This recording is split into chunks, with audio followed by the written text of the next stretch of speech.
in Germany, capital city, in Brussels, Belgium, Luxembourg.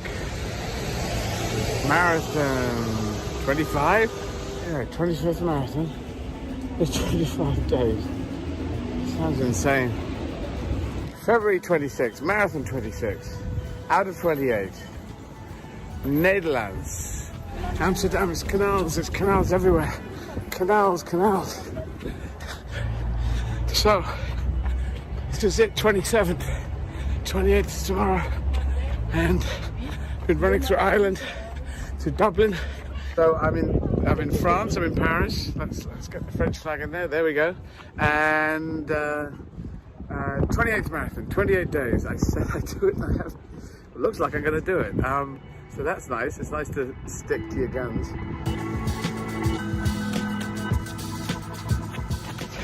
I'm almost at the end. Marathon 28. I'm going to do a gig now, do a stand-up gig, and look at this. Da da da.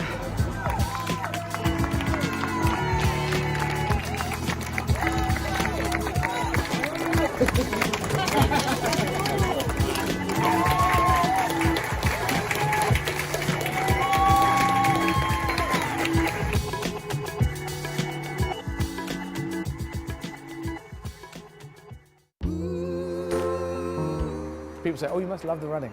I love the stopping.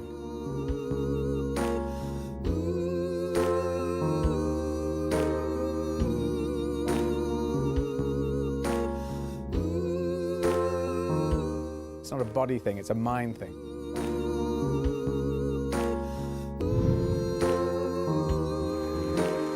It's so good to be here.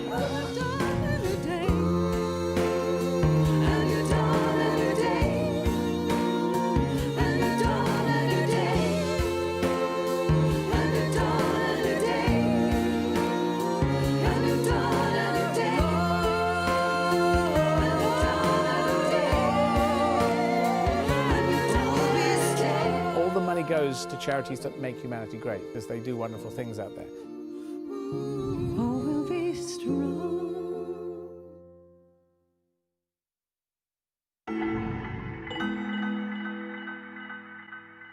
I'm going to kick it off right now, and let's get this going and get the first marathon in London going.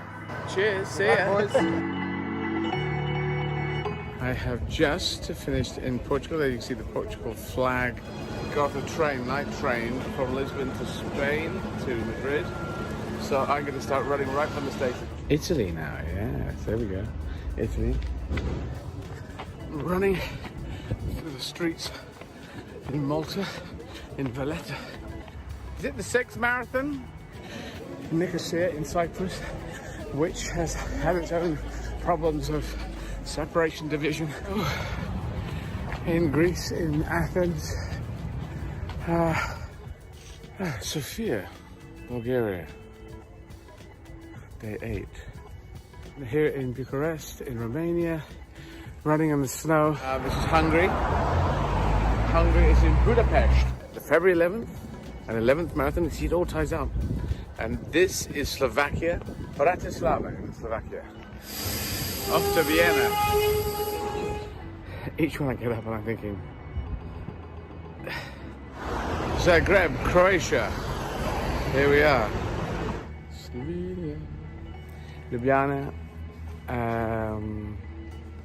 Is this marathon 14? I think this is, when I've done this, it'll be the halfway point. Thank you for supporting. So, I'm in Prague, Czech Republic. I think it's the 16th of February. In Warsaw, Warszawa. So in Vilnius, which is in Lithuania. In Latvia, Riga, about 10k to go.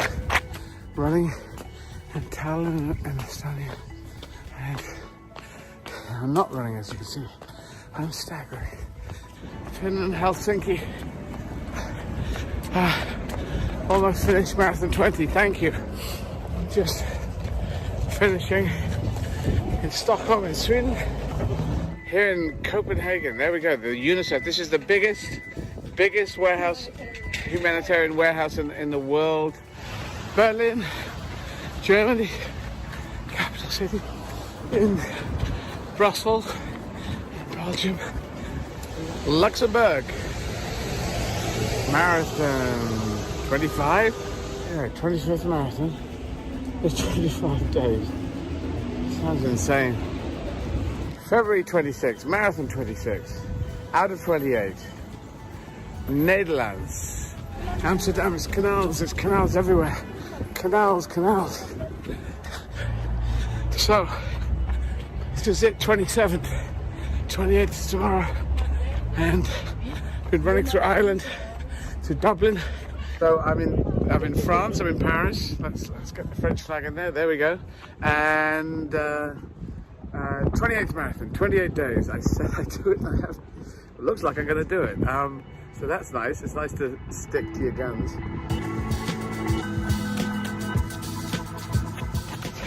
I'm almost at the end. Marathon 28. I'm going to do a gig now, do a stand-up gig, and look at this. Da da da.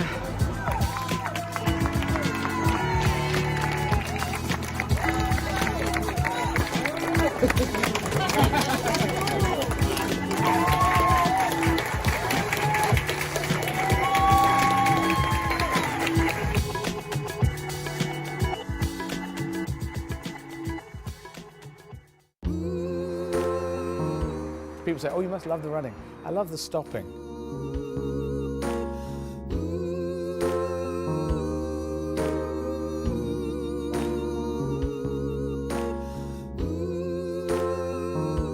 It's not a body thing, it's a mind thing.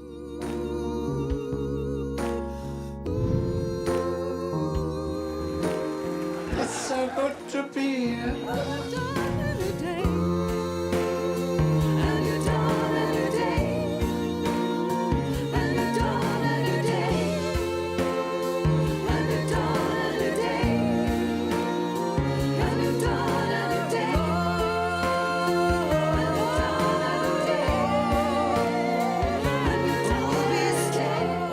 Goes to charities that make humanity great, because they do wonderful things out there.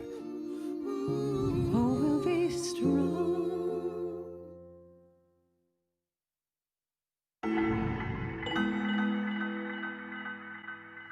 I'm going to kick it off right now, and let's get this going and get the first marathon in London going. Cheers, see ya. Boys. I have just finished in Portugal. There you can see the Portugal flag. Got a train, night train, from Lisbon to Spain to Madrid. So I'm going to start running right from the station. Italy now, yes, there we go. Italy. Running through the streets in Malta, in Valletta. Is it the 6th marathon? Nicosia in Cyprus, which has had its own problems of separation, division. In Greece, in Athens,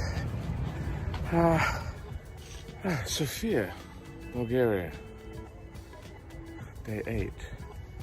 Here in Bucharest, in Romania, running in the snow. This is Hungary. Hungary is in Budapest. The February 11th and 11th marathon. You see, it all ties up. And this is Slovakia, Bratislava in Slovakia. Off to Vienna. Each one I get up and I'm thinking, Zagreb, Croatia. Here we are. Slovenia. Ljubljana. Is this marathon 14? I think this is, when I've done this, it'll be the halfway point. Thank you for supporting.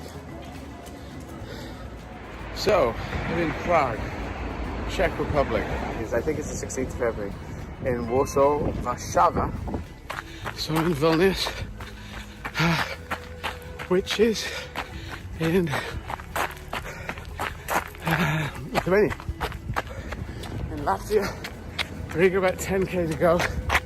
Running in Tallinn and Estonia. And I'm not running, as you can see. I'm staggering. Finland, Helsinki. Almost finished marathon 20, thank you. Just finishing in Stockholm in Sweden. Here in Copenhagen, there we go, the UNICEF. This is the biggest warehouse, humanitarian warehouse in the world. Berlin, Germany, capital city, in Brussels, Belgium, Luxembourg. Marathon 25? Yeah, 25th marathon. It's 25 days. Sounds insane. February 26, marathon 26, out of 28. Netherlands. Amsterdam is canals, there's canals everywhere. Canals. So, this is it, 27th, 28th is tomorrow. And been running through Ireland to Dublin. So I'm in France, I'm in Paris. Let's get the French flag in there, there we go. And 28th marathon, 28 days. I said I'd do it, and I have. It looks like I'm going to do it. So that's nice. It's nice to stick to your guns.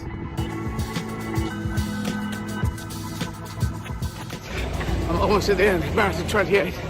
I'm going to do a gig now, do a stand-up gig. And look at this. Da-da-da.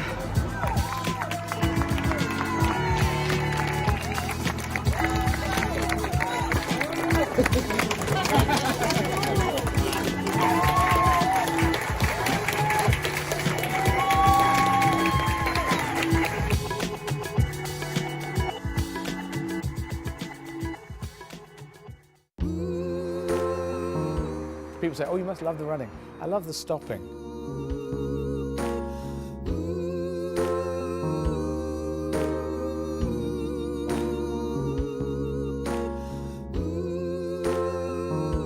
It's not a body thing, it's a mind thing.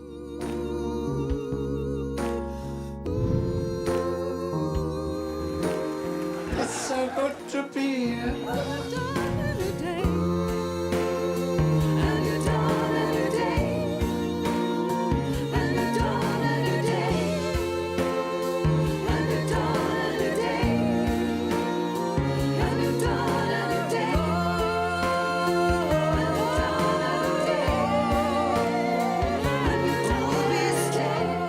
Goes to charities that make humanity great, because they do wonderful things out there. Oh, we'll be strong. Hello. Just going to take the knee for Black Lives Matter.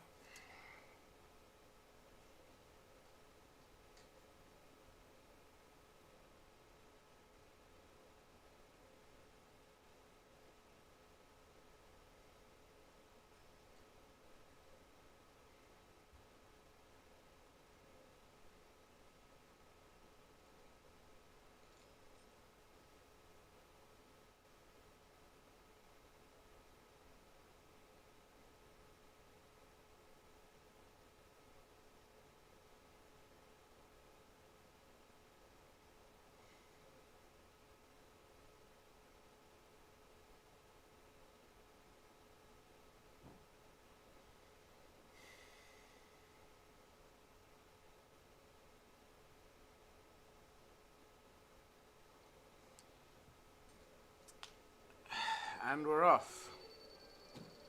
So, let's take the knee because Black Lives Matter. And we must never forget, if we're going to make humanity great again, all lives matter. And we know that systemic racism is a problem all around the world, and we saw it particularly on the 6th of January in Washington, D.C., where we know that Black Lives Matter have peaceful demonstrations in Washington and have been treated very forcibly by police forces there, and then the white supremacists come down, supporters of Trump, and get treated bizarrely, rather differently. Don't know why that is. So this is the it's the 15th marathon. Almost halfway. Almost halfway. When I finish today, I will have half a marathon left to get to that halfway point. Halfway through tomorrow's marathon. there.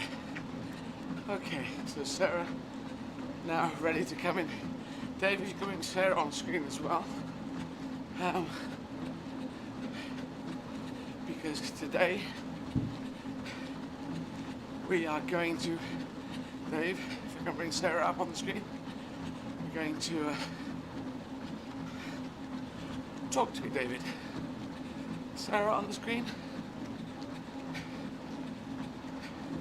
Hello, hello. Calling out into the ether. Something happening? You've lost contact. There's Sarah on the screen. So we're going to talk about toe surgery. The left foot, middle toe, is having a bad time, but the toenail's lifting right off. Looks like we're going to lose it. So we did a bit of... What did you do last night, Sarah, on it? Yeah, so last night we had to lance your toe, which is the medical word for essentially making a little cut in the skin where the blister had formed, because the blister was getting bigger and bigger. So our medical team took the decision that that should be lanced. So yeah, so we made a little cut, drained the fluid in the toe, and then patched it up, let it carry on doing that overnight, and then we had to redo in the morning because of your, I think, crazy healing powers. It managed to heal over, so then we had to actually reopen it to drain it again, and then get it patched up ready for you to run. So yeah, quite an operation. Not well, quite a palaver, I'd say. I mean, yes. You did well, but compared to the ripping open of more important parts of the body, not too hard. No, in my skill set, quite a thing, which is being the robot arms for our medical team. So yes, we had Tim FaceTiming, so I was being guided by Tim. And yes, of course, the reason we have to do it like this is because of our COVID safety protocols. But yes, apparently what I did was right, so that's good. And yes, gave a bit of feedback to everyone this morning. Took a few pictures as we do, sent them to Gary and Tim, and everyone seems to be pleased with what was done. So yeah, we'll keep an eye and try and keep your toe going. Well, we're going to show the video now. So when you're ready, Dave, you can fire up the video. You can see what happened. So if that toe's sitting there, just above the toe next to it, yeah? So if you push your finger forward. I need to be able to hear a bit what's going on the... Yeah, okay. So there you have it all.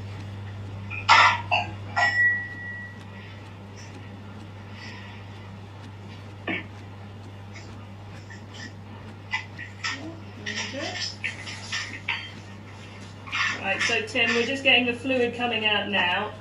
That's good. I've probably made about I'd reckon a 2mm incision. How long? A About millimetre? 2 millimetres, I'd say. Yeah, that's cool. And is it draining quite? It's draining Right. quite rapidly, yeah. That's great. That's perfect. That's Great. good. Great. Will that feel a bit better as well? Will that relieve some pressure? Oh, absolutely. Yeah, no, I Right. feel completely different once you've got all the fluid out. So this is all. Yeah, that's good. There's no blood in there, which is good. That's okay. That's good. I'm gonna just keep giving a little bit of pressure to it just to help it along. Yeah. Okay. Okay. So there's a fair old bits come out there. I'm gonna keep just dabbing away just to. I guess is it best to try and get as much fluid out as possible? Yeah.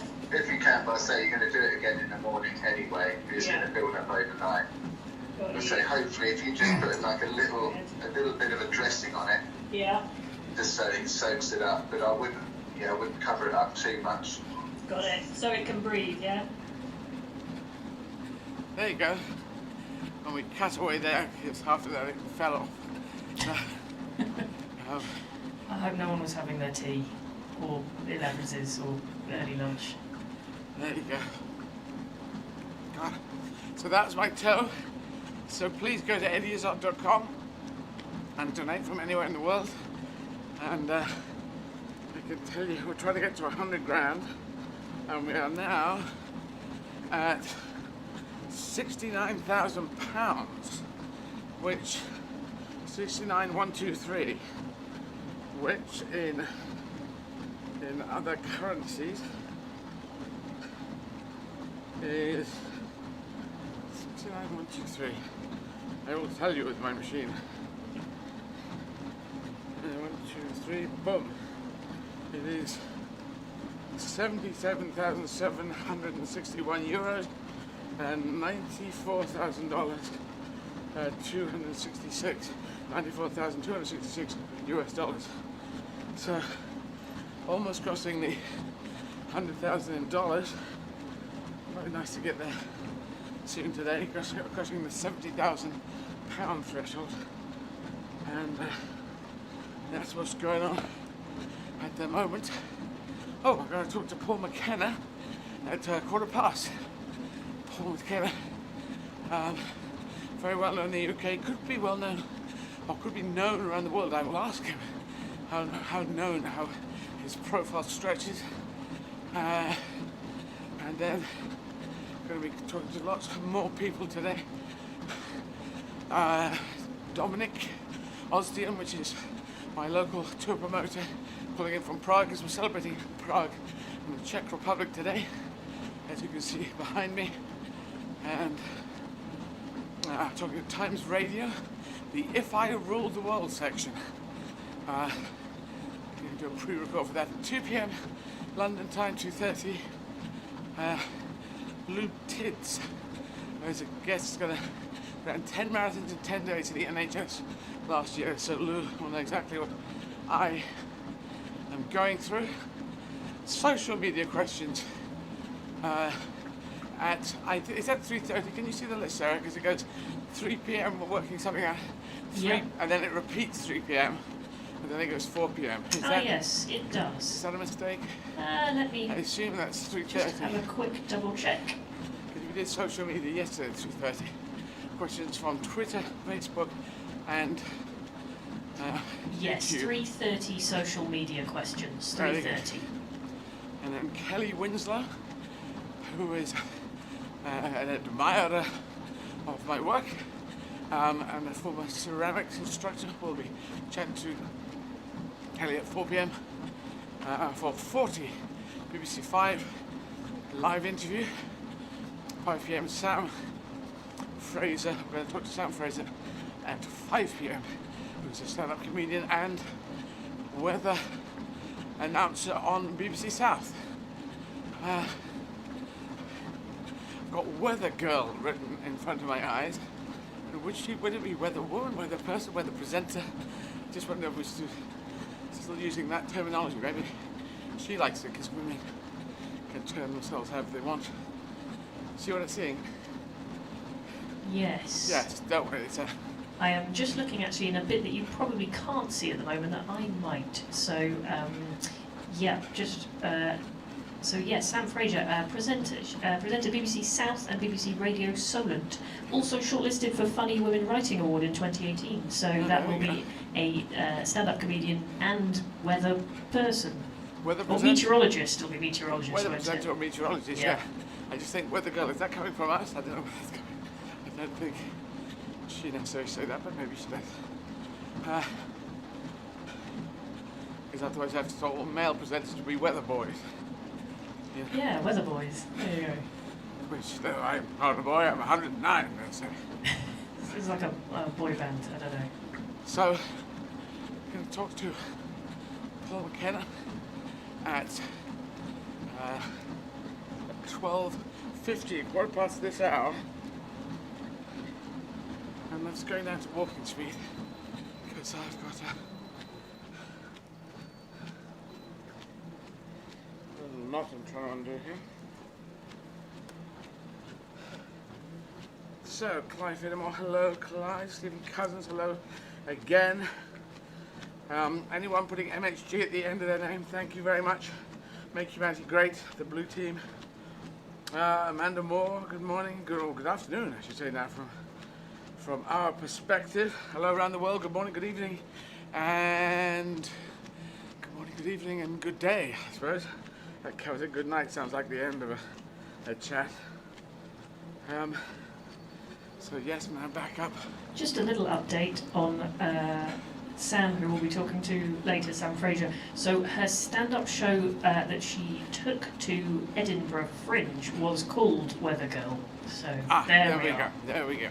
Yes, that would make more sense. And do we have stats just varying off the stats of what I have run so far after 40 minutes? Yes, let me look. repeat Tim calculated them from the end of yesterday, so let me go back to those. And we'll find Tim. Yeah, Tim doing some good stats for us. Here we go. So, oh no, that was the day before. Hang on. Tim. Yeah, Tim's been working out stats and equivalent stats as well, which are quite interesting. So, let's see.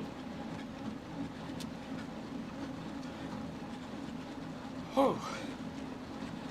Okay, so the stats as of the end of day yesterday from Tim are hours running, 88.58. So that's 88.58 hours running since the start of the month. 590 kilometers, which is 367 miles. That is 803,110 steps, and that is 30,328 calories, which is slightly mind-blowing. So Tim says, equivalent of running from your house to Cologne, or... Oh, here we go. Okay, so, and this was because of yesterday with Slovenia. Slovenia's highest building is the Crystal Palace at 89 metres, equivalent to climbing it 6,635 times. Oh, yeah, not There going you to go. that one. That doesn't quite make sense, because vertical and horizontal being different things. I'm going to push back at that a bit. There's also a cake-based one. Yeah. The crema resina is a traditional Slovenian cream cake which is 10 centimetres deep. We would need 5,905,200 cakes stacked on top of each other for the same distance. There you go, Tim's brilliant facts. But phenomenal, yeah. So just the actual stats again, that is 88.5 hours running, that is 590 kilometres, which is 367 miles, 803,110 steps. So, yeah, I can't even figure that out in my head, and I'm watching you, so... Okay. Eddie, Yeah. it's a poll. Very good, thank you. Sir, could you straighten that for me? That's it, blowing more this way. Yeah. Paul, good morning. Hello, Eddie. Congratulations. This is quite something. Thank you. I said good morning. Actually, it's officially afternoon, isn't it? After 12. Yeah, it's just got afternoon. Yes. So you're okay with us having a psychological conversation? Yes, and you're doing a podcast at the same time? That's right. I do a podcast called Positivity. So I ask you questions about your mindset, and in that we kind of we glimpse the world through your eyes a bit. And we talk about the marathons that you're running and the gigs you're doing. Yeah, far away. It's sort of handy for me. It takes me out of my body, which the trouble is, as soon as I start, I go, just before I start, I feel like, okay, here we go. And about 5 minutes into starting, I go, God, I'm knackered.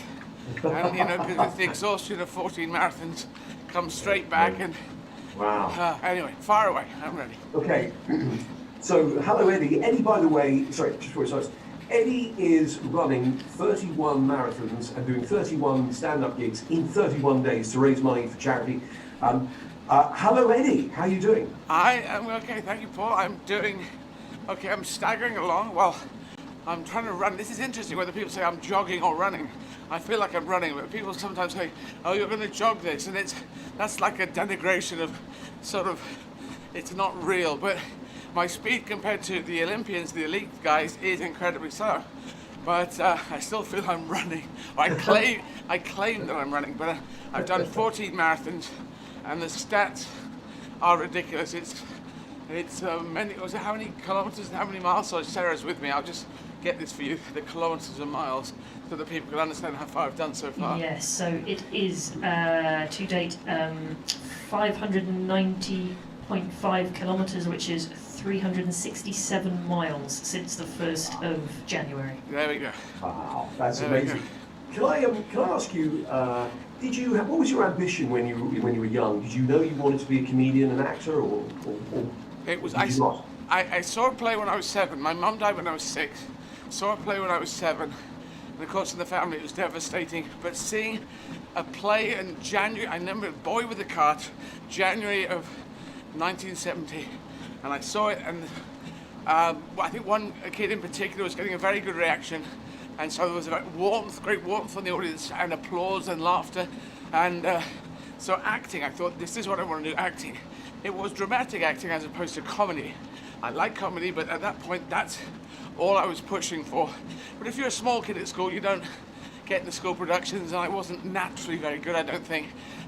Big fan of Monty Python, so I dumped the idea of drama, and I said, let's concentrate on Python. I'll go to university, Edinburgh Festival, and I was planning from an early age. This is a curious thing. I didn't know you could be a professional actor when you were a child. Otherwise, I think I would have said, can I be that, please? But I don't think my dad would have entertained that. But I did. I remember at 16, I made a pact with myself. I have to go to university, certain amount of parental pressure, but I'm not doing that. Whatever the career that I'm sort of pretending to do, quantity surveyor, civil engineer, it was a lot of them great careers, but it wasn't for me. So I knew very early that what I wanted to do, and that's lucky, I think. It's lucky if you're 7, you say, I want to do this. But curiously, nothing was coming back that was saying that I was suited for it. I want to do this, and the school and everyone said no. Essentially, the world was saying, you're not good at it, forget it. But I kept pushing and punching away until in university, I dropped out of university, and only 11 years later, my career took off. So there you go, relentlessness, that's what I'm quite good at. It's relentlessly carry on. Well, I'm going to ask you about that, but I can just continue for a moment. Did you know early on that you were funny, or that you were capable of being humorous? I didn't know. I liked comedy. My brother, my father, us, we were almost a triple act, but I didn't think of it in that way. I never felt I cracked jokes or anything, or said anything funny. But when I was 12, I was in a class, and our teacher, Sam Gray, living in Eastbourne, languages teacher, and head of the class, he made everyone in the class do sketches. And I was getting laughs, interesting laughs. He remembers one of them. It was set in Eastbourne. There were a load of deck chairs all around. And I had to go and give tickets for the deck chairs. But I was also taking people's pulses, because there's an older clientele in Eastbourne, so I was going around. That wasn't in the script. I just was checking if people are still alive in their deck chairs, because there's a lot of elderly people in Eastbourne. So he remembers that one. I remember something else I did. It was the first laughs I'd ever got, and I did log that and think, this is good. And then I discovered Python and the Goons at the same time. People around the world, Goons is Peter Sellers and Spike Milligan, great radio comedy. So I was getting the Goons in tapes in one ear and Python in the other ear. And then I was just mad set on comedy. Drama was pushed to one side, and I was concentrating on that, writing. Wrote a play when I was 16, terrible play, but full of jokes cobbled together.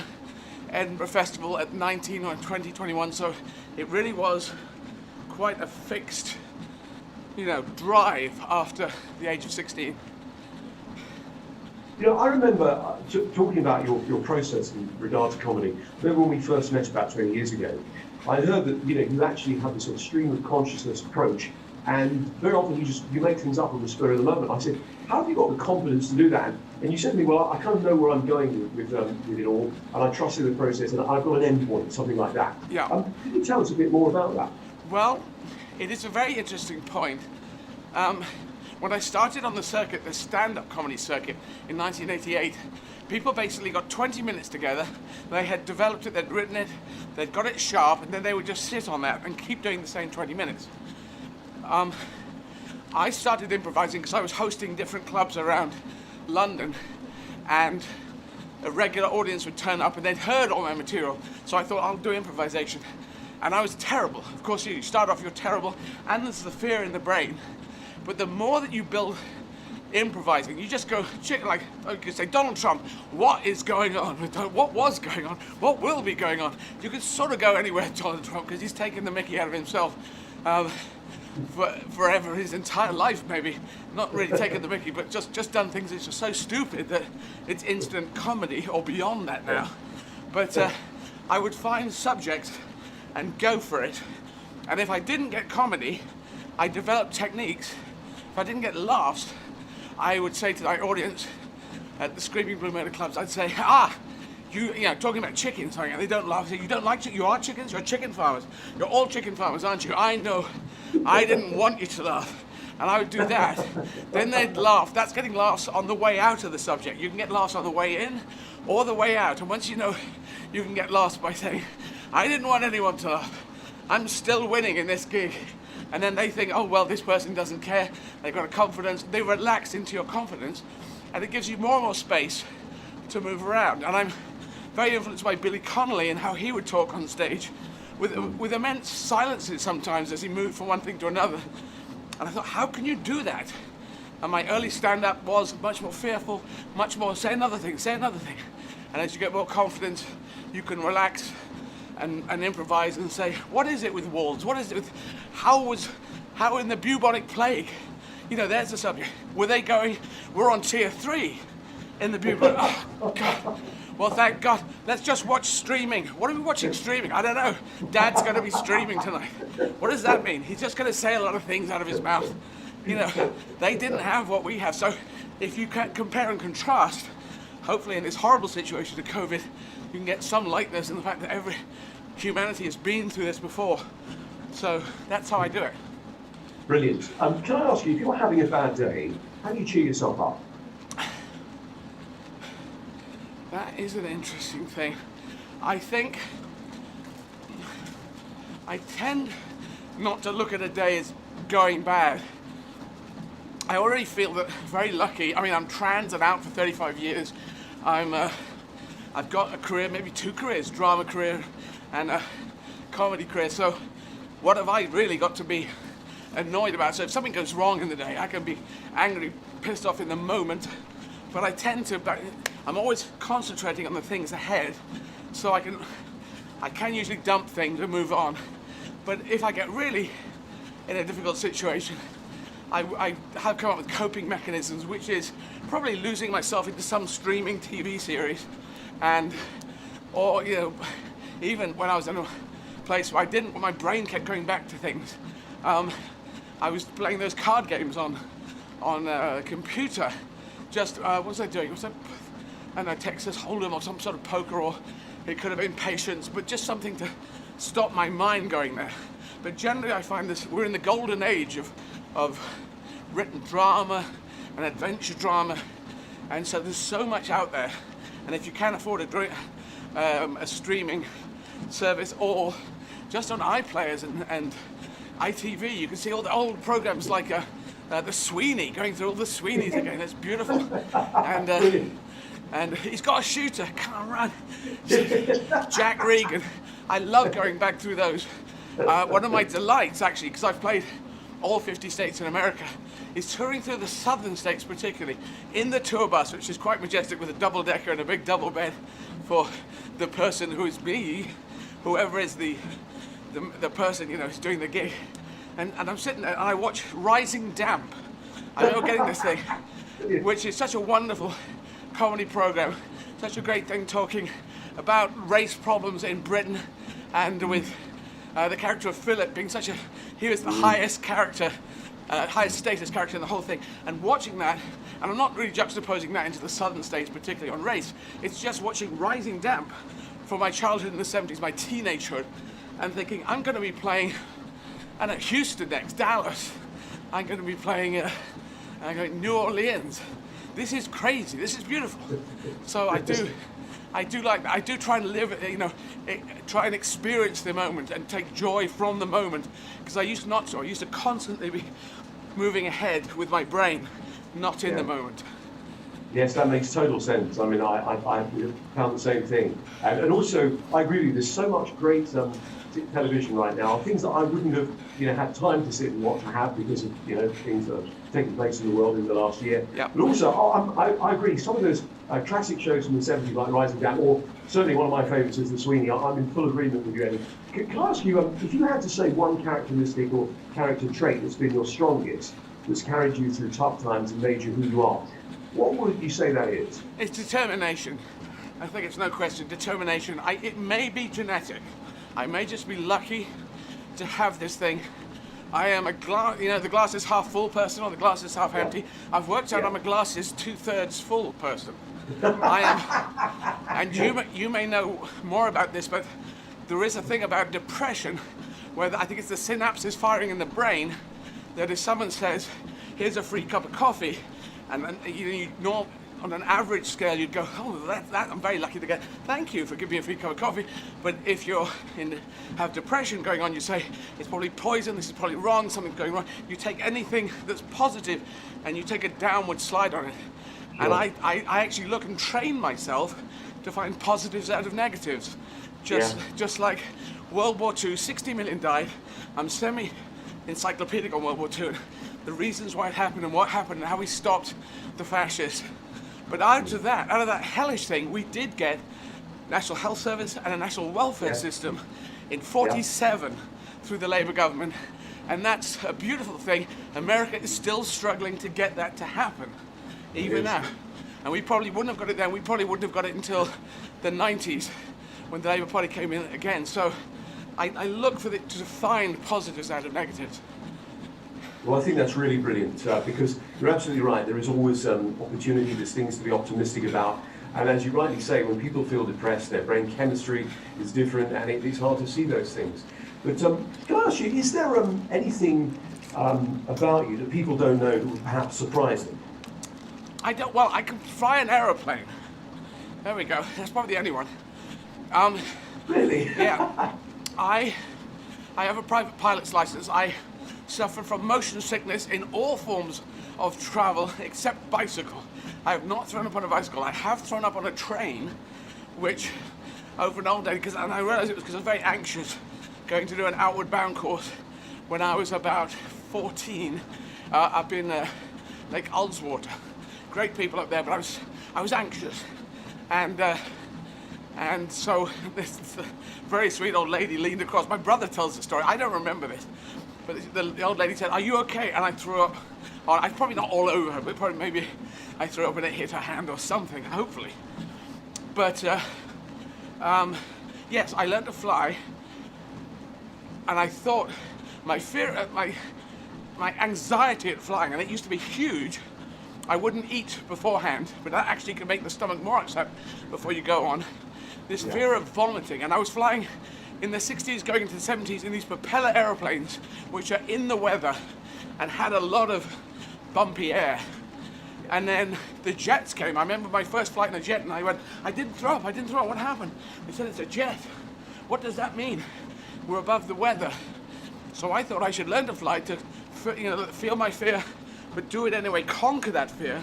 I spent a lot of time pushing fear back, and got the private pilot's license very sort of, I pushed to get it quite quickly, but I need to get the instrument rating really, because there's so much dodgy weather in the UK that, flying in nice weather is, how often is that going to happen?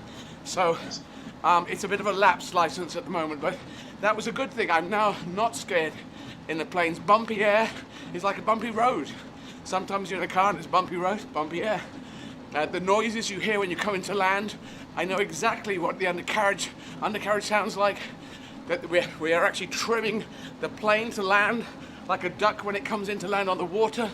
There's a certain angle you need to have. There's a glide path, and the engine noises. If you come into land, you hear the engine noise coming up. That's because the only way you can adjust the airplane just before you land is with the engine, either less engine, less throttle, or more throttle.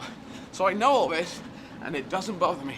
And that's a beautiful way to grab fear, just push it back.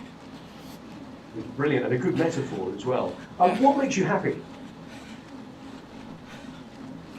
I'm really, last summer, COVID time, I was a street performer for 4 years.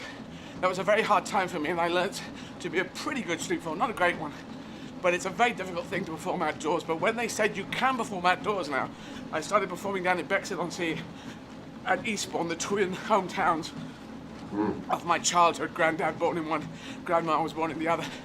And I did charity shows down there, and it was really helping people. A lot of the events, people in the events business, in entertainment, are really stuck at the moment, not really being catered to by the situation. My financial situation is really difficult, so to be able to do shows there, give the money to charity, help get the Delaware Pavilion in Bexhill back working again for 5 weeks. I did that, and then I did a week in Eastbourne as well. That was a co-production in the Italian Gardens, a memorial for a head teacher who'd been a very decent human being, Peter Pymont.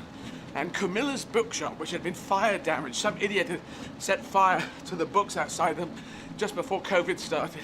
So nice to raise a bit of money for them as well. That makes me feel really good, doing things like that. But just performing, if I'm enjoying it and they're enjoying it as well, that's great. Particularly in languages like French, German and Spanish. If I'm doing gigs in French and improvising, that just feels great. Like, Wow. Yeah. It's bonkers. Again, pushing the fear back. If you can improvise in French, what's the problem in English? You know? Brilliant way to put it. What's your proudest achievement, would you say? Well, the marathons are, well, there's three probably. Running, it's what are we now, 114 marathons now for charity. That's pretty good. The performing in French, German and Spanish, that's kind of beautiful because it's not on a list. No one says, you've got your comedy career going. They usually say, now get on television, get a sketch show going, get a sitcom going. But they don't say, go to France, start doing it in French, go to Germany, do it in German. It's not on the list, it's on the ninja training list. It's on the special forces civilian division training list. So that's wonderful. And above all, coming out as trans back in '85, with my sexuality, feeling I wanted to be honest and talk to people and express myself as I wished to. And if you remember in '85, you were considered toxic. If you were trans TV, you're not part of society.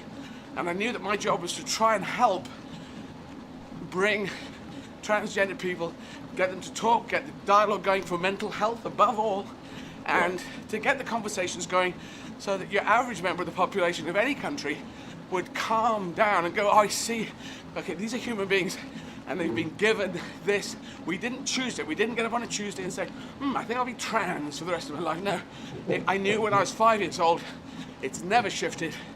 I've just been honest about it for the last 35 years and tried to articulate it clearer and clearer. So very proud of, because I told myself to come out. There's no one can tell you to come out. You have to just sit in a room and go, I have to do this fight.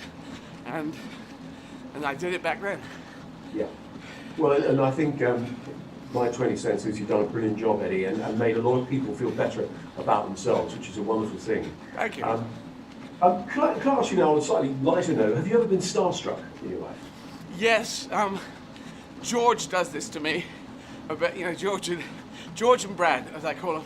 When I did Oceans 12, Oceans 13, yes. the whole story of is kind of odd because I did the British Avengers with Ray Fiennes and Uma Thurman, a film that was really knocked about critically, but I think it's an okay film. I don't think it's been demonized. That was not a good film, but I think it's actually quite fun. And Sean Connery was in it, and so anyway, I had a good time doing it. But Jerry Weintraub was the producer. Steven Soderbergh, director of Oceans movies, he said, yes, we need a new character. And I don't know who put me into the mix, but then suddenly Jerry was phoning me. I'm in my bedroom up the Harrow Road, Northwest 10. And I go, Jerry Weintraub, yes. Eddie, yes. How'd you like to come down to Rome? And we got a small role here. Roman Nagel, the guy is an expert and he can make holograms. And I said, yeah, I'll check my diary. No, I'm pretty sure I didn't check my diary. I will rearrange it, whatever. Jerry, I'm coming. Italy, Rome, the Ocean's 12 movie. I think I'll be there. And then he said, here's George to talk to you. So he handed it over to George. Eddie, yeah, be good to you come down and we'll have a good time here and thank you for considering this. Just really nice. And I'm going, I'm in my bedroom. And they were probably already filming somewhere in Europe. And they treated me like, I had a tiny role in both 12 and 13, but they treated me like a cameo, someone doing a cameo role, therefore kind of on their level. Wow. And just doing a guest thing, as opposed to I really felt like a bit player, someone who's a junior person coming in. But they were very nice, and every evening after filming, we had the top roof of the Drusi Hotel was for us. So if you can imagine that, as the sun goes down over Rome, and you just ordered, they say, what would you like to drink? What have you got? Everything. And so I'll have one of the. And what would you like to eat? What's on the menu? Anything you want. They just said anything you want. So it was kind of bonkers. And George has that thing. And George is a decent guy as he seems. He is like Judi Dench. They both are. They seem decent people, and they really are. And that's wonderful. And Brad was there as well. Brad is in a slightly different position, not the position where he's a different person, slightly different person, but still does great movies as a producer, an exec producer who encourages great movies to come out. And I do remember after 13, there was the red carpet, and they're talking the red carpet, the press was saying, hey, you're a very, very high profile person, let's talk to you, and I was a lower profile person. So I went through the red carpet and stood at the end. Brad was having I think he was going through a separation at the time, so he sort of ran through in an overcoat, not dressed up in a tuxedo. He sort of just hurried through the red carpet and ended up standing right next to me. Okay, Brad. So that happened, and then they said, we want a photograph with everyone. So he went down, and then Brad turned to me and said, you're in it as well. So he dragged me into that. So nice guys, and it's fun to meet people like that, but again, we're all human beings in the end. Yeah. And George particularly had a lot of struggles before he took off, and I think 8 or 9 different pilots that didn't work before ER. So sure. He was known as King of the Pilots, I believe, but then it all came right from in the end. Exactly. Can I ask you about the Make Humanity Great Again campaign? You've been running for 31 marathons in 31 countries, virtually that is, and 31 stand-up gigs in 31 days. I mean, extraordinary. Can you tell me a little bit about it, what motivated you to do this? Yeah, it's a time in our country and in the world where some people are saying, come on, let's separate, let's pull back. And I feel they're saying, let's go back to how it used to be in the old days.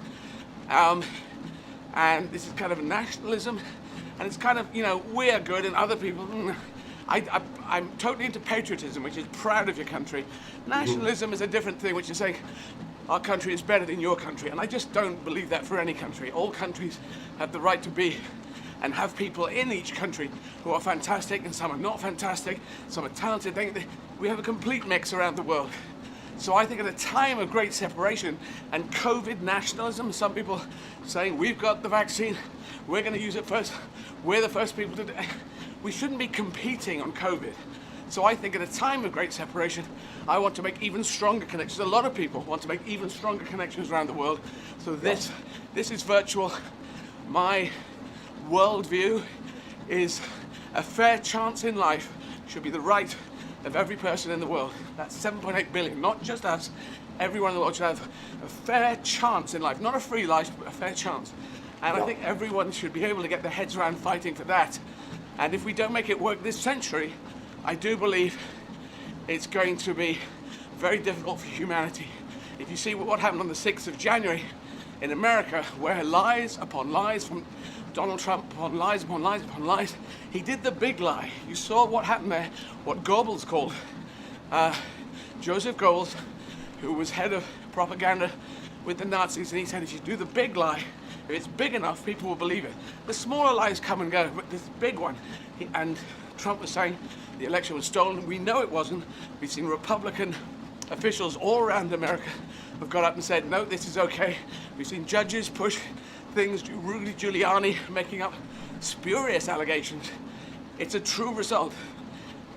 The majority of America wanted Joe Biden, and we saw that, and Trump just lied his way and caused that insurrection on the 6th of January, and I think we have to fight that. We can't let it go and say, oh, they were angry, we're angry. The rest of America, anyone who voted for Joe Biden is angry.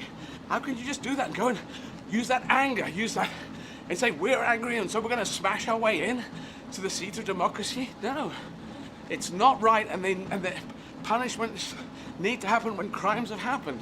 And Bush just, it's terribly nice, not Bush, is it? It's Trump. Trump is just carrying on, you know, with occasionally saying, I didn't want this to happen. Contradictory messages. He just seems like a child in politics. So I'm trying to appeal to the reasonable nature of the majority of people in the world. Make connections even stronger than before, because we have to make humanity work. We have to make it a fair world for 7.8 billion people. Brilliant. So look, I've just two questions left. One is, if you had one piece of advice, Eddie, to give people from everything you've learned in life so far, what would that piece of advice be? It would be determination is more important. It seems to be more important than raw talent. I've seen some people who had some really good raw talent, but they don't follow it through, and they fall by the wayside. Stand-up acting, you can see it in business or whatever.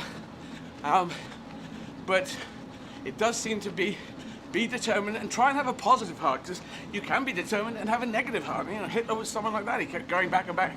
So unfortunately, don't have a negative heart. I do think a lot of the negative and extreme right starts from a self-hatred, and it seems really tricky to get out of that. People just full of anger and they want to put it onto someone else. So I'd say have a positive heart and be determined, keep trying. If you can't do it this way, try it that way or another way, and hopefully your thing will come through. It's not a guarantee, but that's what I tried. I had 11 years of nothing working, and then when I was 30 it began to work, and I've kept it going. Even though I've made, you know, missteps since then, you just keep on going. Brilliant, that's great advice. And then finally, is there anything that I haven't asked you that you think I should? I mean, if you were interviewing Eddie Izzard, what would you ask him? I think you've covered a lot of space there. Yeah. You probably worked it out. I am someone who is talking politically, and I do wish to be a member of parliament. So that, again, I will be relentless to try and get in. You can't persuade people to elect you to a constituency, but I want to be up there and considered. By-elections, next general election. I was trying to get in the last election, and I will keep looking, keep pushing, because I need, you know, I want to go and contribute, and I feel that a worldview of a fair chance in life is the correct worldview to fight for. Not Trump's one, not Hitler's one, not the extreme right one, not the retreat into isolation one, but can we learn from each other? Can we learn from the next country over? Can you learn from us? What can we do together to pull ourselves forward? That is the way to make humanity work. I don't think anyone, unfortunately, if you believe in a God, good for you, but I'm afraid I don't. And World War II is my kind of proof on that. If God was going to come down, that was the one. 60 million dead in places like Auschwitz, in killing factories, and no mystical God from whatever religion came down and stopped it. So I think it's up to us. I don't think anyone's coming, and we have to be, I believe in us. I'm a spiritual atheist, so I don't believe in a mystical God, but I believe in human beings, that there's more goodwill than ill will. That's what Brilliant. Eddie, good luck with Make Humanity Great Again. I think it's absolutely astounding what you're doing, and it's always a pleasure to talk to you. You know, you have every texture. You know, there's comedy, there's insight, there's depth, there's everything. So I really appreciate you taking the time to talk to me today. I've got one extra question. Did I share a car with you from Wembley Arena once? Where there's a group of us? Because yeah, I think so. I mean, we first met in New York about 20 years ago. Right. And I've always been a fan, you know. I remember probably harassing you lots of questions. And then we've subsequently met. I think we've appeared on a TV show or something together. I remember us walking in London studios. We might have shared a car, yeah. Well, I'll tell you. Did you see Jesus Christ Superstar, the musical in Wembley Arena? No, I didn't. You didn't? Okay, there wasn't you. So Who was you were not in my car. Now, it's an interesting thing happened, and for some reason I thought it was yourself, but no, I know we have met before, but because a story came out of that. I'll just tell you quickly before you jump off. Yeah. It was an Asian British taxi driver, and they had all the taxis pulled up, and it was Jesus Christ Superstar in an arena, and I love that arena because I played it. It's like my building in my head. Of course, it isn't my building, and in Jesus Christ Superstar, I don't believe in God, but Tim Rice's lyrics made Judas into a political activist, saying, "Come on, Jesus, you're doing this stuff with the, you know, putting the oil in your hair, and you're getting into this Messiah thing. There's been loads of Messiahs. Come on, we're trying to push back on the Romans. We're trying to make the Pharisees stand back, you know." And I like that look. So, and the music's great. So, I went to this. It was the opening night. They had a drinks, and afterwards, taxis had pulled up. We got in. There was a bunch of us, different, you know, not just the group of people I was with. And then we went back. The guy, the taxi driver said, "So where would you like to go?" I said, "Back to the centre of London, my good man." He said, "Not a problem. The taxi, yes. I will pay the fee." "Oh, you've got a clock. Excellent. It all works. It's commerce. It's trade. So we're all going back. It's all going fine." And then, as we almost got back to the centre of London, he turned to me and he said, "Now, will you be going back to Wembley?" And I thought he was talking about my career.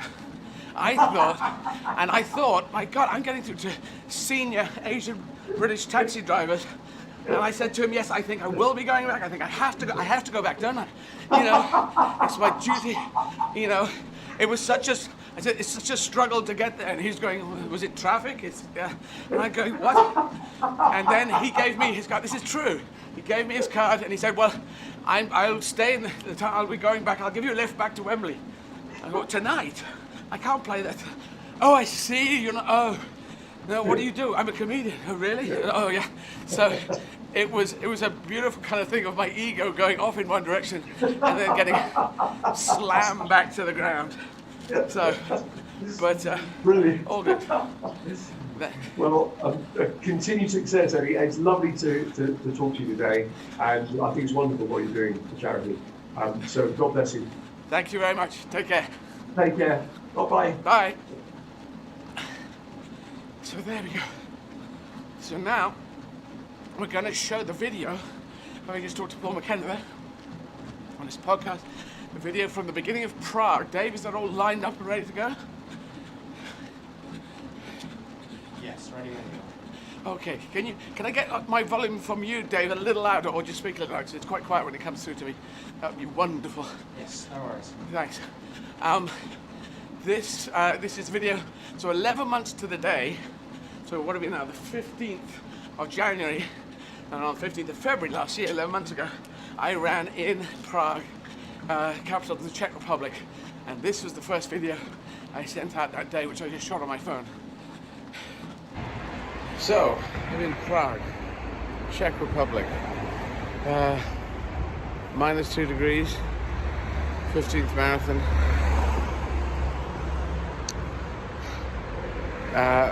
When I finish, I normally,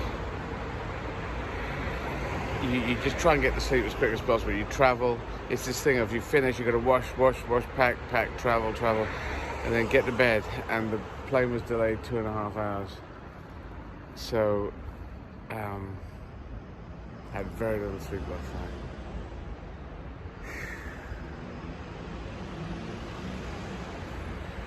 Here we go. Keep running to keep warm. All right. More later. There we go. That was from 11 months ago to the day, 15th of February 2020 in Prague. And now 15th of January, I'm running a virtual marathon for Prague. As you can see, Prague, beautiful city there, and the photos behind me. My 15th marathon, just about the halfway point, so that's all great. I'm now going to go to the loo, and then I'll be back. So I'm going to have a loo stop now. Okie dokie. Having a pit stop.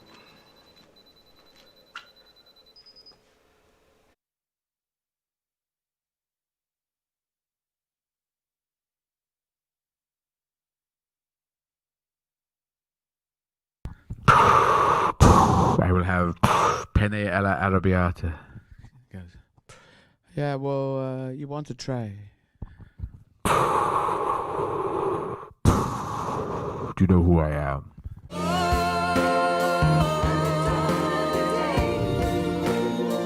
All the money goes to charities that make humanity great, because they do wonderful things out there.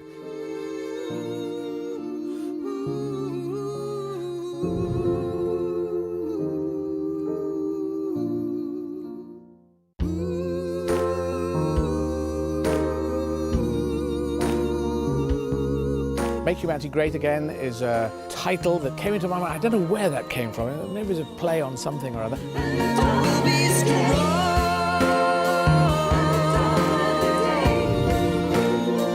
All the money goes to charities that make humanity great, because they do wonderful things out there.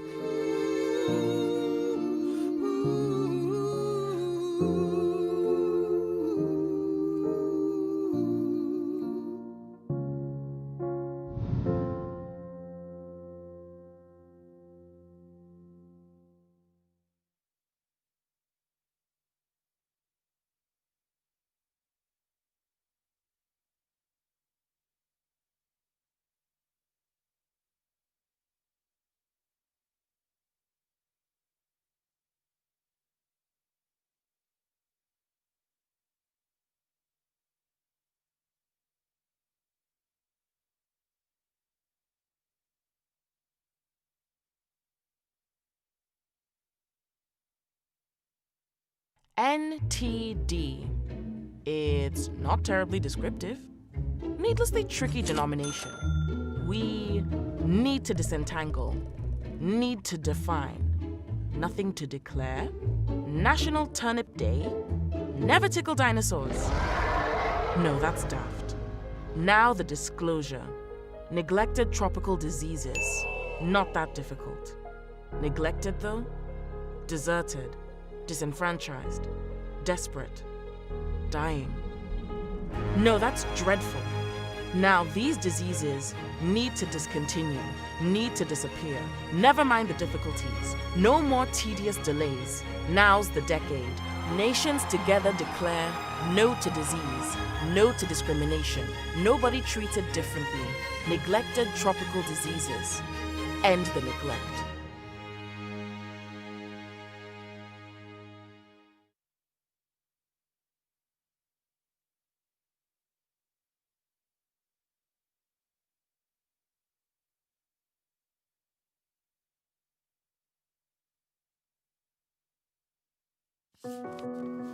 Life is a journey. We set out not knowing exactly where we will end up. It can be tough. It can be hard. Sometimes it takes a I will. Other times a simple I do. We take each step with our focus ahead. We have plans and strategies, but they do not always work out. There are times when we get knocked down and doors close behind us. Our hopes can often be replaced by fears. We can lose our direction and struggle with change, become passengers in a life that is spinning too fast.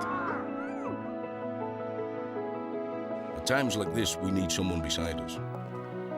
Someone to listen, to advise and support us, see what is really possible.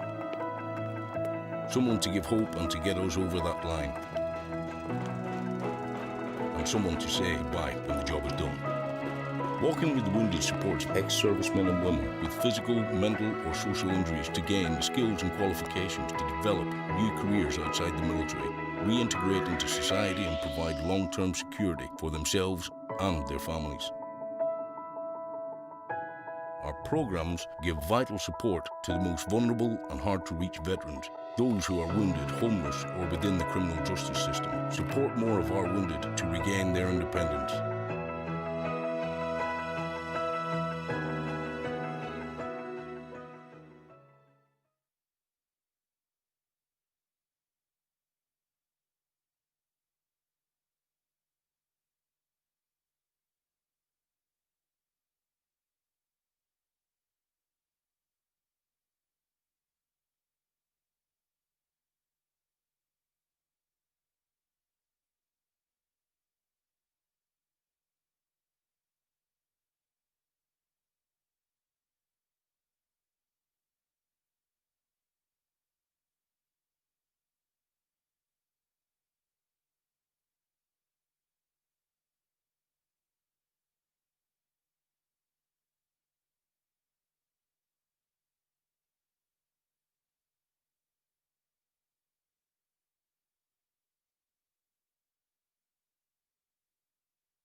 Okay. So we're running along on my 15th marathon. And I'm going to talk to Dominic Osdian at 1:30. So we're going to get ahead of the game before then. It would be fun to talk to.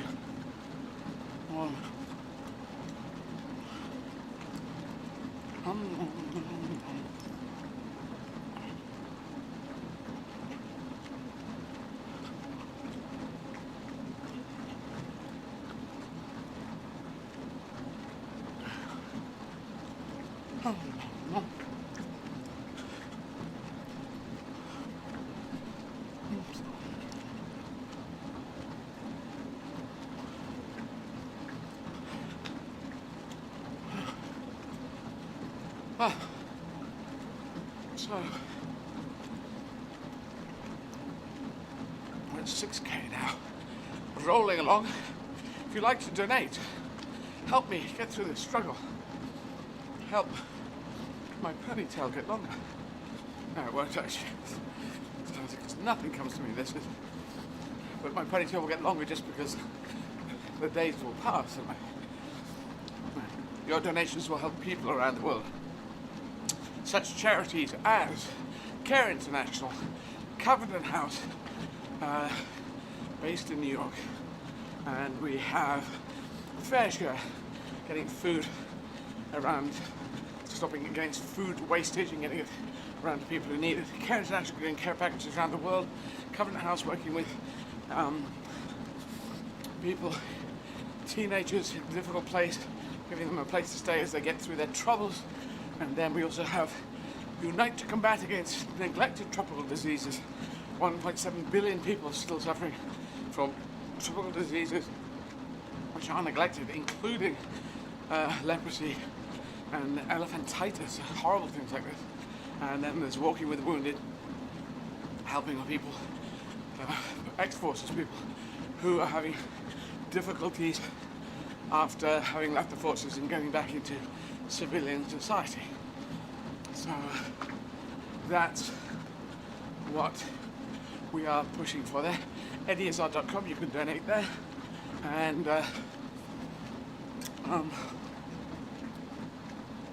yeah. And also you can do a text to 70810 if your phone is a UK phone.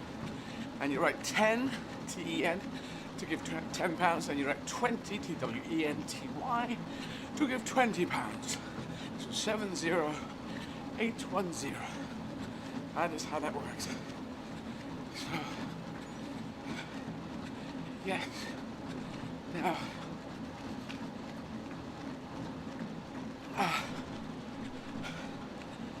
today, now, so are we doing the doors full again, or? No, those were my doors half, but I can do doors quarter. Yeah, if it doesn't make a difference. It doesn't seem to. I am freezing today for some reason. Yeah, it's a little colder today actually. I'm feeling the temperature's generally a little cooler. If it doesn't make the big difference then. Yeah, I'll do doors quarter. Thank you. And yeah.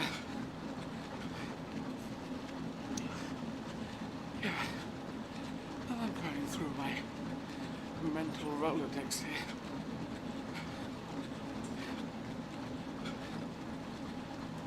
Oh. So what else could we do? Facts and figures. Yeah, I could do some interesting facts about Prague. We can look at that. And we can also struggle on.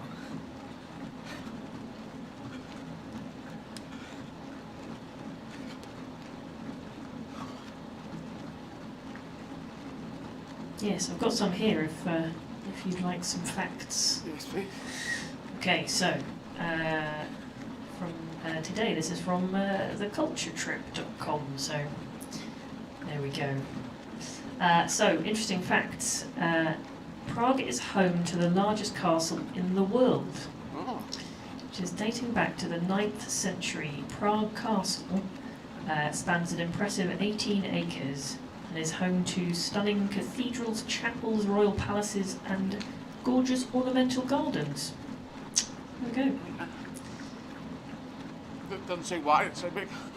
No, that's it. They show you a picture, it's very big. Yeah. Yeah, no further info. And another fact is there is a graffiti wall devoted to John Lennon. Oh? It says since 1980 it's been repainted numerous times and is laced in graffiti lyrics from Lennon and the Beatles. And there's a picture actually as well. It looks, yes, great. I wonder why they paint over it. Yeah, I think they mean repainted as in sort of preserved. I think, unless I'm reading that wrong. It's been repainted numerous times. Oh no, maybe not. Maybe they just keep painting over it. Or they, yeah, try and preserve it. I don't know. Unsure on that one. Like the oh, what's that famous one where somebody tried to redo the painting of Jesus in a church, was it? I can't remember where it was. Someone had a go in a chapel and didn't do a great job, I don't think. There's a picture on the internet somewhere. Ah, this is interesting. The Charles Bridge in Prague has some mathematical significance. Former Czech King Charles IV laid the first stone of the bridge at precisely 5:31 a.m. on July the 9th, 1357. A superstitious man, the king was so into astrology and numerology that he chose this date because of its written form, 1357975531, year, day, month, time. So it's what's it, like a numerical palindrome? It sort of goes up and goes down. So it's like a mirror of itself. 1357975531. There you go. Right. I wonder how they could be so precise back then. Yeah, actually, yes, that's a good point. I don't know. Yeah, it wasn't. Was it very? Could you be? I don't know if you could be precise at that time. I don't know. Yeah, 1357. It's a bit unbelievable. The candles just down to a certain level. Yeah. They must have had clocks by then, but Yeah. Yeah, very, very precise. Also, the city is home to the longest river in the Czech Republic. The Vltava. I hope I'm saying that right.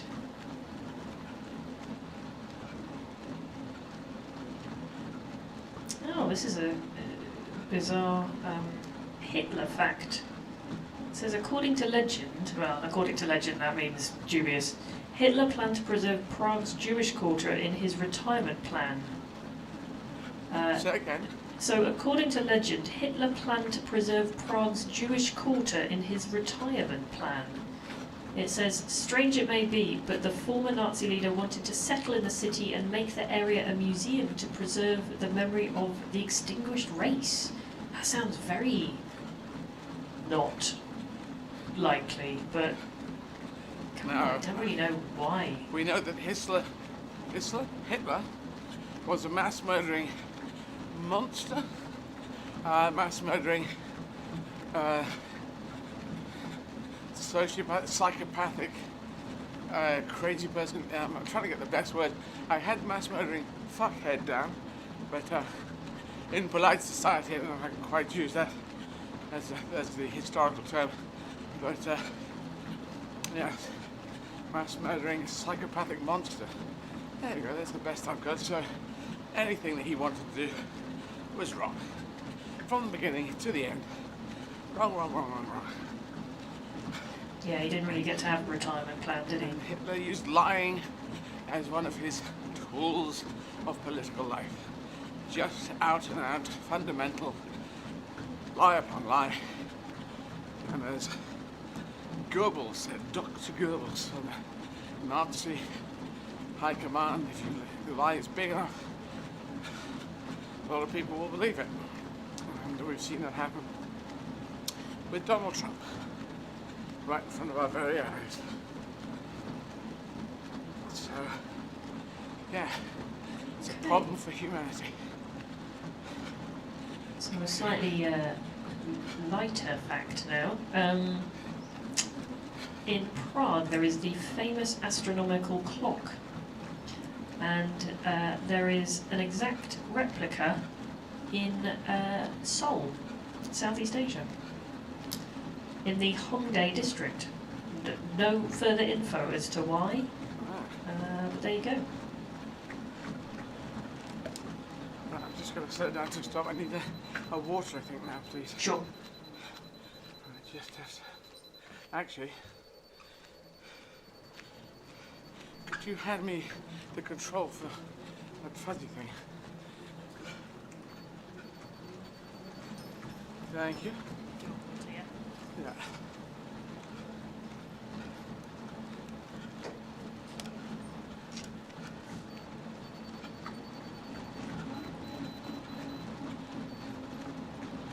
Okay.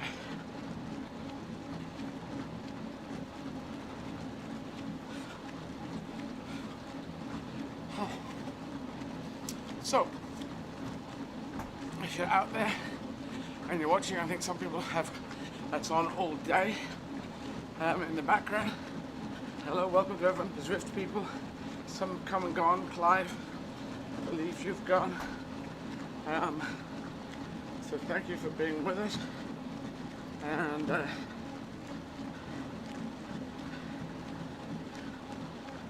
Richard's gone to do, Jim Malik is off to gone to do any work. Thank you, Richard.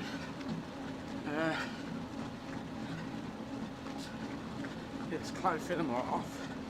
And John Scordia. See you tomorrow, great stuff, Eddie. Thank you, John, for your messages there. Oh, I don't realise that anyone in grey is signed off. All the MHG crowd, the Make Humanity Great crowd. That's good. And can you just turn that on?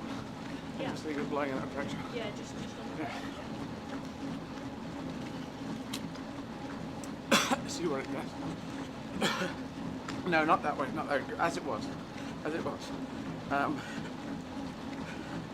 Yeah, actually maybe going that way. Oh, a bit further. Thank you. Let's get back.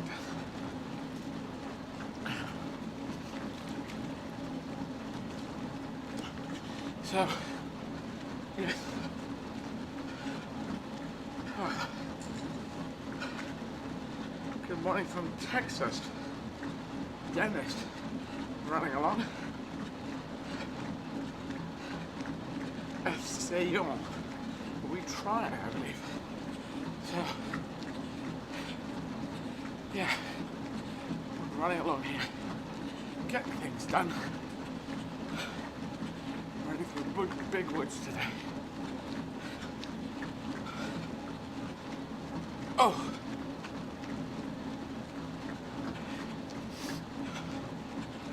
So, to walk again.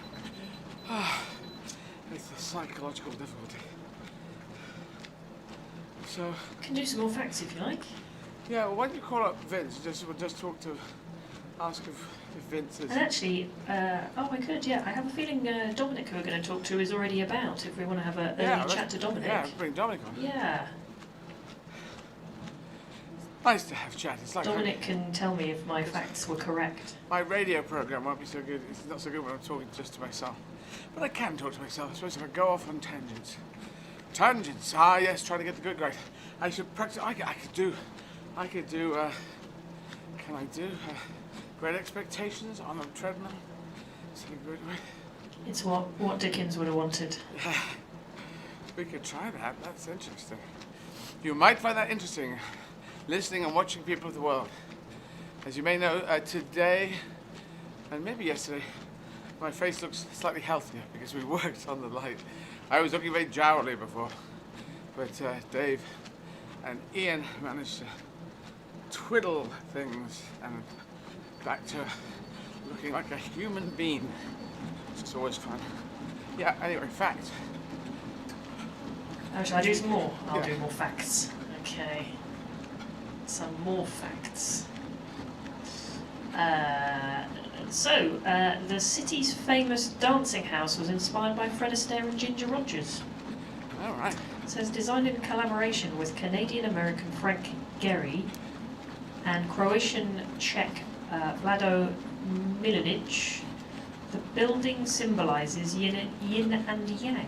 In this case, the blending of communism and democracy. Oh, there you go.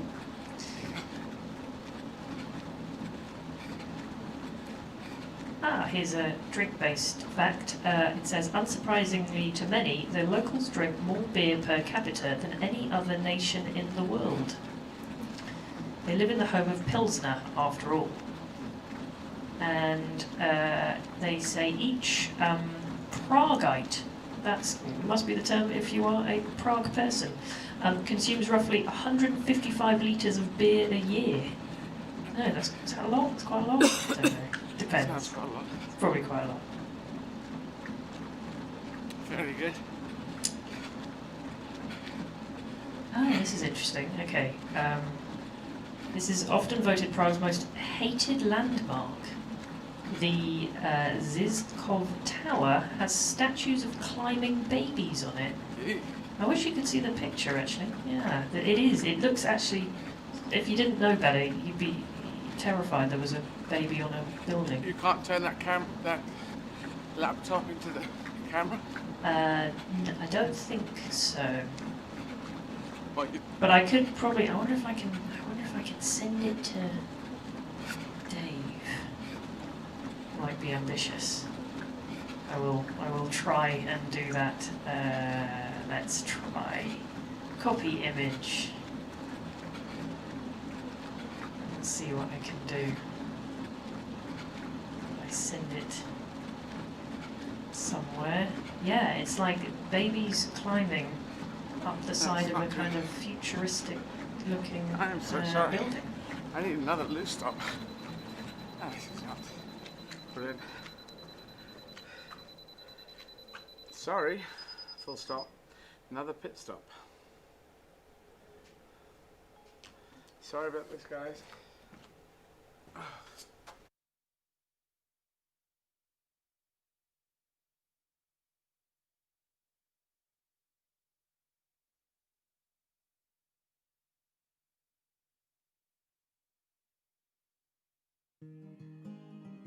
Shockingly, over 2 million tonnes of food a year is wasted within the UK supply chain. FareShare is tackling this problem in a strikingly simple way.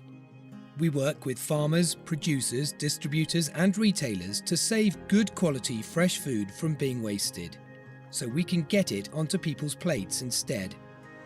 In practice, it's a huge logistical feat, involving hundreds of volunteers working tirelessly to unload the produce, unpack and sort it at any one of our network of food warehouses across the UK.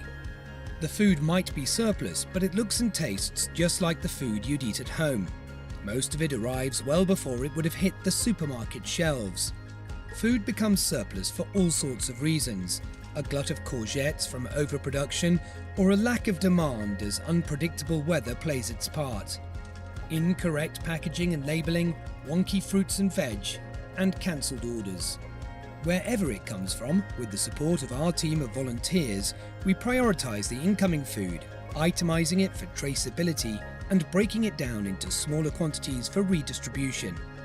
FareShare gives nearly 11,000 charities access to food, all of whom are onboarded safely and meet all food safety regulations. These charities and groups range from food banks, children's breakfast clubs and homeless centres to small local community groups. Not only does this food save charities thousands of pounds on their food bills, it means they can offer the people they support more fresh, healthy fruit and veg and a wider range of food in general. New innovations like the FareShare Go app have seen direct pickups from the supermarkets, meaning perishable goods like fresh bread and fruit can quickly be redistributed. FareShare is more than meals though. Food brings people together.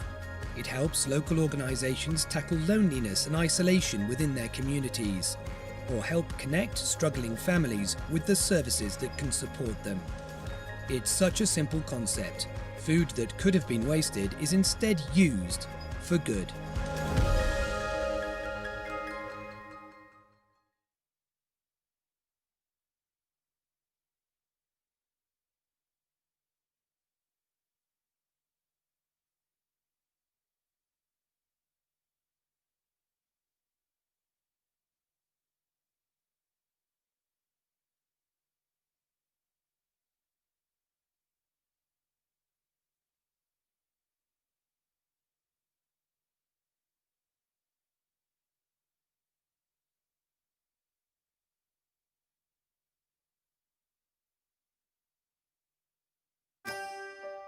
It started with a box, and 2.8 million more just like it. Rations meant for war would now help those victimized by it. Passed from hand to hand, they moved together across land and sea, to a place where everything was broken, where everything had been lost. The box revealed its gift: food, survival, hope. The knowledge that someone, somewhere far away, wanted to help. Goodwill put into action, a world embraced, and yet only the beginning of the story. The need was bigger, deeper, more fundamental. It still is. A chronic absence of food and clean water. Hunger, starvation, desperation. Sickness that racks young and old, mounting pressure on communities already in distress. The ones who can change the world for the better, stripped of their gifts. Every path blocked, and seemingly no way out. But as understanding of the problems grew, our simple box changed. It now turned to the roots of suffering, to empower those at the brink, life flowing back into communities, nourishment sustained, the seeds of hope planted. Communities freed from sickness, the good building on the good, powering the engines of change. The future we will all share, built on a simple truth. That when you give of yourself, you can be the difference in people's lives. You can help deliver lasting change. Its colors are different. Its mission has grown, but it's the same care package. The simple box that gives us all the power to change the world for good.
been... Oh, am I on? I don't know if I'm on.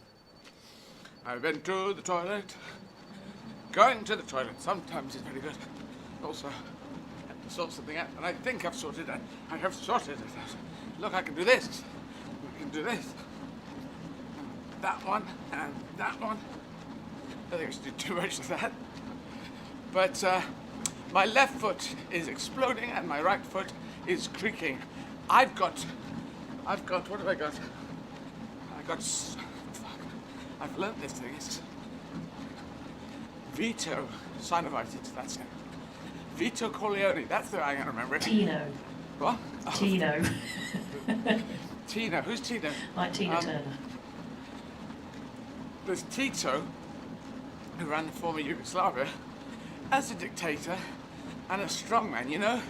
It's an interesting thing about Tito. I don't know quite how to take Tito. I believe he was Croatian, but he was on our side, the Allied side, against the Nazis in the Second World War. He was obviously a general of the guerrilla fighters there. I'm sure there must be some, you know, I'm not going to go into paintbrush him into this wonderful place or to a place where he shouldn't be. So my knowledge of the person, I'll tell you this little story that goes into it, but anyway, he's obviously a communist, and at the end of the war, of course, under Stalin, who was a real coward and a murderer and totally, what is the word? Suspicious of everyone. That paranoid is the word I'm looking for. So, had all these purges, had all these people murdered. I think even his own members of his own family. Anyway, so that was him. When he died, everyone was so scared they wouldn't go in the door because he was dead. So he was dead for ages. He could have been crying out for help. Hopefully he died screaming. Not a good guy. Russian people, fantastic. Stalin, no. But Stalin wanted to run all the areas that had communist, that he felt was under his sphere of interest in the communist bloc. But in the former Yugoslavia, Tito was different. And so Stalin sent people to kill him. Quite a few, one after the other. And he said, and Tito sent a letter back to Stalin, stop sending people to kill me. Otherwise, I'll send someone to kill you, and don't worry, we won't fail. So he sent that back. So, you know, this is a ballsy person. And anyway, don't know why I got to, oh yes, Tito, that's what I was going. Tito. Because I'm sorry, not from Tito's synovitis, but Tino's synovitis. Is there anyone called Tino, you know? Tino. There's Nino. We spoke to Nino recently, but no, that's Nino. Tino. I need the first letter. I'll have to go and find Tito. Tino synovitis. That's what I got. Look it up in your, when you've got a spare day. Tino synovitis. And, yeah. But we're almost at 1:30, so we will be talking to Dominic Osdian. Yes, at 1:30. No? Yep. We believe so. Just getting Dominic lined up. So I'm running along. Everyone, MHG people. I'm Eddie Izzard, MHG. Have I got the right letters there? I believe so. So running with the Czech flag today. MHG. Oh, you can see all the MHG people. That's very nice.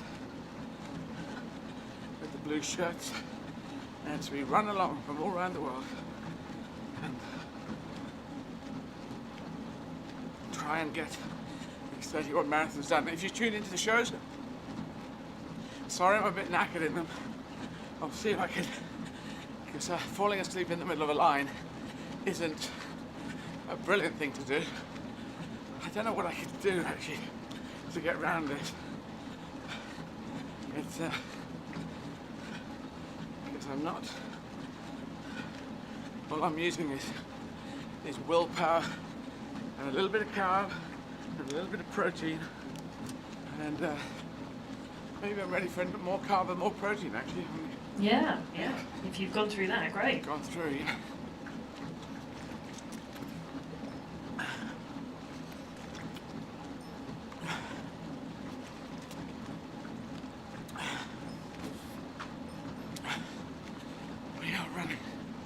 pictures of Prague there. Lovely trams. Trams in a city are beautiful. I don't know. Actually, trains are beautiful. Buses are fine. I cannot work out what it is, and I've thought about this quite a lot. Why do I find trams so beautiful, so romantic? Trams and trains. Is it the lines? Is it the lines that link them forward? I don't know. But they do seem to be. Oh, there's me. You must have taken that video. Got video. Oh yes, I remember that.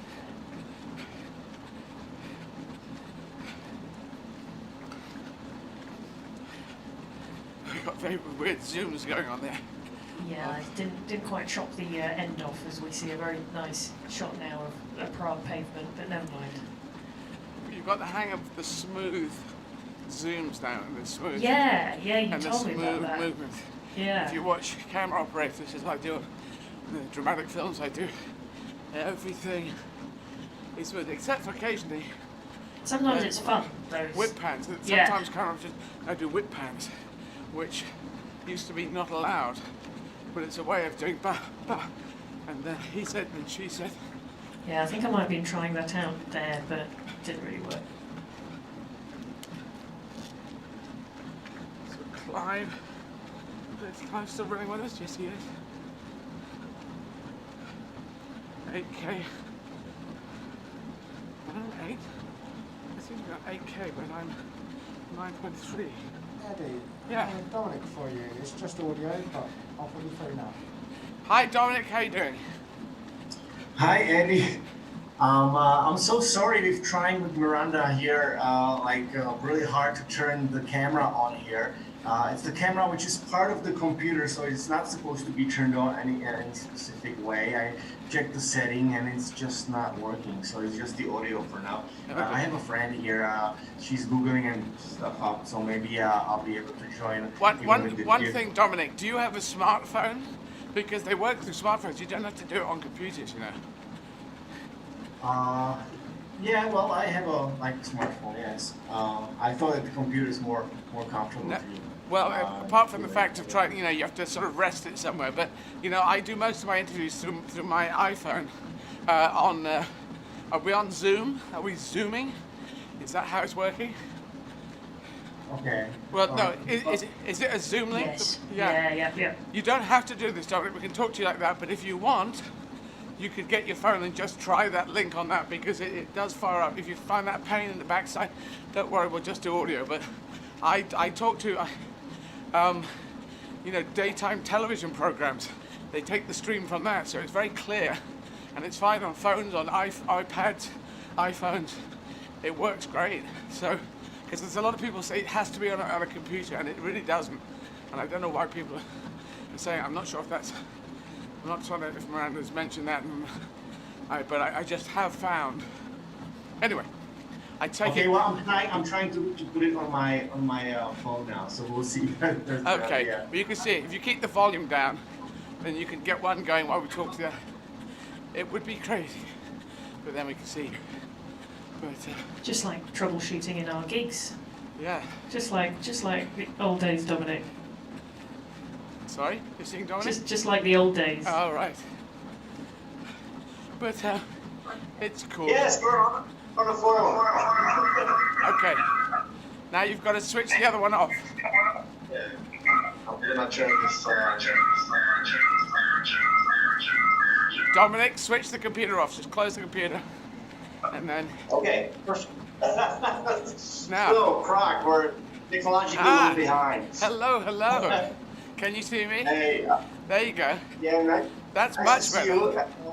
Beautiful. So. And sorry about the long Now, intro. Dominic, a trick for you. A trick, Dominic. Here's a tip for you. Because holding your arm's going to get pain. If you've got any books in the house, just pile the books up and you can stick your arm on the books, and that's what I do. Or you can just rest it up, or someone else can hold it. But it's but there you go. It's all looking good. Excellent. Very clear. As you can see, that finger's got to move. There you go. Now, alrighty. So how are you? How are you?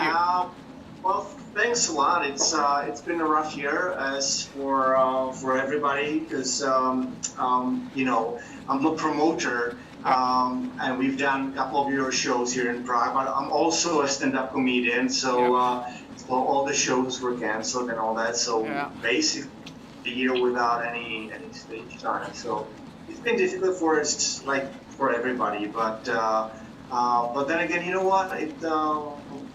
It is an opportunity to look on different things and maybe something what you don't have a time to do.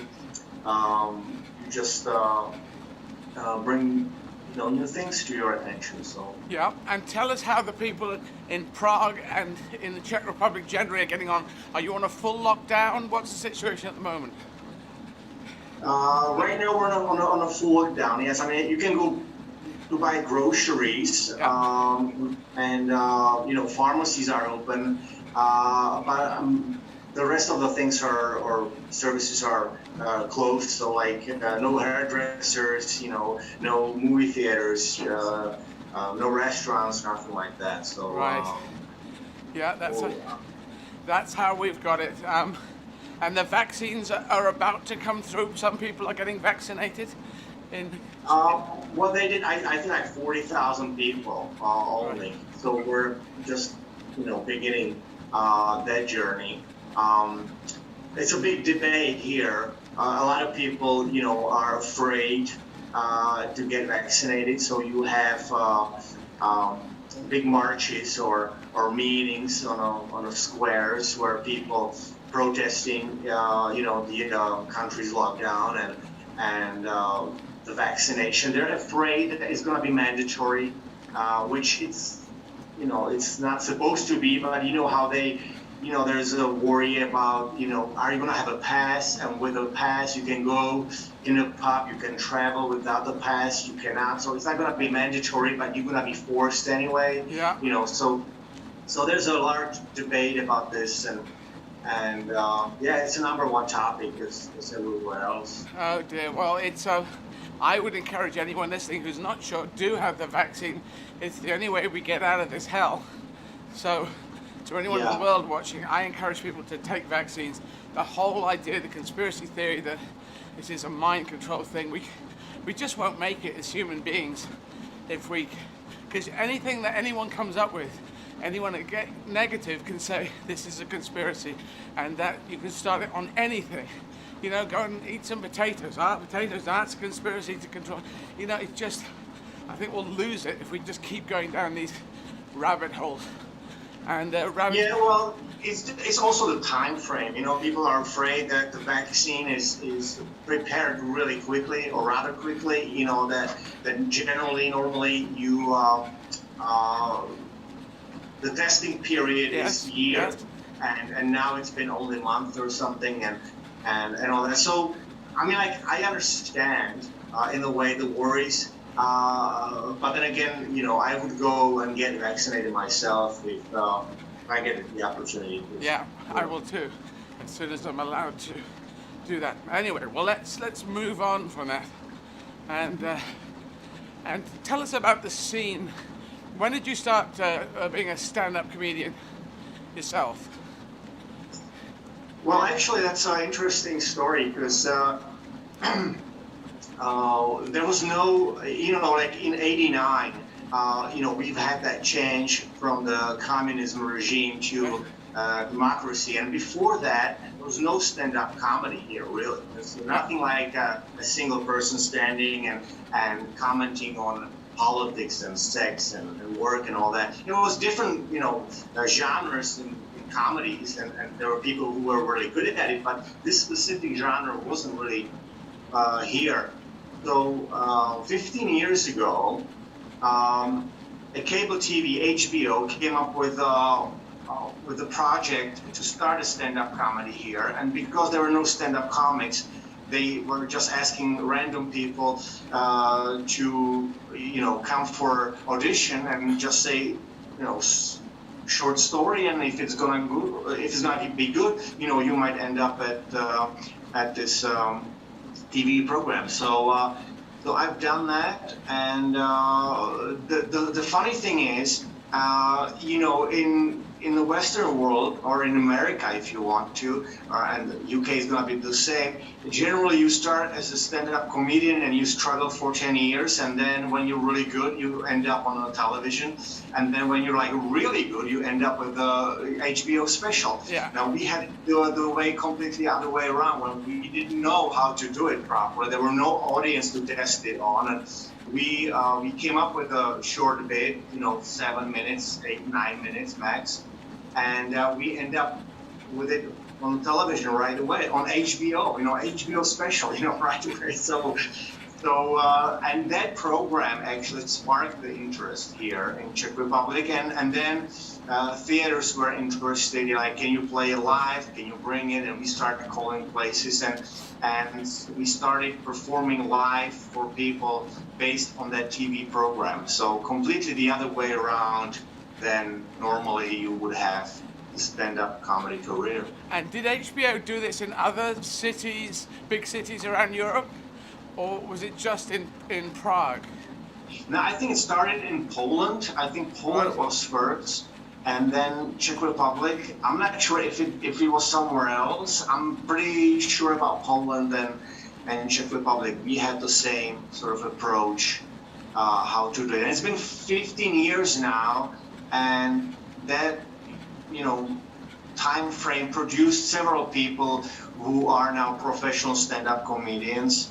And so there's a stand-up comedy scene at the moment existing. You know, we play big cities, small shows, big shows. We travel abroad as well. Yep. You know, so like anywhere where Czech community is larger, and there's, let's say, Czech pop or something. We go there and we perform the Czech stand-up comedy in Czech for Czech people living in, you know, we did London, Manchester, Birmingham, Cambridge, Chicago, all these places. So. And do you do stand-up in English as well, or not really at the moment? Listen, I've done that, but since I don't really have that much, you know, opportunity to perform in English, and you know, stand-up is really the fluent language and the speed and the timing, and it's so crucial. So I didn't really wanna. I done a couple of gigs in London. Yeah. I've performed in downstairs at the King's Head, I believe. Yeah. The name, and then up the creek. Yeah. And it was interesting. I mean, I did very well in the first one, the downstairs and the King's Head. It was an amateur night. It was my first English stand-up comedy there. I totally failed and bombed in the other place, up the creek, because that was a amateur night. It was a professional night, and through a friend, I got booked there, and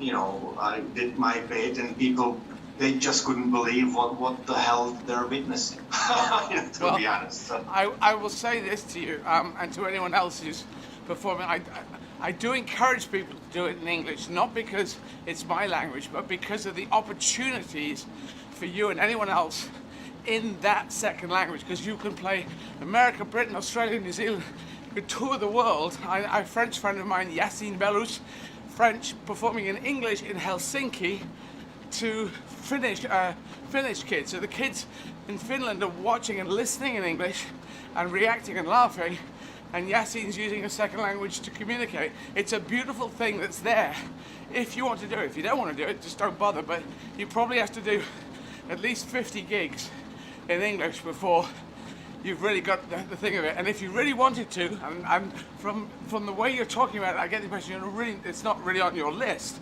But if it was, if it ever becomes on your list, do the Edinburgh Festival, because you have to do 26 shows in about 26 days in English. So you'll start off rough, but by the end of it, you'll be pretty damn good. If you've got the comedy thing, you need to do multiples and not the occasional one, because then it will be hit and miss. And Up the Creek is notoriously difficult. I died at Up the Creek, and I'm now playing the whole world. So that audience used to tear me apart. So yeah, Edinburgh Festival is the place if you really want to get your English good. to go there and just do a whole bunch. It's 26. You have to do 26. So, and they're usually an hour. Sarah, is it an hour long? Yeah, usually an hour long. Yeah, standard. Can we get Sarah on the screen, please, Dave? Because Dominic, you know, Sarah. Hi, Sarah. Hey. How are you? All right.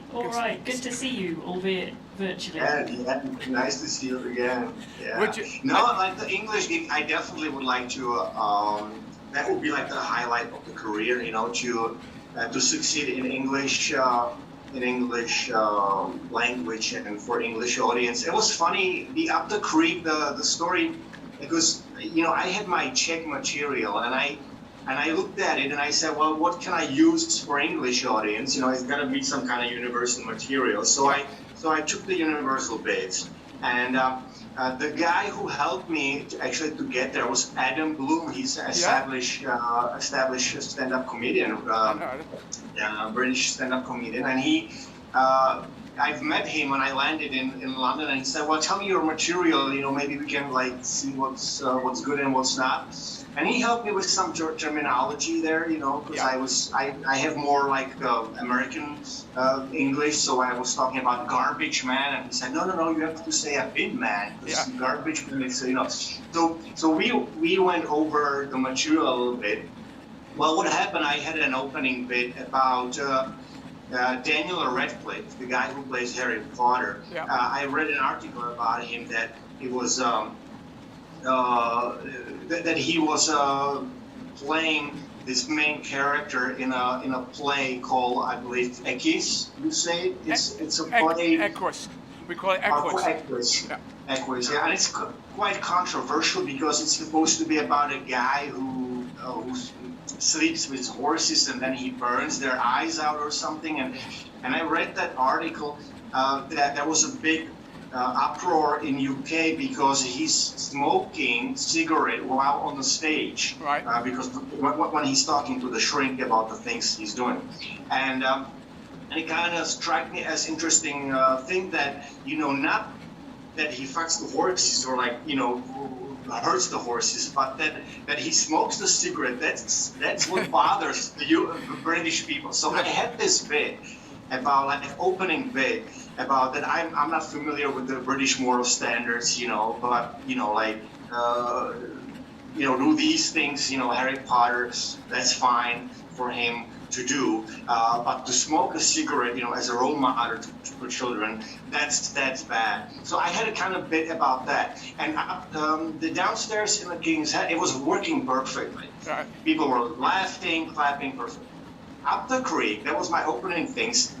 People just didn't buy, and so I struggled for the rest of the 7 minutes there, and I did it. I finished. I walked off the stage, and Jane, who's the booker there, she said, you know what, it wasn't all that bad, but you lost them with the first joke. And I said, well, I know, but I don't understand it. This is like a British-related joke, and it was working yesterday, perfect, and all. And I was unhappy about it. And she said, you know, this is the difference between Southern and Northern London or something like that. That's a different crowd. Like, you know, people, you know, downstairs at the King's Head, they know Harry Potter, they know Daniel Radcliffe, they've heard about that play, they probably heard about that controversy, so they buy the joke. Here, up the creek, people know Harry Potter, and they know Daniel Radcliffe. They've never heard about a play, a quiz, and all the controversies there, and that he's naked there, and all. So when you, as a foreigner, get on the stage and were telling them a story about the guy they know, but they didn't know the facts. They just didn't buy the story at all. They just didn't trust you at all with the story. That was the major mistake, and that's how you lost them at the first joke. And I said, okay, well, that's my bad, you know. But that's how it was. I think Up the Creek is a very, if it still has the audience as it used to, it's a very particular audience, and they quite like to give comedians a hard time. I never had a good time playing Up the Creek, I must say. The other thing is, in using my comedy brain, is you've got to learn how we pronounce, unfortunately, Equus. It's like EQ-Y-S. Right. And then W-U-S, like equus. That's Equus. Equus. So you say equus all the time. So they play equus, and it's got horses, and it's a thing, and it's sex, and if you keep saying equus, because equus and equus, you could lose people there. What is that play? Equus. But equus, W-U-S, if you think of it spelling phonetically like that. That might as well be a problem. Maybe that was the thing that I just said it wrong, and they didn't, so, you know. When you were saying it to me, when you were saying it to me, I thought, oh yes, equus, because it's a weird, for the English speakers as well, it's a Latin word, and it means, I think, horse in Latin. But it's very, you know, it's very theatrical, and if you're not into theatre, I remember, and that's not really the centre of my existence, I looked at that when I was a kid, and I went, what the hell? Is that a Latin word? That's the name of a play? So it does distance you, and if you don't hit the pronunciation bang on first time, it'll throw equus, you know, and you got to just practice that. My French friend yesterday, and I referred to him, he had a problem with saying the word law, L-A-W, because we pronounce it L-O-R. We pronounce it law, like L-O-R, but it's written, for a French guy, it's written law.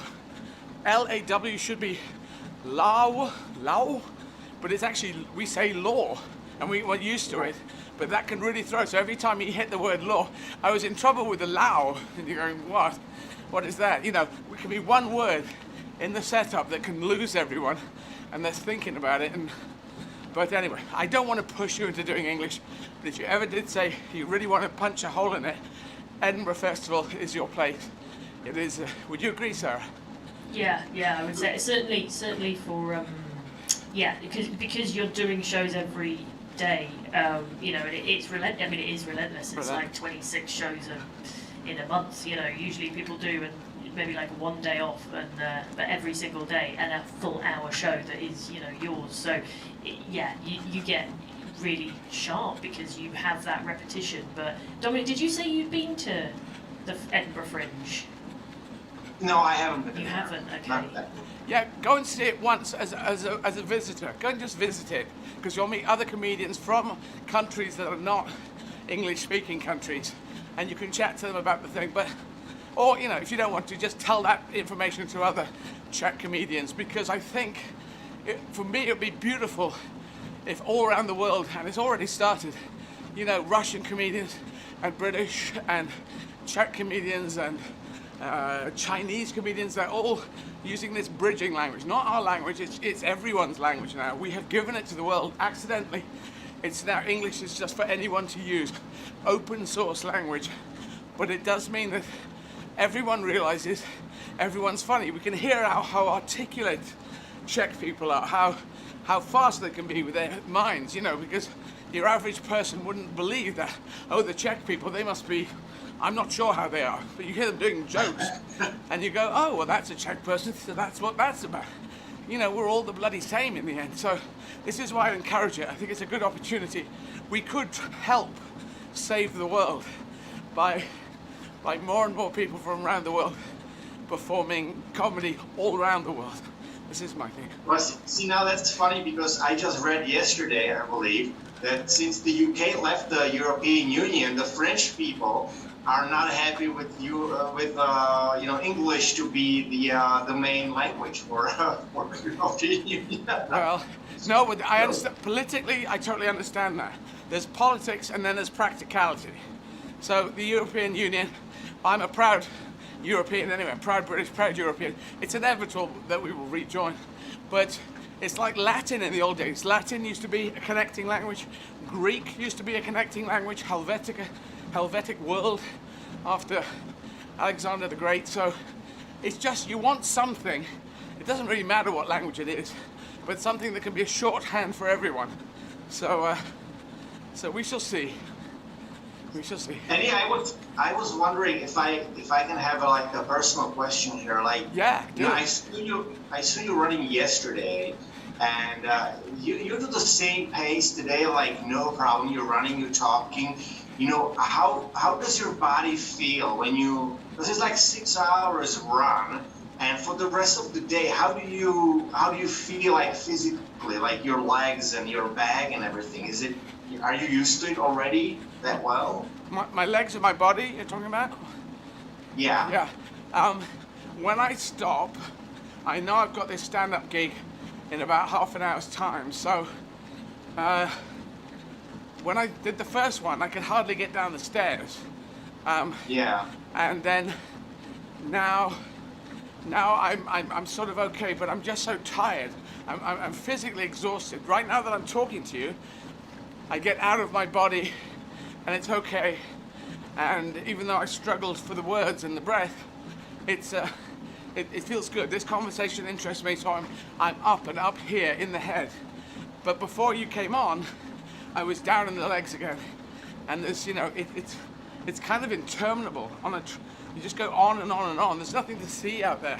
I've got this screen, so if I can link up and talk to someone, it's great. So I do the gig. I fall asleep in the gig, which is really weird. I've actually fallen asleep in the middle of a sentence, and I said there was a God, when he's designing a bee, he would give them big arms. I came up with, there was a pause, and then I said, very big arms. And I thought, what the hell is that? That's very weird, ad-libbing from slumber. But after that, I'm just kind of knackered, have something to eat. I feel a little better, the stress goes away. So the stress goes away when I hit 8 o'clock London time. And then it's sort of relaxing, but I don't walk terribly well. At night, if I get up and go to the loo for a pee, I sort of walk like a cowboy a bit. And then the next morning, I sort of get through it, but it's not brilliant. But I am utterly exhausted. Well, just you know what? Just ask me something. So I'll do the talking, and you can slow down your breathing now. Well, it's okay, Dominic. I've only got 3 more minutes left, so I'm going to ask you one more question. Okay, go ahead. Do you see the comedy in Prague, in Czech Republic, growing and growing, getting bigger and bigger over the following, once COVID's gone away? You see a good future? Absolutely. Oh, absolutely. It's huge. It's I think the gigs what we're doing, all of them basically are sold out, or the tickets are being sold really quickly. So it's great. And also, even with the English stand-up comedy, I mean, you were in Prague twice, yeah, and those were big shows. And basically, 2019, me and my partner Anthony from Force, because it's 2 of us doing the shows, yeah, the English shows. We've produced 5 major English shows in Prague. So, and they were all basically sold out, or big numbers. So it's definitely something what we've discovered and we enjoy very much now. And the same. Of course, we're looking for you to come back, to perform, because you have a huge following here, and it's always a pleasure for us to see you and to see Sarah. Yeah. Well, we will be back. I'm supposed to be going into politics as soon as I can, but at the moment I'm not in politics. This is political, but human political. So we shall see. But I could well be back sooner rather than the later I was expecting. But we'll see. But yes, I definitely will be back to Prague. So thank you. Thanks for talking. Glad you got this the video working. So now you can do it on your phone, and really good quality as well. Well, thank you for bringing me on and to placing one of your marathons to Prague, because it makes me really proud, and it was a pleasure. And of course, now I'm even more technologically advanced than I was 30 minutes ago. There you go. So learning every day. So anyway, and it's Sarah's laughing. She's gorgeous. Well, thank you very much, and it's a pleasure, and fingers crossed for the rest of your run in Prague and the rest of your marathons, and stay safe. Stay safe. And you too, stay safe, take care. Lovely to see you. Bye. All right. Bye. Very good. So that was Dominic Ozdien, who is a stand-up comedian and is my local Prague promoter when I play in Prague. I played there twice now. And now we're going to talk to the Times Radio, a segment called If I Ruled the World. And I'm going to be asked what I would do. So I don't know if I got answers for this, or maybe I'm already doing... I'm trying... Anyway, we'll see. We'll talk. We will talk.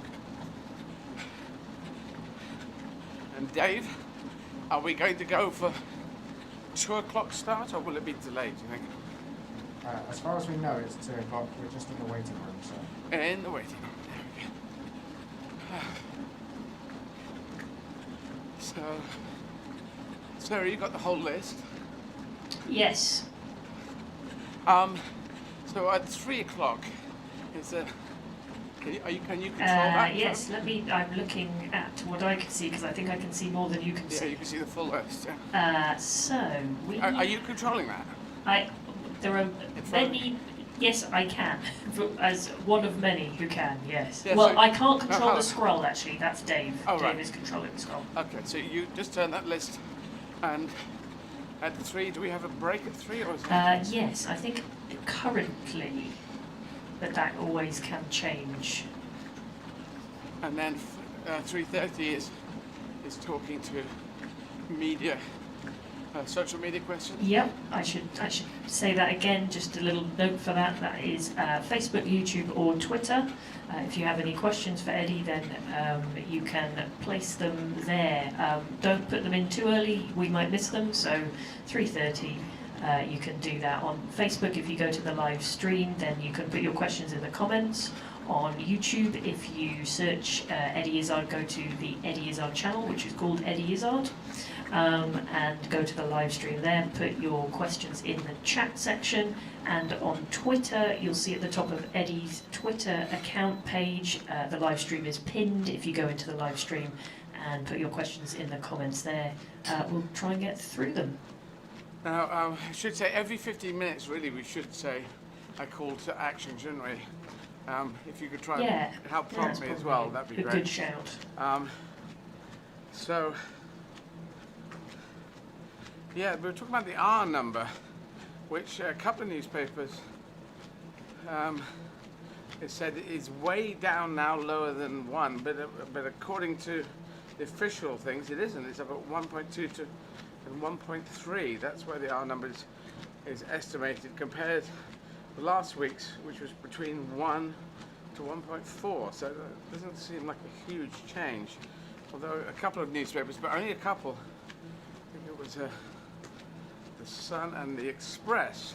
I don't know why, but they both said it's been smashed down to 0.6 or something.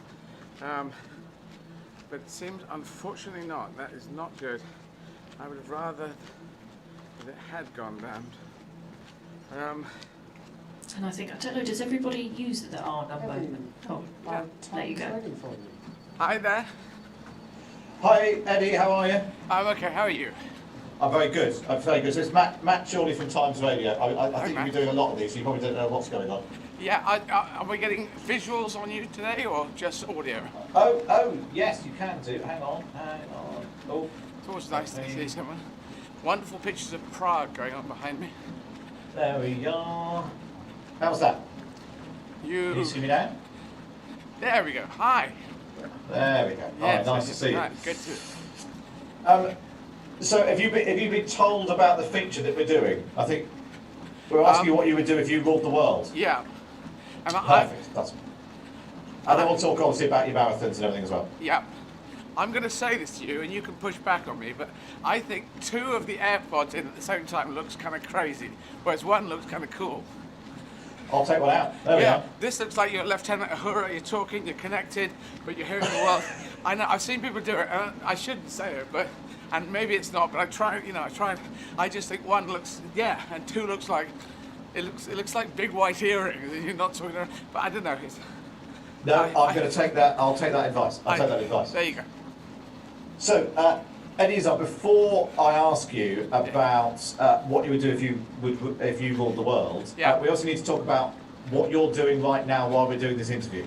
Yes, well, I'm attempting to run 31 marathons, 31 days, plus also doing a gig after each marathon, a 1-hour comedy gig, which is in English, of course, except after I've run, because I'm running virtual marathons through different cities in Europe and the world. And after I ran through Vienna, I did the gig in German, which I'm very proud of because it kind of worked quite well. It was quite good German, quite good comedy. And then after, on the 23rd, I will be running through virtual Berlin, and I'll do a gig in German. And the 28th, I'll run a virtual marathon for Paris, and that will be in French. So that impresses me. I don't really mind if it doesn't impress other people, because I think it's tricky. It's always amazed me that you doing stand-up in, I remember you years ago when you first did stand-up in French. I thought that was, you know, knowing what my French is like, that's pretty impressive alone. Well, in German stuff. I was just pushing to make connections. So my idea at the moment is some people, maybe half our country, half the world are saying, come on, let's separate out, let's sort of pull back, let's go back to sort of a 1930s thing. And I'm saying, no, come on, let's go forward to the 2030s. At this time of separation, let's make even stronger connections than you had before. You cannot legislate against hearts and minds. And so a lot of us see the advantages of linking up with people, trading with people, not having more and more bureaucracy in the way. So that's what I'm doing. I'm running to keep establishing the links and make even stronger links around the world for Make Humanity Great Again. That is the name of our fund. I got this slogan from, I can't remember how I got the slogan. There was a guy, he was kind of crazy. I think you don't need to worry about that. He's long gone. He's long gone. He's just about long gone. But then again, he did some sort of crystal act of his own on the 6th of January, which is not great. Anyway, that will all play into history. So, yeah, my thought is, my worldview is, a fair chance in life should be the right for every person in the world. A fair chance in life. That's not a huge ask. That's not a free life. Just a fair chance to be able to get forward, move forward, have a family, have kids, have a job, retire, pension. Everyone should be able to get to that. So that's what I'm fighting for. And the charities that people are donating at eddieizzard.com. And if they donate, the money goes through to help charities that help make humanity great. Okay, so as part of our feature, If I Ruled the World, we're putting you in charge of the world. So what would you, that sounds like you've already got your plans for world domination all sorted. Well, this is the thing, I wouldn't say never world domination, world encouragement, world, so you say, if I ruled the world, that is one thing. And obviously that's maybe in the future, I don't know, someone will get to be elected world leader, but if you take the presidential positions, generally they're more ceremonial, more ambassadorial. Lots of presidents, they're prime minister and a president in a country, and that's kind of how I would, you know, I would like to do whatever they were doing if they were, you know, encouraging the world to do things. So that's, and I just talked about things I would do. It's I don't know if I've got specific things I'd say, well, we do this with this. I do know we're heading towards more automation. So we've got to the universal credit place where everyone has enough to live on, but they can retrain and they can do other jobs, because a number of traditional, it always happens that certain traditional jobs will drop away, and that causes unemployment and that causes this hellish situation. But I would encourage us to be going forwards into a place where people aren't constantly in the situation where kids can't afford, you know, breakfast lunches. The whole thing that Marcus Rashford and Fairshare, who we're supporting it, are fighting for, that shouldn't be happening in this day and age. I want the Conservative Party to get behind that rather than constantly pull away from it and say, no, let's just leave the kids where they are. That doesn't seem to make humanity great. I think football can save the world. And this isn't quite the rules that, you know, what are the laws that I would put down, but football is... That's good. You can have whatever you like. Let me tell you this one. Football is a beautiful game. It's very American, even though America is only just beginning to grab hold of it. Because I'd say there's two big major American games, which are basketball. You have to be very tall to be great at basketball. And American football, apart from the quarterback, you have to be hugely built to be in American football. Football, you can be tall, short, wide or thin. It really doesn't matter, and there have been great players who have been all shapes and sizes. It's very genetically open, and it shares the respect around the world. You can see this from, you know, you think we're a pretty established country, where our GDP must be, is it 6th or 7th in the world, 3rd in the world, whatever level we are in the world. But if we go and play other countries, they can beat us. They can beat us hands down. Smaller population. The respect is spread around. And so that people can say, my football team in my country, we just beat so-and-so. And there's no war in it, no one's dying in it. It's just a game. Everyone stands up at the end. And if you have good gamesmanship, then people can come back another time and maybe beat the other team. I love how that's been handed around the world. And now with America really coming in, especially the women's team, American women's national team, fantastic. The American team, national team also, the men's team is rising up. And so we could get to the place where everyone in the world is playing football.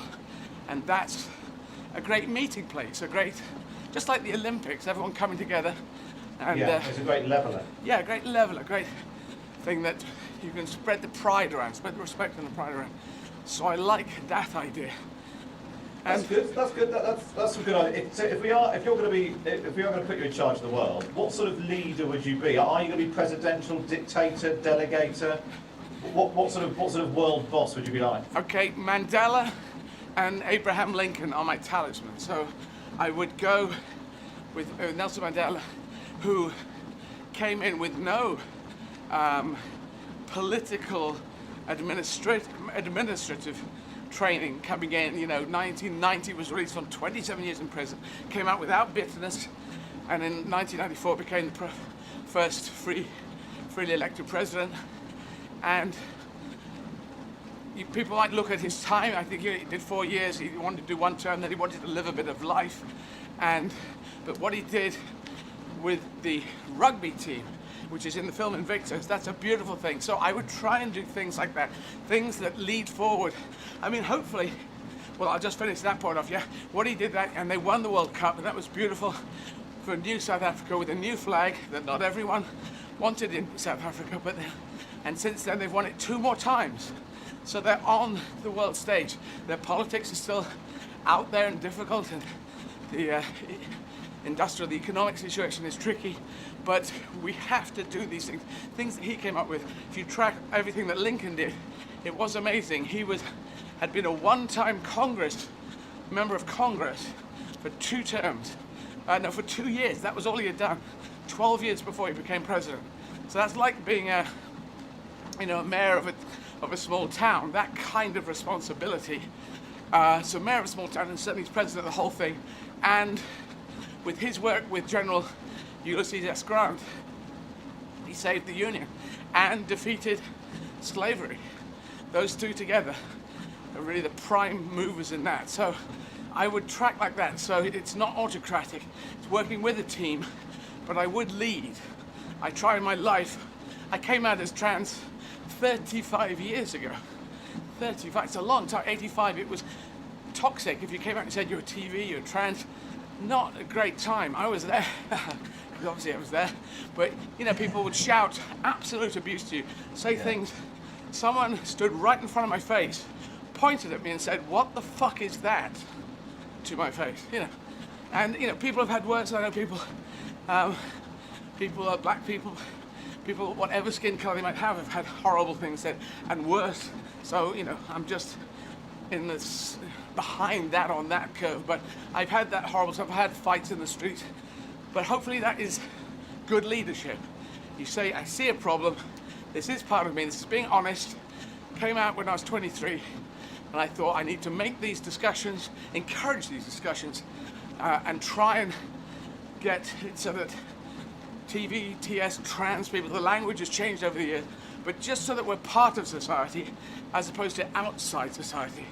And now it is a hate crime if someone screams abuse at you in the street. And I recently did report someone about 2 years ago, and the police took it seriously, Crown Prosecution Service took it seriously, and they were prosecuted. So we have moved on. we do gradually, slowly but surely, hopefully things get better. So I try and do things like that. And I suppose it's taking your own experience, but I mean, other people might have felt like shying away from it or not, but to keep on pushing yourself through that and in the public eye. Your life in the public eye would have been easier if you hadn't done that. If I hadn't done that, I also fancied women, so I could have lied about it, had family, wife and kids, and just lied about the secret. But think of my mental health. It would have been way worse. And we know a lot more about mental health. And I would say I'm really pleased that William and Harry, I know there's been problems there, but together they've both been pushing on the subject of mental health. Their mother died when they were young. My mother, me and my brother, we had our mother die when we were very young. I was 6, and Mark was just 7 going on 8. So I just like the fact that mental health, imagine that the kids get, and they must be aware of that. And also because military careers and stuff. And the fact that we are getting into it, but we can talk about mental health now. Yeah, I completely agree. Before mental health, if you said you suffered had mental health problems, people would, it's almost this, like, this is wrong. Again, toxic person. When I came out as trans, I was a toxic person. We've now got to a better place, or we are getting to a better place. And if you talk about it more, you can understand it, and other people come forward and say, yes, I suffer from this too, or I have a problem with this. Or I'm LGBT plus and I wish to come out and be honest about it, because that's better for the discussion around the world. Yeah, no, weirdly, I realised that was the case. My mum died when I was 3 as well. I think mental health in the early 80s was probably not a massive consideration. Yeah. And so yeah, that whole shift in debate is I think really important. I think you touched as part of this feature. You're all in the world. We always ask people who would they have around them. I know you touched on Abraham Lincoln and Nelson Mandela. We say you can have anyone dead or alive, real or fictional. So who would be your own Dominic Cummings? Who's your top advisors? No, I wouldn't go for Dominic Cummings because he seems to I don't know quite what he believes in, but these are not the talismans. The extreme right are not the talismans that I'm using. I'm a radical and a moderate. So anyone who's radical and moderate, I'd have Grant there, US Grant, who as president was the first president ever, and may have been the first president in the entire time, who's talked about the Native Americans. I think Obama might have as well, in his opening speech, in his inaugural speech, talking about Native American rights. And Grant was very sharp, and his reputation has been pushed back on over the years. It's now coming back to the fore. And as a general, and as a president, he really was the next one after Lincoln. Lincoln was very wise. It's this wisdom thing. So I would have him there. I would like to have as many, equal men and women. I'm a trans woman, so I'd like to make sure that was equal. I'm trying to reach for because I'm not good at lists of things, because this is your program is like, what would you do this, and I just don't. That's not quite how I work, but. No, it's fine. It's fine. So the last question then is Emmeline Pankhurst. Perfect. That's there exactly who you want. Yeah, Emmeline Pankhurst. And it's not Emily Pankhurst. I just because I spoke to one of her, I think great granddaughter, who says Emmeline, which I didn't quite realize. But what a fighter she was. Women of courage down the years. I want that spirit going forward, because since the cognitive revolution, which we read about in *Sapiens* 70,000 years ago, when we realized it's all about brain power, guys. It's not about muscle power. That's Jeff over there. He can pick up a log, but does he know what to do with it once he's picked it up? It's brain power. So from that point on, it should have been equal status for men and women, equal pay for men and women. And women are owed a lot of back pay and back rights for 70,000 years, as far as I calculated. I think that's a top. Emily Pankhurst is a top one. Final question then. Yeah. Because all political careers end in failure, what would be your vice that forces you from office? No, well, I wouldn't do that. So, Angela Merkel ending a very brilliant career. It doesn't have to be that way. Lincoln did everything right, got murdered by a coward who hadn't done anything for the Southern cause, and they thought, oh, I'm going to do murder against someone who's not ready and looking the other way. So that's not entirely true, even though I do know where you say it, because it does look that way, or can look that way. But again, you know, I tell you, Nelson Mandela didn't do anything wrong. He maybe didn't change the entire everything of South Africa, but how could you in 4 years? And why should he have to? Because he'd spent 27 years in prison. He wanted to live a bit of life. So fair play to the guy. And I met him. I met the guy. So it was a beautiful day. And Neil Armstrong was walking out when I was going. I was in that queue. And amazing. Yeah, that's a queue. That is an amazing queue. Amazing line there. And I was so intent on talking to Nelson Mandela, to Madiba, Mr. Mandela, I didn't know it was Neil Armstrong. Otherwise, I would have gone, Neil, hey. I was in Bishop Stortford. I was 7 years old, and how's he? What's he like? What's Madiba like? Is he wearing the shirt? Okay, the shirt. Yeah. So you want to keep it loose? Because I don't think Neil wouldn't have known me. I don't think, but I was very hot on that, and I was in Bishop Stortford at. Watching on the television. I think we're at 2 in the morning. We were in the Athertons' house, the house of the Athertons. Ian and Paul Atherton, and their dad Jeff, and their mum. And I loved that house. Me and my brother we just loved staying with the Athertons in Bishop Stortford because they had more Lego than we'd ever seen. And it was fantastic. It was always a wonderful time to play when we were at their place. The whole time, for people listening, talk to Eddie Izzard, the whole time he's been talking to us, for what, 15, 20 minutes now, he's been on a treadmill. And I don't know how you're doing it, Eddie. The only time I've done an interview where I've been running was I went running with Jeremy Hunt when he was running to be Tory party leader, and it was awful. I couldn't really concentrate on anything. How are you answering questions while jogging as well? What difference does it make doing it virtually? You on a treadmill rather than out on the streets?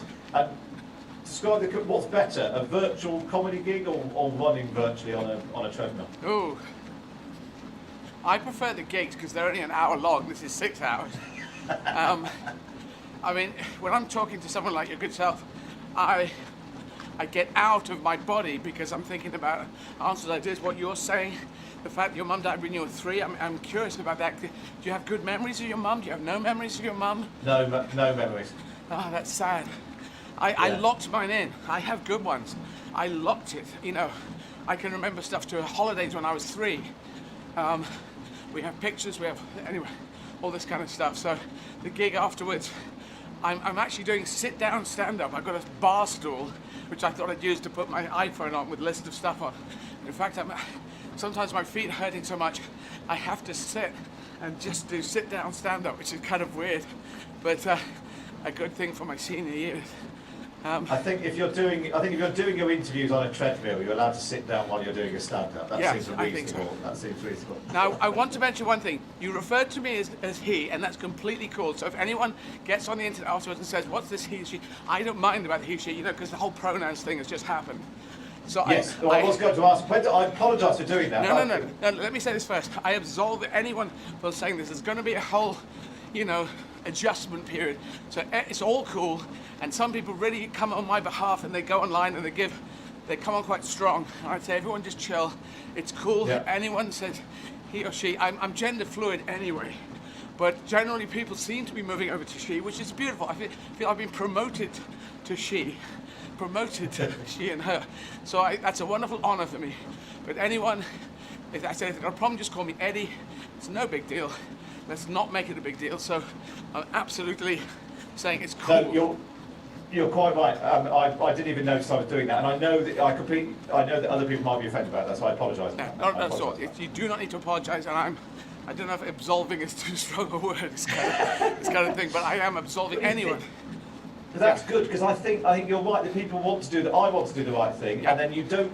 And then sometimes people are so worried about getting it wrong that they don't speak at all, and then that's even worse. No, I let you go through it, and I just thought I'd come back in case anyone goes online and said, I've heard this, and surely, but no, this is all cool, we're all groovy, and it's more important, and it's understandable that there's Sarah, what was the word? A language adjustment that people have to make.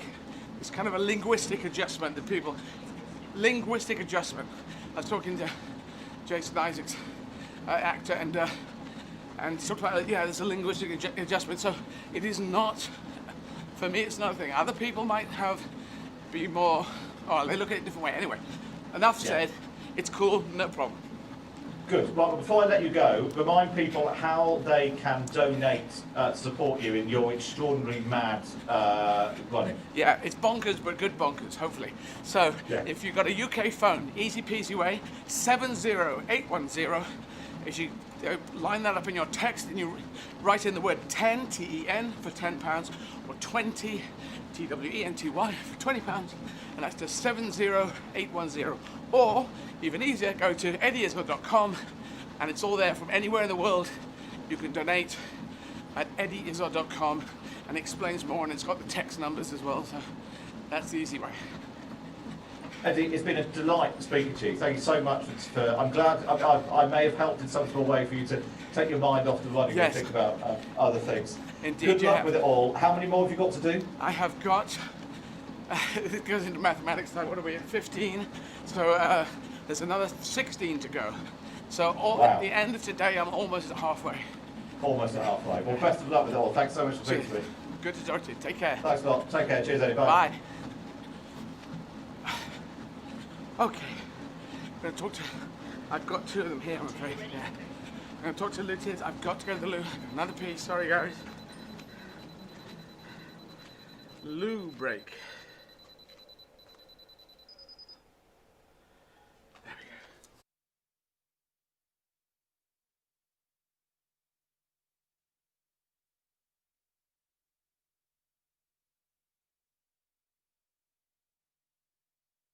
Hi, I'm Kevin Ryan, the President and CEO of Covenant House International.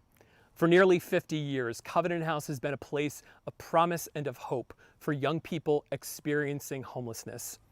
Now more than ever, we need partners in the community to unite with us to end youth homelessness.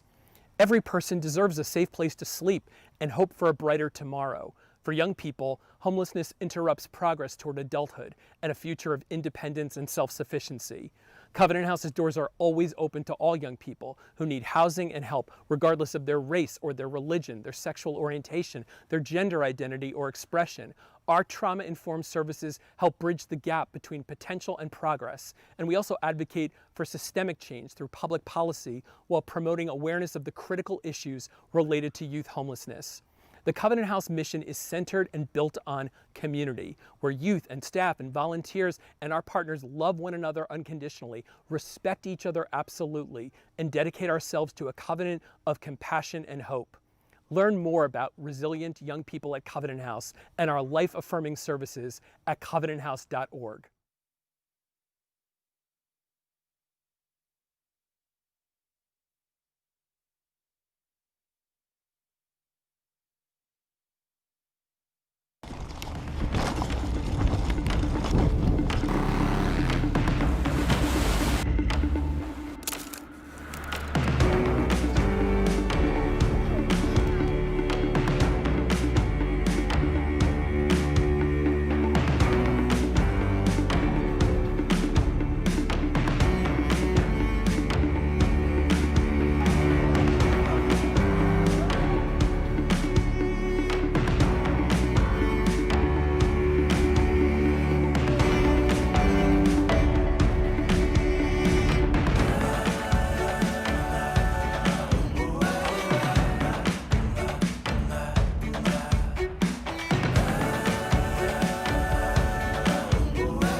Okay, we're back. Back running.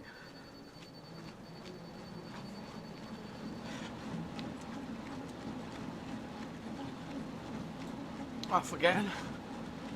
Oh, I can feel my toe. I have to go 3.5. So, now we're talking to Lou Tids, marathon runner. Lou ran 10 marathons in 10 days, the NHS last year on the treadmill. Has run 160 marathons, way ahead of me, and ultramarathons included in that number. And 2019 ran some 100 miles in one go on the treadmill. Wow. Ambassador for GB Ultras. So I'm going to put you through to him now. yes, thank you. Hi, Lou.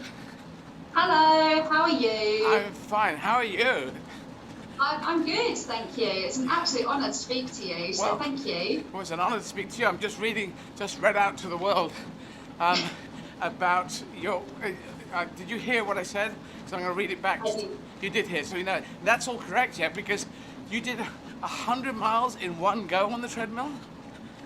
Yes, so last year, unfortunately because of COVID, I lost a really good friend of mine from the running community.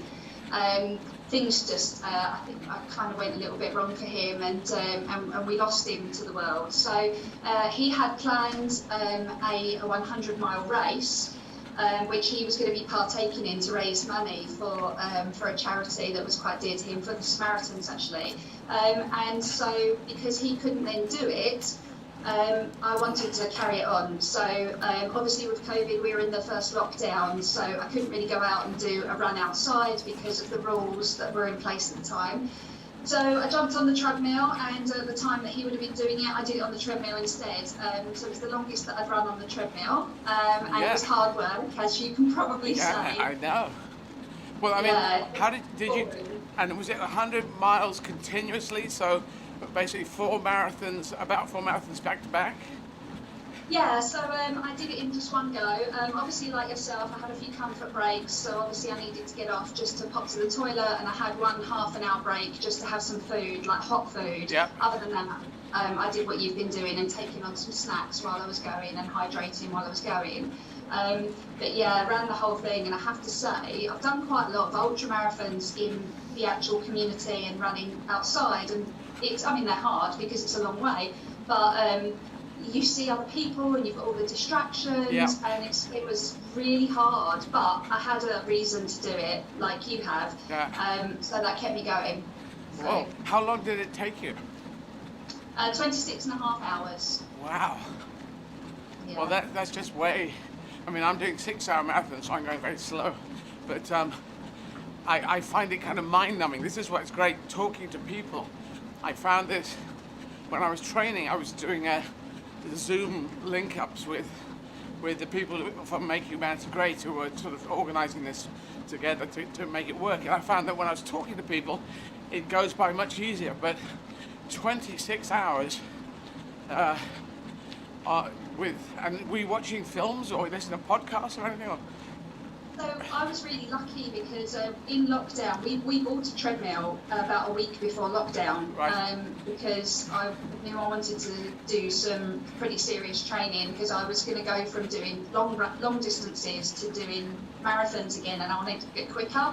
So I knew that sometimes if it was icy outside, I'd want to run on the treadmill instead.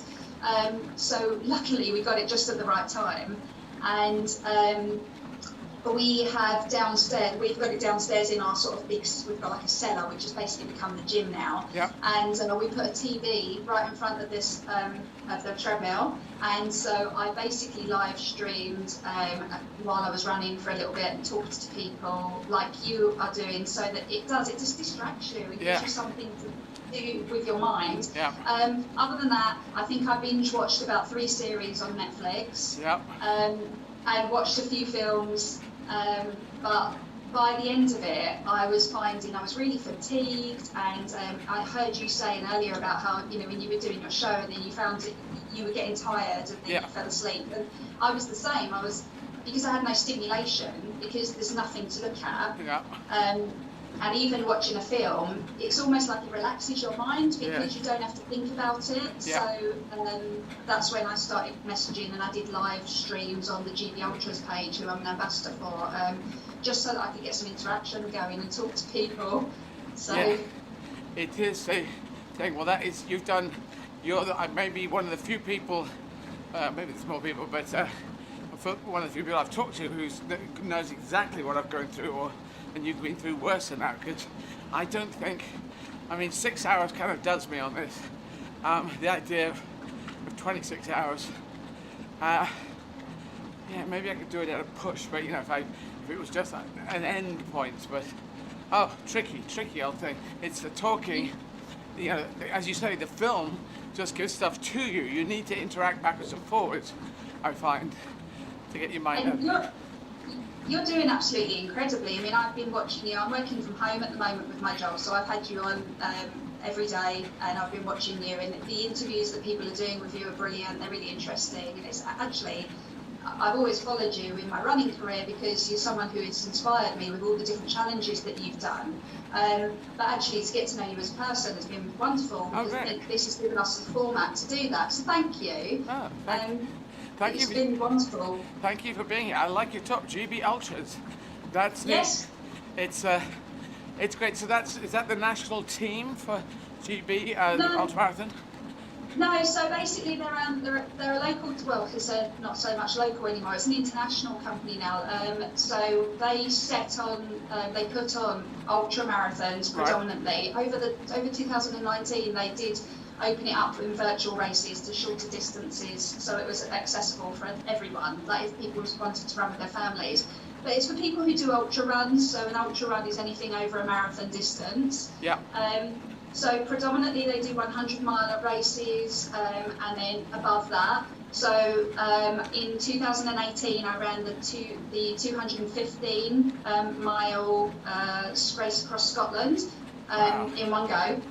So that was quite hard going. It took me 87 hours, and I had 3 hours sleep in total. So that was really tough. Can I how do you do the sleep on those huge races? Do you have a small tent with you? Do you just go lie under a tree? What do you do?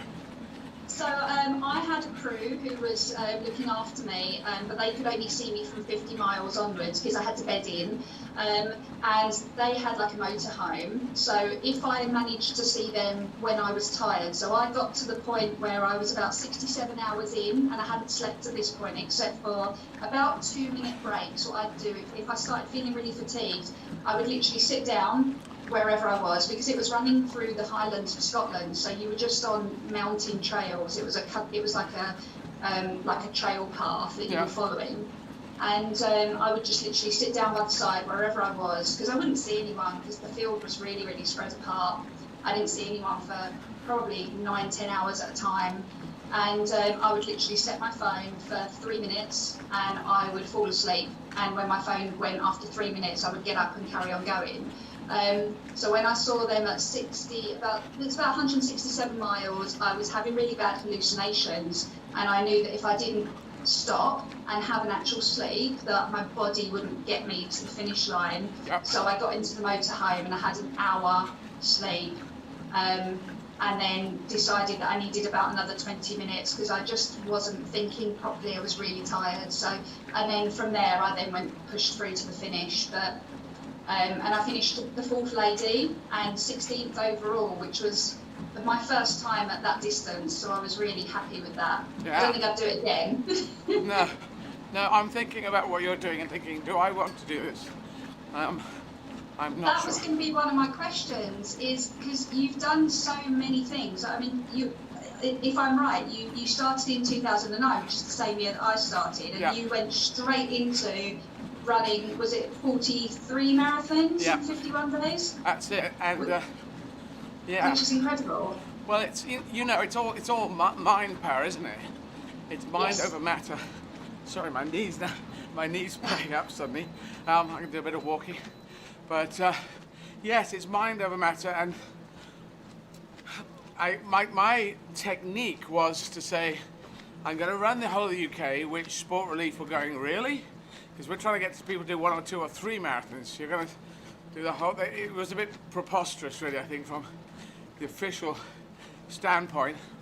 But I thought if you get cameras on it, try and raise some money, that's good. Once you go off and you tell everyone you're going to do it, it's more of an incentive to keep going. Like if I stop, it's going to be very embarrassing. Oh yeah, you said you're going to do this, but you did 2 marathons, not 43. And we didn't know it was going to be 43. We didn't know how many it was going to be.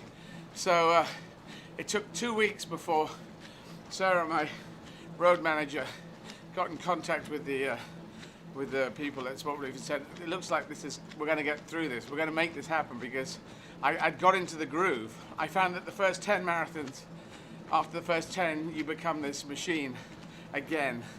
And I suppose I'm in the machine phase. I'm not sure if I quite feel like that. The gigs afterwards are quite tricky, because if you're failing and running, that's kind of to be expected, people watching. But if you set up a show afterwards, I think people want, to see a bit of comedy, a bit of, something coming out of it. And I am getting comedy, but there's no audience there. That's weird. So I can't quite tell. I'm just trying to make Sarah laugh. And I am falling asleep in the middle of punchlines. I came up with talk about God designing a bee, because a bee, when it stings, it rips out its own entrails. And I said, what God would say, unless he's smoking something, going, I want a bee with a sting. Wasps sting anyone, yeah, it's fine. And a hornet, anyone, fine. Bees, when they sting, they rip their entire entrails. I mean, it really is. It's not, it rips a leg off. It doesn't rip a bit of fur off. I mean, it's just a bonkers thing. And then I had him designing the bee, and I fell asleep in the line. And I said, I want him with great big arms. And where the hell did that come from? And I said, no, that doesn't make sense. So this has happened. I don't know. Hopefully people watching, because all the profits go to charity for the gigs, as well as, all the donations. So hopefully they will give me a little bit of leg room, a little bit of leeway to say, I'm not perfect in my comedy. I'm not doing a brilliant show, but I'm knackered. So do you think that with the fact that you've done so many successions of marathons, and I've done back-to-backs myself, and I know that it's quite tough. I think, like you say, the first, for me, I've done 10 in 10s, and I did 10 in 10 on the treadmill last year to raise money for the NHS. Excellent, well done you. I was really pleased with it, because I raised £3,000, which wasn't bad for me, and I was really proud. And then obviously Captain Tom he won up to me a little bit, so I was, it was literally, I think 2 days after I'd managed to hit my target, and I was dead chuffed. And then Captain Tom won up to me, so, what can you do?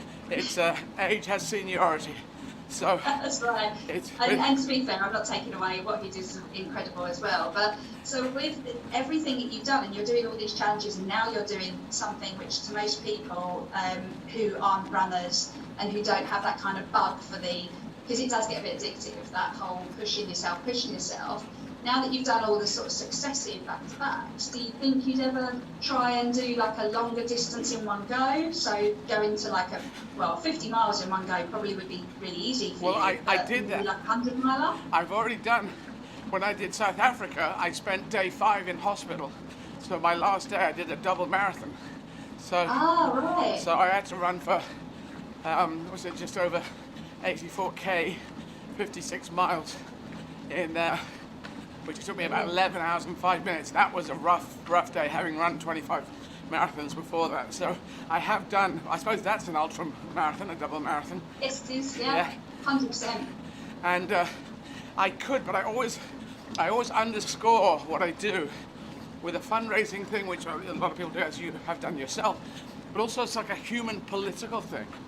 So Make Humanity Great Again is now what I was doing it before in South Africa. Nelson Mandela, 27 years in prison, came out without bitterness, and first freely elected president of South Africa. What a wonderful example he was. So celebrate him and all the people who fought against apartheid, the racist regime. And the UK one, I ran with an English flag, then a Welsh flag, a Scottish flag, and I invented a flag for Northern Ireland, which was the bottle green of the football team, plus the white dove of peace, because of course there are two sides in Northern Ireland. And my idea is that we are all different, but we're all exactly the same. And we are all the United Kingdom, and we are all part of Europe, part of the world. I was trying to say, celebrate the differences and celebrate the similarities, because that's the way humanity will move forward. It's always about all of us. I was born in Yemen. I was born in Arabic country, a West Asian country. So I like to look across and around the world and look to make connections. So that's always underlying what I do. So have you seen a shift? So earlier in one of your interviews, you were talking about how some of the conflicts that you've come across when you first came out, and when you were saying that you were trans, and some of the horrendous things that people have done and said to you. And obviously we're talking about humanity. And one of the things that I try and do in the running community is I always try and promote positivity and how positive that running is. I think it's a really good way of promoting a really positive message, and I think especially where you're running on the treadmill, so you are able to do these conversations.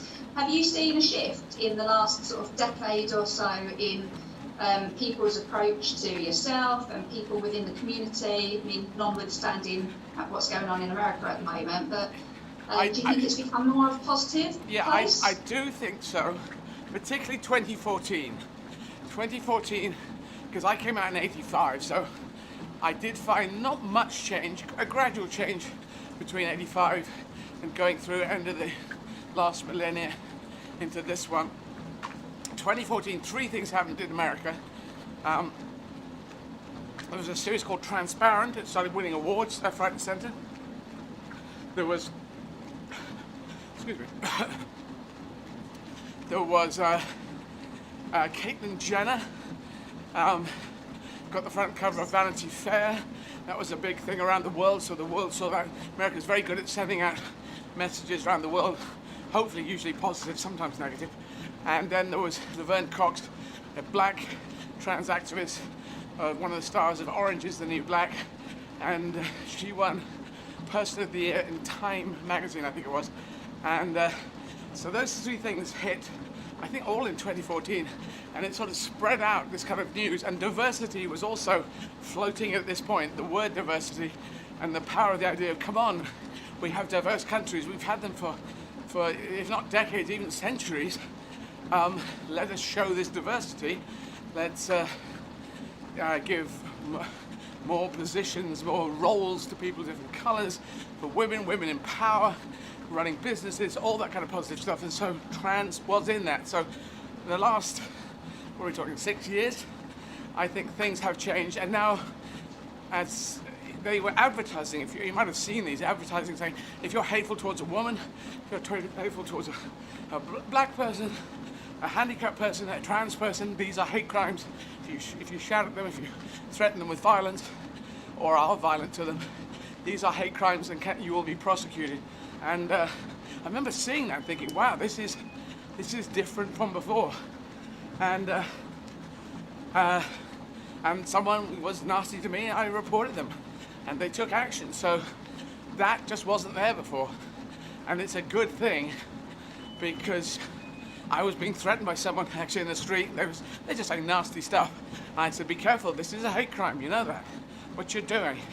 And I could see them, I could see it go through, obviously not a very sharp brain, but it was filtering through, and they backed off. I will always stand my ground, and I will always fight, but it's, yeah.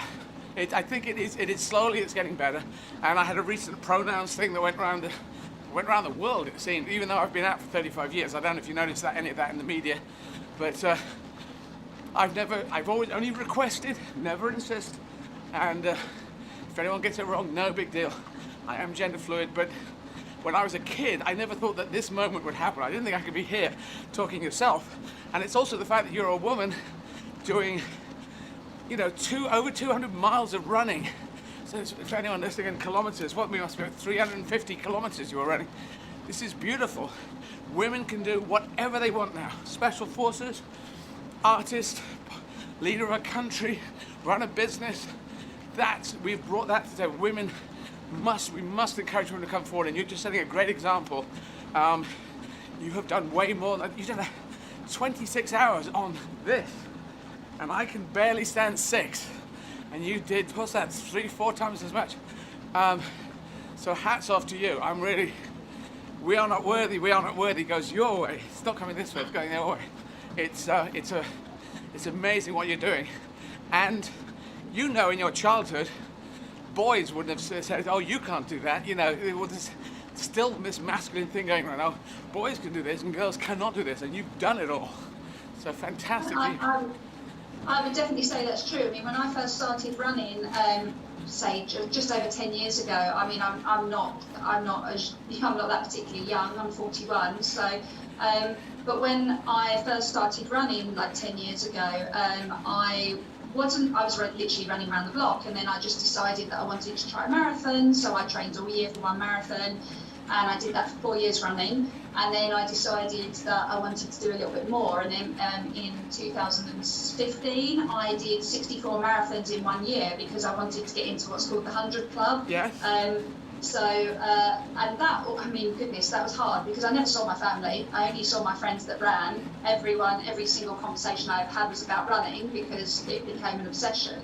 And then obviously after that, it was like, what's the next challenge? And then I started doing the ultra running. And there was always that element for me that it was very much a male-dominated sport, and very much with the speed side of things. I think it maybe still is, but I would definitely say with like ultra running, for example, women are really coming into their own. I think there's that level of endurance. I think women are quite naturally positive and naturally quite determined. I don't think we give up that easily. I think we're quite stubborn. And you're definitely seeing a shift. And in the GB Ultras community, for example, it's really positive as a community, men and women and everything, and everyone's really massively supportive of each other.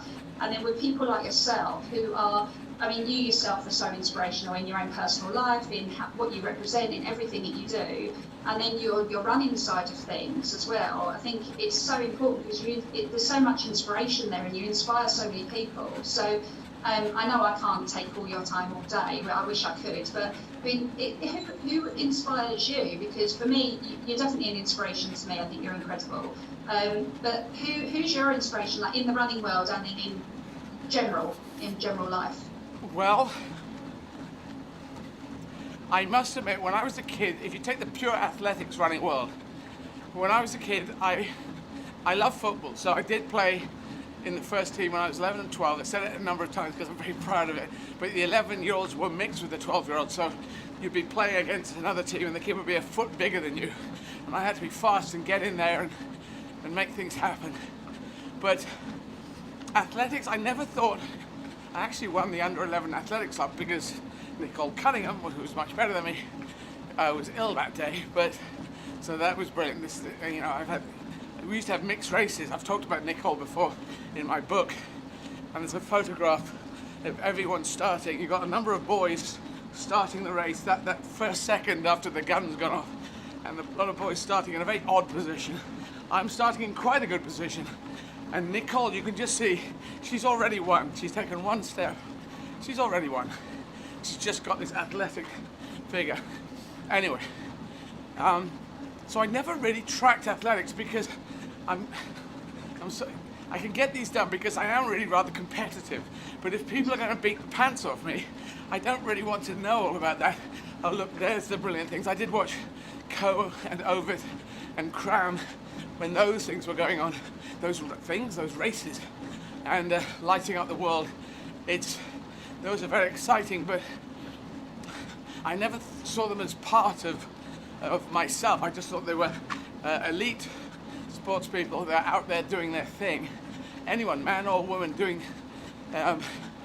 amazing things. So, sporting-wise, I've not really followed anyone and thought that's who I'm trying to do things like. There are people in politics, like I mentioned Nelson Mandela, I mentioned Abraham Lincoln. There are people who have great spirits and positive, like George Clooney, who I've worked with, and he's just so gregarious a person.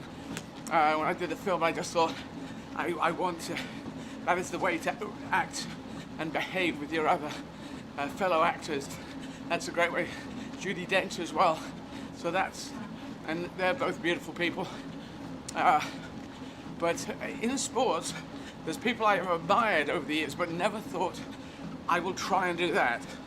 And almost the running thing was like, well, I don't really know. There are people out there who do run an amazing number of marathons, and yourself is one, but there's, people who become famous. Dean Carnassus, I think, has run, 50 in all 50 states and really fast. Was running to kindergarten when he was a kid, but I can't compete with that. So I've sort of done it in a bubble of, let's try this, and I'm competing against myself. It's just me against me, trying to inspire me to get everything finished.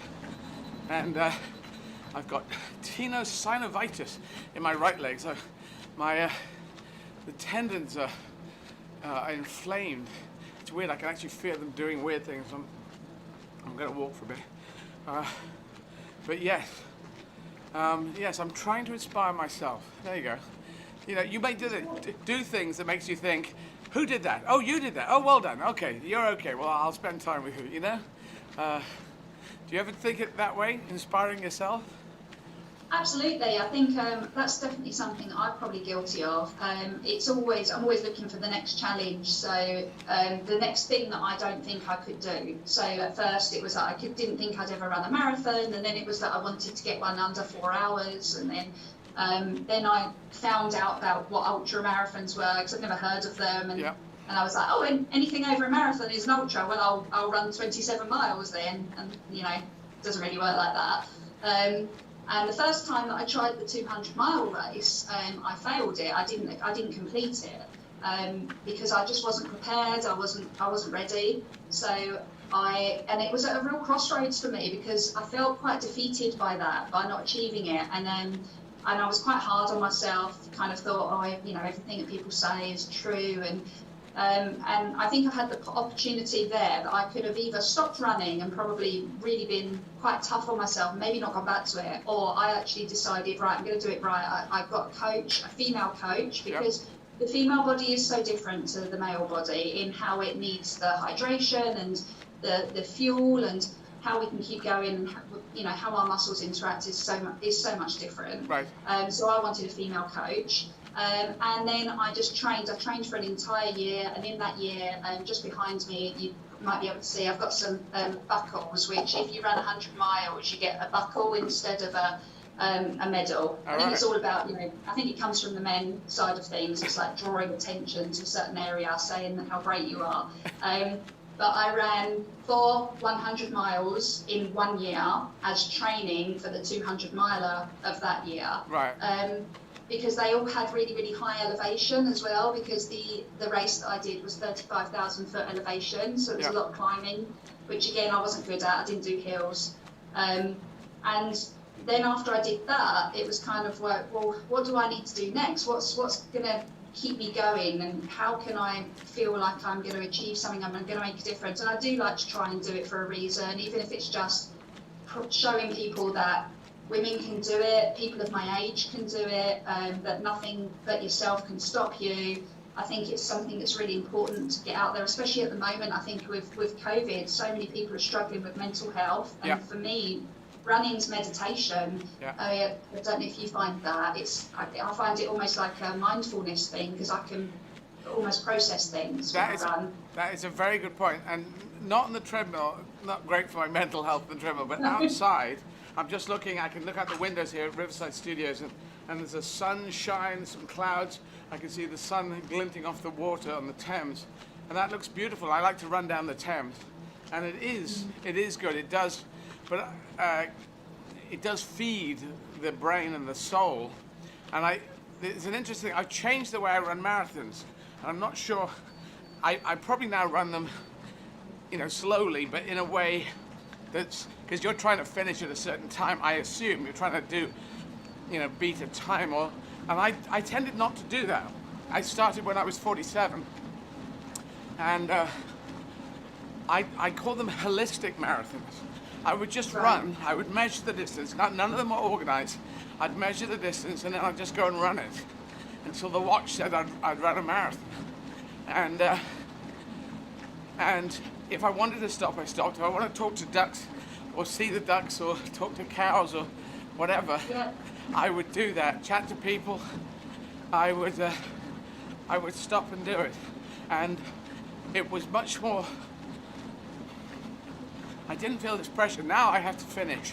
I have to finish this at a certain time to do the gig afterwards.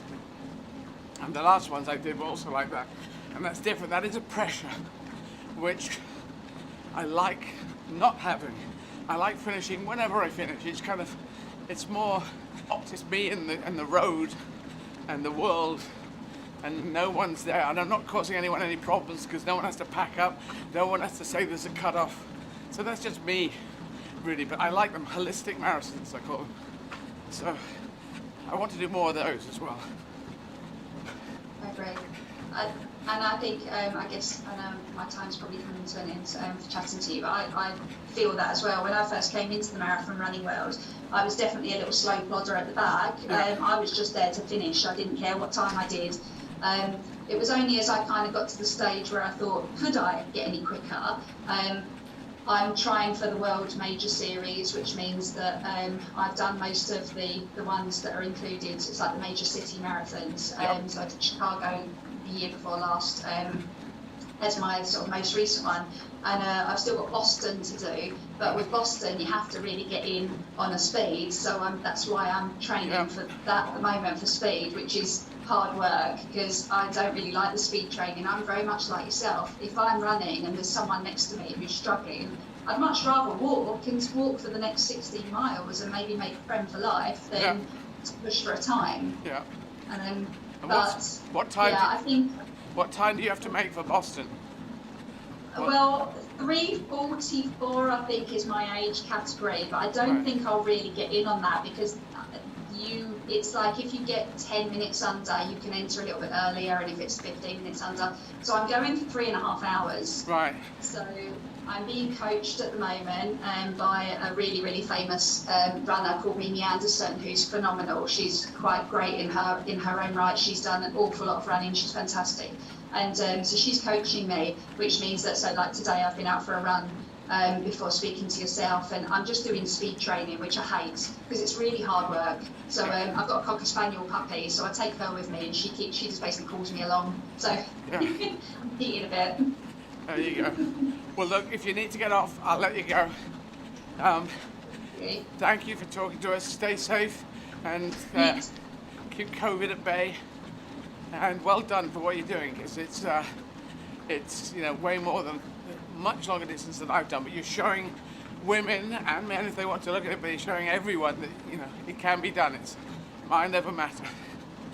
And thank you for everything that you're doing. You're absolutely phenomenal. And I know within the running world, definitely, you're a true inspiration to everybody. So stay safe and keep doing what you're doing, and thank you. Cheers. It's been an honour.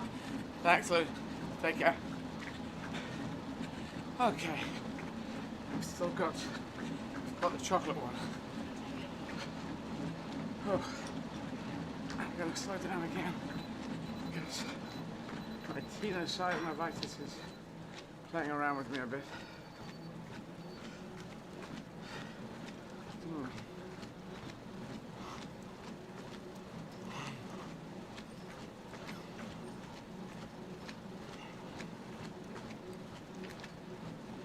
Not quite at 21, that's interesting. Makes sense.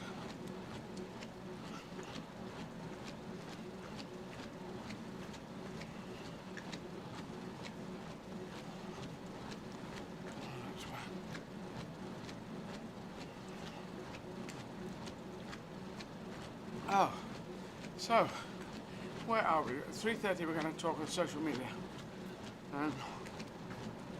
I was thinking, have we done a shout out to the people running on Zwift with you for a bit? Oh, I might do that. Do you want to do that? I'll come out of the app. Okay. I'm going to say hi to anyone's going along. Anyone's got MHG after their name is definitely with us. A new thing that we have going.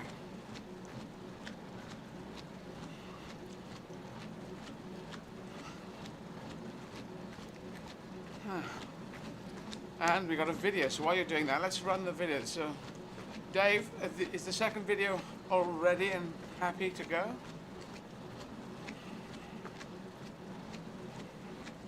Yes. Yes. There we go. So, this is going to be a video. I'm running over the beautiful Charles Bridge in Prague. When I was running there on the 15th of February last year, so exactly 11 months ago.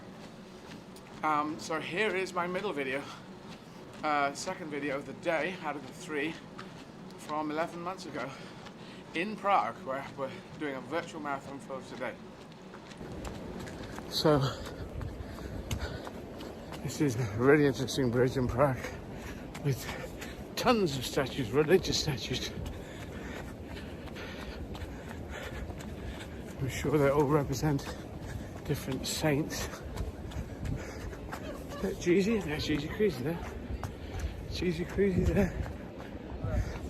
And then, oh, that's some bloke. I'm doing more about him. Some bloke with a kid on his shoulder. He's up the Traveller.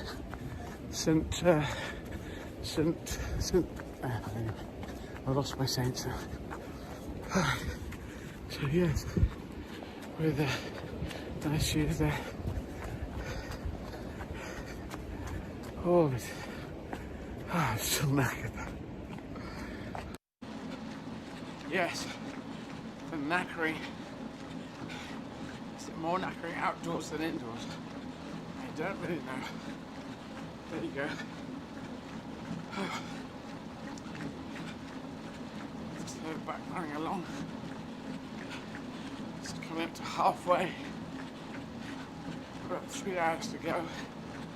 Probably going to be over. Oh, and now I'm tired again. That's 7. Oh. Oh.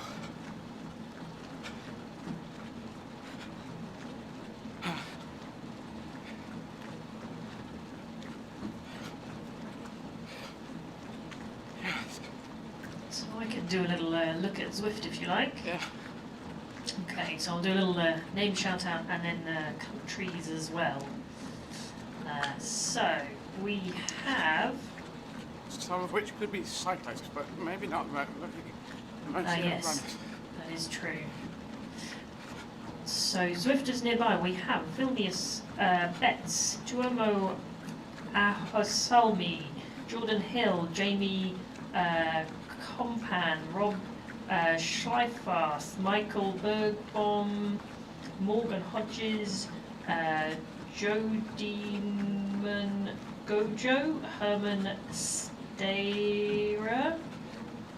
We have Amy Green, Peter Goddard, Jean Vandervolt, Wanda Archer, Michelle Young, Alan Ashford, Adam Koffler, Stephen Cousins, Leigh Ribby, Clive Finnemore, Andrew Usher, John Farrell, Jonas Kuhlman, Emma Holmes, Andrew Van Hoek, Tony Jarvinen, Rui Ventura, Lars Hals, Rasmus Borup, Gokhan Sika, Galen Merritt, Sarah Sullivan, Kat Salthouse, Simply Me, Anjeed.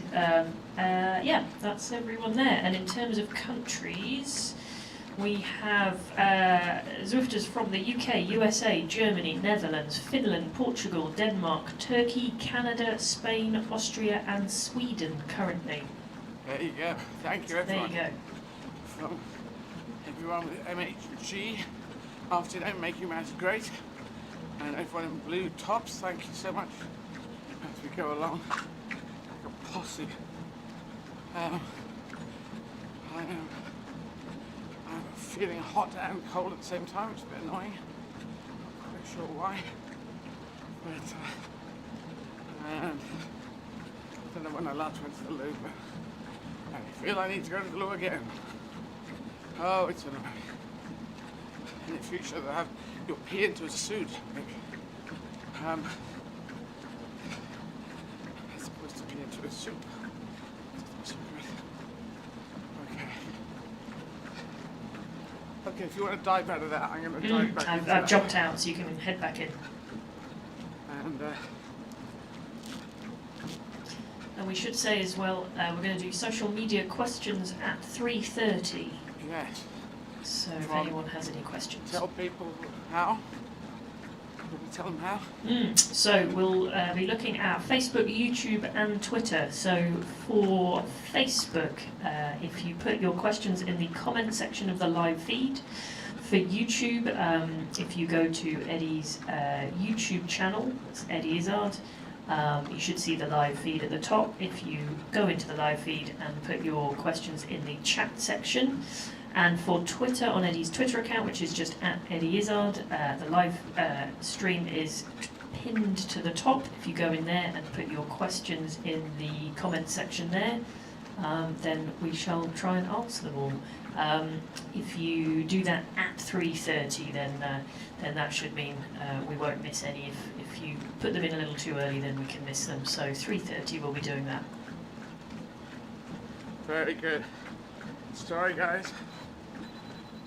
And the relentless pier. And thank you to Adam Koffler. Afternoon to you, Adam. I'll be back in a sec. Oh, the peeing of my life.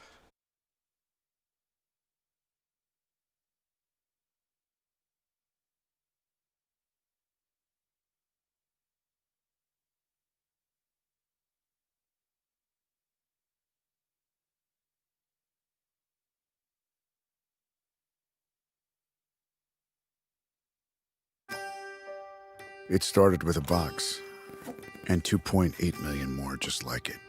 Rations meant for war would now help those victimized by it. Passed from hand to hand, they moved together across land and sea, to a place where everything was broken, where everything had been lost. The box revealed its gift: food, survival, hope.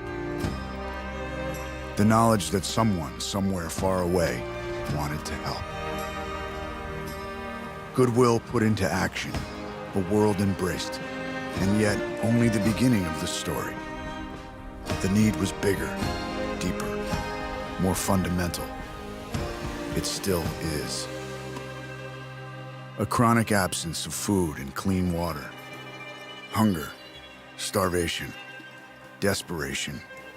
Sickness that racks young and old, mounting pressure on communities already in distress. The ones who can change the world for the better, stripped of their gifts, every path blocked, and seemingly no way out. But as understanding of the problems grew, our simple box changed. It now turned to the roots of suffering, to empower those at the brink, life flowing back into communities, nourishment sustained, the seeds of hope planted. Communities freed from sickness, the good building on the good, powering the engines of change.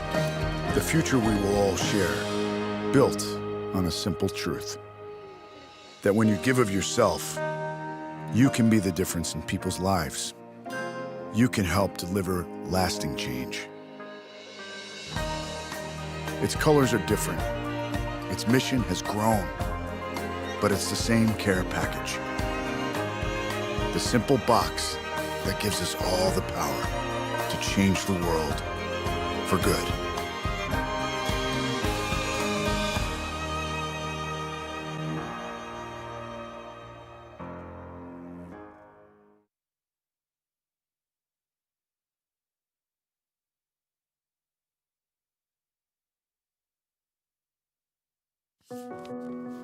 Life is a journey. We set out not knowing exactly where we will end up. It can be tough. It can be hard. Sometimes it takes a "I will." Other times a simple "I do." We take each step with our focus ahead. We have plans and strategies, but they do not always work out. There are times when we get knocked down and doors close behind us. Our hopes can often be replaced by fears. We can lose our direction and struggle with change, become passengers in a life that is spinning too fast. At times like this, we need someone beside us. Someone to listen, to advise and support us. see what is really possible. Someone to give hope and to get us over that line. And someone to say why when the job is done. Walking with the Wounded supports ex-servicemen and women with physical, mental or social injuries to gain skills and qualifications to develop new careers outside the military, reintegrate into society and provide long-term security for themselves and their families. Our programs give vital support to the most vulnerable and hard-to-reach veterans, those who are wounded, homeless or within the criminal justice system. Support more of our wounded to regain their independence.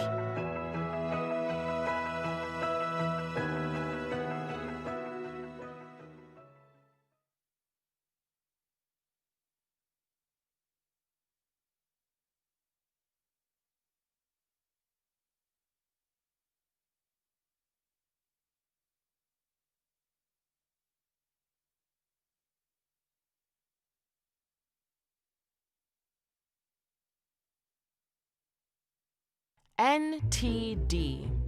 It's not terribly descriptive. Needlessly tricky denomination. We need to disentangle, need to define, nothing to declare, National Turnip Day, never tickle dinosaurs. No, that's daft. Now the disclosure. Neglected tropical diseases. Not that difficult. Neglected though?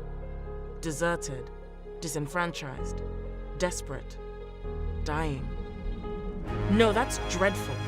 Now these diseases need to discontinue, need to disappear. Never mind the difficulties. No more tedious delays. Now's the decade. Nations together declare no to disease, no to discrimination. Nobody treated differently.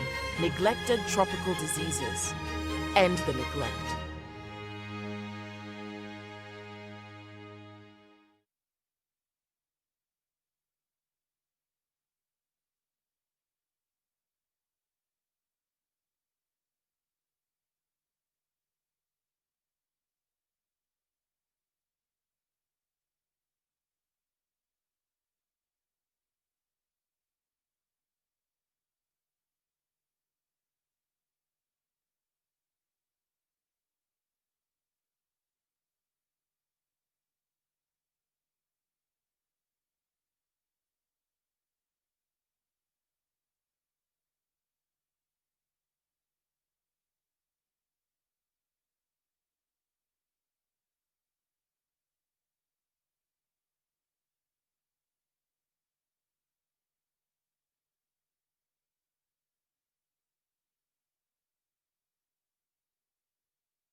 Oh.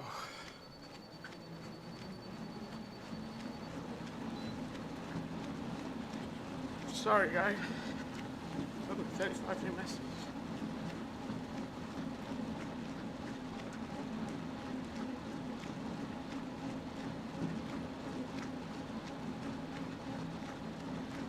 Oh, stats provided by Swift. After 13 days, 491 runners have now joined Eddie at some point. And yesterday Swift users added another 587 kilometers. Yesterday we're running with more and accumulated 789 ride-ons. Thumbs up between them. That's good.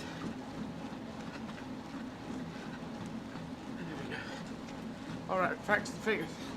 And then social media questions. Okay. We shall do some more interesting facts. So these interesting facts are about the Czech Republic generally from the Czech University's website. So I'm assuming they're going to be fairly kosher. It says the Czech Republic ranks as the 7th safest country to live in the world. That is part of the 2019 Global Peace Index. So that's very nice. Got a very large expat community. About 500,000 foreign-born residents living in the Czech Republic. And that's excluding those with Czech citizenship. Talking of castles, it has the most castles in Europe. So there we go. And I think somebody on Facebook I just saw a minute ago said that Walt Disney used Prague Castle as the template for the Disney castle. Ah, I wondered that. Yeah, I'll have to try and name check that person. It spun past my eyes earlier. So lots of castles going on. Did it look like the Disney one? I think it kind of does, yeah, thinking about it, yeah. It would make total sense. Yes, because the Disney castle, I remember when we went to... Where were we? Florida. It was Florida, wasn't it? And we went, and they do the perspective on the castle, so it gets littler at the top, so it looks bigger than it is.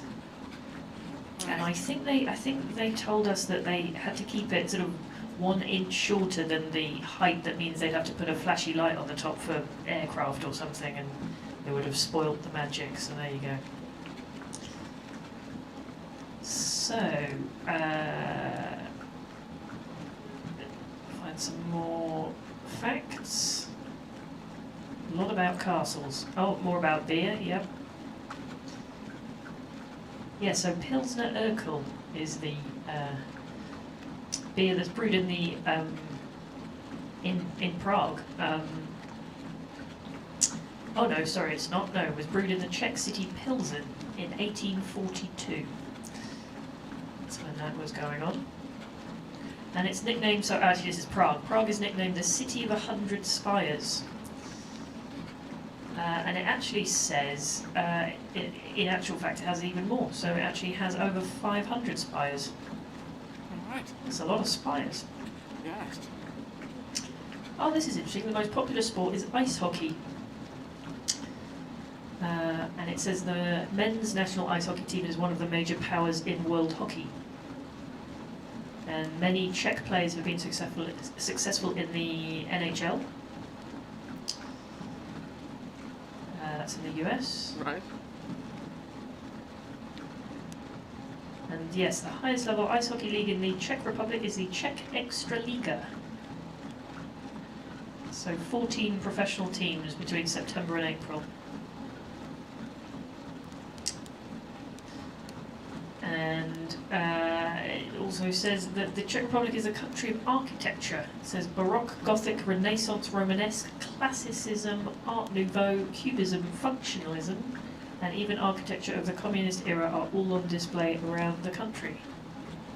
It's very diverse. Oh, this is a thing. Soft contact lenses were invented by a Czech chemist called Otto Victel. Oh, wow. There you go. I'm wearing them at the moment. Yeah, that's Otto Victor for you. Not Octal's soft lens. Jeff Lens. Jeff Lens. Just the soft lens. I always think, I was going to talk about fire, you know, the birth of fire. Jeff Fire. Yeah. What, later in the gig? No, I think I did it once or twice. I like the day before fire was invented. Some guy who's got a stick and he's spinning it. I had that whole bit of material. It's interesting, people in stand-up, anyone listening who does stand-up, we generally, I'm talking to Dominic earlier, he's talking about having this bit, and there's a thing in stand-up of, it comes from America, of having, I have this bit. And I just think it really does us ourselves down. At least make it a piece or a story, or I have a sketch. But a bit just sounds like I have this morsel. I mean, in rock and roll they've got licks and riffs and songs and tracks. It's a much better word than a bit, you know. Yeah, I must admit I'm guilty of that. I usually now say piece, but you're right. Yeah. It's sort of, it was just in the vernacular or whatever, wasn't it? Just people say, oh yeah, this bit. But it does sound less. I would say, yeah, it does sound less. We're doing ourselves down. I would encourage all stand-ups instantly to change to a different word. I don't care what it is, but I put forward piece, sketch, or story. But bit, I got this bit. It just sounds like I got this bit that fell off a line. I don't know, it's just broken off something, or it's a bit. I mean, when Van Gogh did his chair paintings, so I've got this bit, I've got this, but you can talk a painting down, can't you? I've got this scribbling. If you say I've got this scribbled, yeah, I've got the scribble of a chair. Monet, I have to scribble some. You know, if you use the word scribble for any painting you do, yeah. Da Vinci had this scribble of a lady, Mona Lisa. That scribble, I think that scribble's very good. Now, obviously, you put a hell of a lot of work into that. Maybe more work goes into it than a certain piece that we do. But ours are vignettes, stories. Death Star Canteen, one of mine is quite well known, is a piece in itself. There's a static exchange that seems to work quite well. And I'd never call it a bit. I just never thought that word was good. No, it's true, but it's sort of used quite often, isn't it? And actually, when you think about it, you just go, no, it shouldn't be, it should be. It comes from American vernacular. Give more gravitas to pieces as they It's like should the have. word populist politician. We need to change it to opportunist politicians, because populist is better. It just sounds like they're popular. They generally always have a minority vote going for them. Hitler only ever had 30% until he got into power, forced all the other parties to be illegal, and then he started winning when there was no other party, but with very high numbers, with a threat of violence, threat of being put in a death camp. Well, you would get those numbers, wouldn't you, you mass murdering psychopathic monster. Mass murdering psychopath. Jim?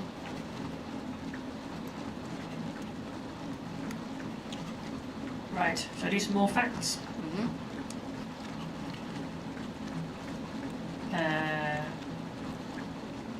Okay, so here we go. The word robot was created by the Czech artist Josef Sapek. I hope I'm pronouncing that correctly. It's a C with like a little kind of flat U over it. Like a little, you know, extra thing. So I'm going to say Sapek. It was first used... It was first used by Czech author Karel Sapek in the novel R.U.R. It was his brother Josef who is credited with creating the word. So there you go, the word robot. All right. which is what people in South Africa call traffic lights, Right. which I quite enjoy. They call them what? Robots. Oh, Mm. that's weird. Why do they do that? Yeah, I don't know. We should have asked Yvonne. Yeah. Yeah. Well, we're very close to 3:30. We have Yes. social media questions. For 1 minute. So yes, in 1 minute we'll do some questions from social media. So that's from Facebook. No, it's right now. Oh wait, look, it's ticked over. Okay, it's now. Okay, so I'll have a little look and see on questions. So yes, everyone, please do now put your questions on. We will see them now. They won't get lost.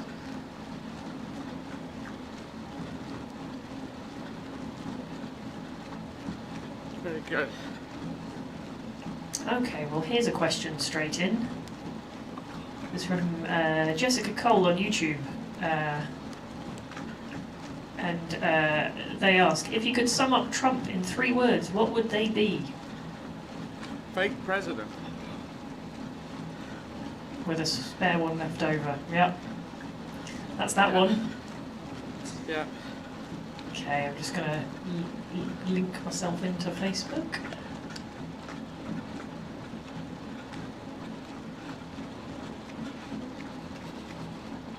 Oh, interestingly enough, Jessica Cole, who just asked that question, has just told us that Czechs are mad about mushrooms. There you go. There you go. We quite like them too. It's a fact.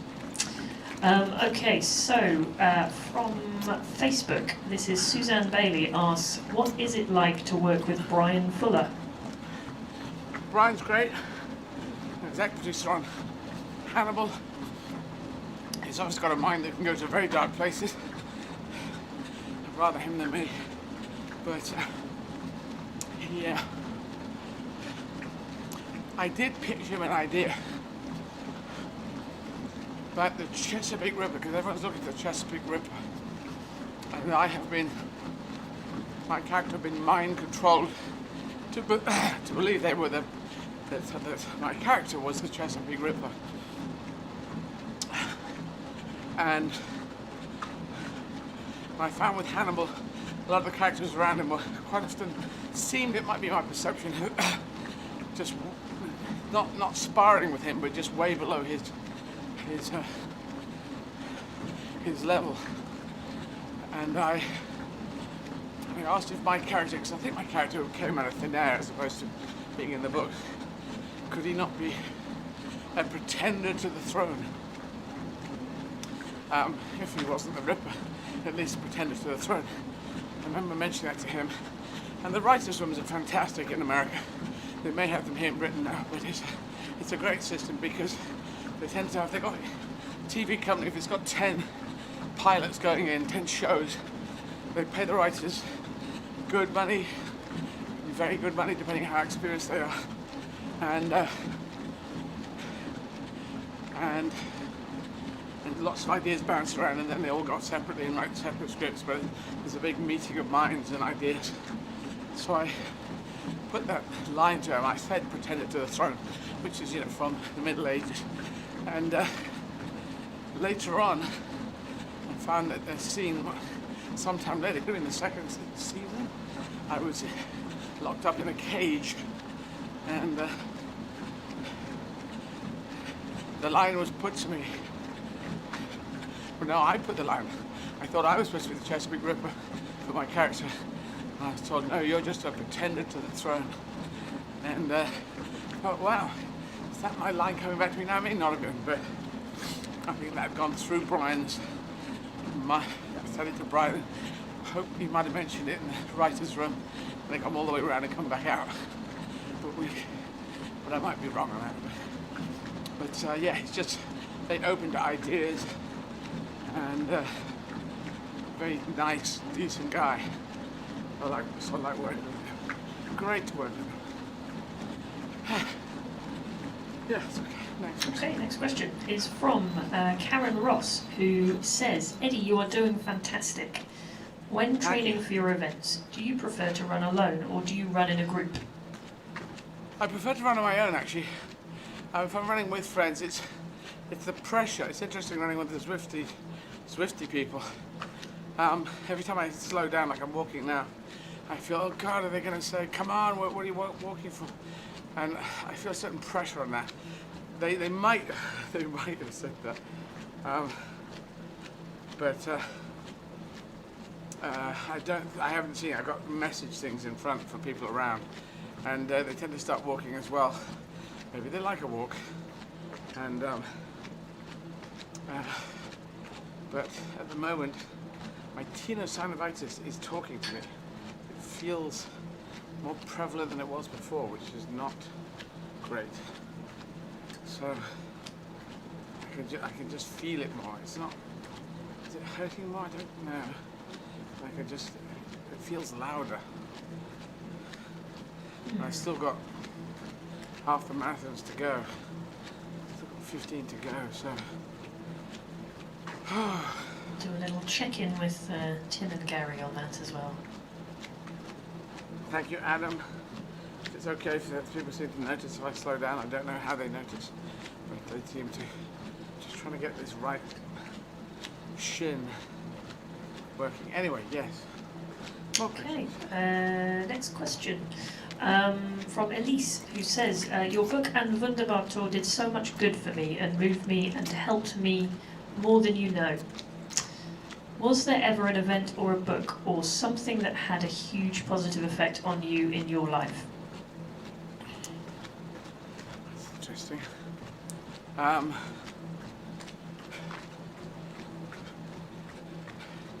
not a great reader, so book-wise, well, I'd say Team of Rivals. There you go, Team of Rivals, there's one. That shows what Abraham Lincoln did when he got into power as president. He brought everyone else who he was up against in his election into his cabinet, which was very unusual for back then.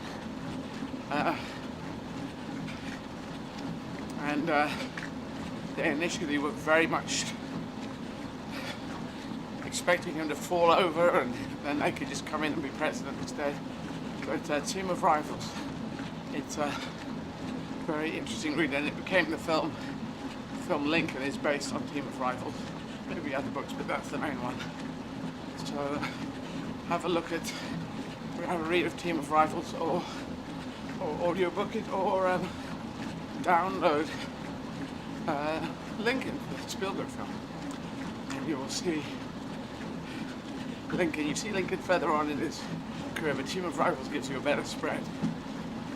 Yeah. Okay, next question is from Kendrick Horde, who says, "Eddie, what country have you yet to go to that you want to visit?" Well, I'm trying to get around to all of them, so since I played 45, I've got it's about 150 odd to play, and yeah, a few more languages to pick up, Arabic and Russian. I want to get a Spanish tour going through Latinx countries, but yeah, still some way to go. Some way to go. Thank you. Okay, so next question from Margaret Wigg, who asks, "Who inspires you in the comedy world, and who is your favourite comedian?" Well, Monty Python are the big influences there on Mount Olympus. All 6 members of them. Unfortunately, 2 have passed away now. 4 still with us. And then I think it's Richard Pryor and Billy Connolly in the stand-up format are my influences. So they are, but there's a lot of other younger people who've done great stuff, but those are my big influences, always. Yeah. Okay. Oh, and I've just got a pronunciation check-in from Lenka Paris. Thank you, Lenka. The C with the little U over the top that I was talking about. Got an H. Ch. Yeah. Yeah. Yeah. There you go. That. I was saying Did you sir. miss that? Yeah. Yes. So which word was that on? That was the inventor of the word robot, and his brother. And it's just crashed now. I'm trying to get it back. Hang on. It was Karel and Josef Čapek. There we go. Right. Go back to Facebook. Oh, now Facebook has busted for a minute. Hang on. I'll go back to YouTube. Okay. Let's see. Who have we not done yet? Okay, this is from Thea Kate, who asks, who, if anyone, would you like to create comedy with in the future? Well, actually, any improvisers. Improvisers are great, and improvising is quite instantaneous, and unfortunately it sort of disappears quite quickly. But any of them. I want to do comedy improv in France with one-word improv with Stephen Frost and Neil Malarkey and Suki Webster. We almost did a show in French, and I'd like to get that going because I learned so much when I was doing comedy improv in French on my own. So I would love to get with some French improvisers once COVID's gone, and we'll have to get visas now. I suppose we have all the Brexit bureaucracy that's going to be lumped upon us. Yeah. Which we hate. So that's a situation I'm going to have to push through until we get back into the European Union. So at the moment, Brexit bureaucracy. Oh well, but I wish to continue working in Europe, trading with Europe, as a lot of businesses do. We just have to go through this for whatever years we have to do this.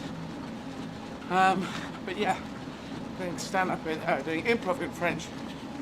Most improvisers, it can't be that easy, but there's a lot of great improvisers, and to be doing it in the second language I think would be beautiful. To make one just instantaneously make jokes in French. So it'd be good for the language practice. Yeah. So that's my plan. And actually, yes, just almost a little follow-on here. SF on YouTube says, "Hi Eddie, watched your gig in German last Tuesday. Are there any future tour plans after this Corona madness? Best wishes, Simone from Vienna." Simone from Vienna. Yes, I will tour at some point. I'm not sure quite when. It's all a bit fluid, a bit open. But you didn't mention whether it was any good. Okay. Which would, Simone, you need to jump back on and say if the Vienna gig, did it work any good? Because I think it was okay. I didn't think it was alright. Because I hadn't done a gig for a year and a half. But yes, it'd be nice to, I'd like to get my German, if I get the French improv going, God, German improv, that would be a thing. I'd do more of my show first. I've got to get my own German up to speed. But yes, more stuff to do, particularly in the language and in Spanish. We have a whole tour of North America, Central and South America, because Mexico, you may not know this, is North America. You might think it's part of Central or South. No, it's North. There you go. Yeah. Okay, so next question is from Luisana Kaminsky, who says, "Hi Eddie, if you had one free day to spend in Prague with no commitments, how would you spend it?" And they say, "It's my dream to go there someday." One day, but I'd love someone to show me around the sites, kind of like in Travel Man with Raya Wadi. I got to see a number of things very quickly in Ljubljana, and so that would be nice. And then end up with a nice meal. It seemed like a nice day on a sunny day in the spring or autumn. Always good. That's my answer. Okay, so next question from Elaine Cooper O'Brien, who asks, When you do your lives, I think it means live shows after the marathon, in a language other than English, do you use subtitles? No, there's no way to use subtitles. I mean, I don't know if you're watching the stream whether it has the power. I know that YouTube has the power to do estimated machine-driven subtitles. Is that YouTube? Yeah, I think it's YouTube. Yeah, auto-generated, which sometimes sound bonkers, but no. I mean, we're just trying to get the show on its feet, let alone all the other stuff. So no subtitles at the moment. In the future, I think they'll probably just it'll get better. Yeah, the auto-generation will happen easier. But yeah, it's not like there's a script that we could pre-do. So yeah. Next question. Leanne Borthwick Mitchell asks, what is the strangest thing you've received in the post? I don't know. Strangest thing. Well, I just got a hand massager, a power massager. That's quite, it's an odd looking thing. It's like a gun with a long big balloon on the end, and it beats into your leg. So that was quite an odd looking thing to get in the post.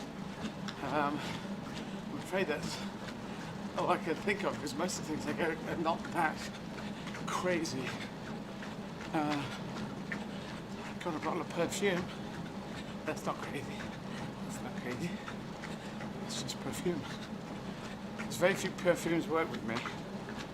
But you know, quite often if you go into a department store, they will try it, and I've gone around trying them and going, because it is the initial notes of the smell will not be what it is in a bit, so you have to put it on your wrist or whatever, and then wait a bit. So. Well, it is that thing, isn't it? Perfume smells different on each person. It kind of interacts with your own, I don't know. Your own pheromones? Yeah, pheromones, I guess. Yeah, I was going to say skin. I don't know. Yeah. Skin tones, body oils. Yeah. Your own dingle-doos.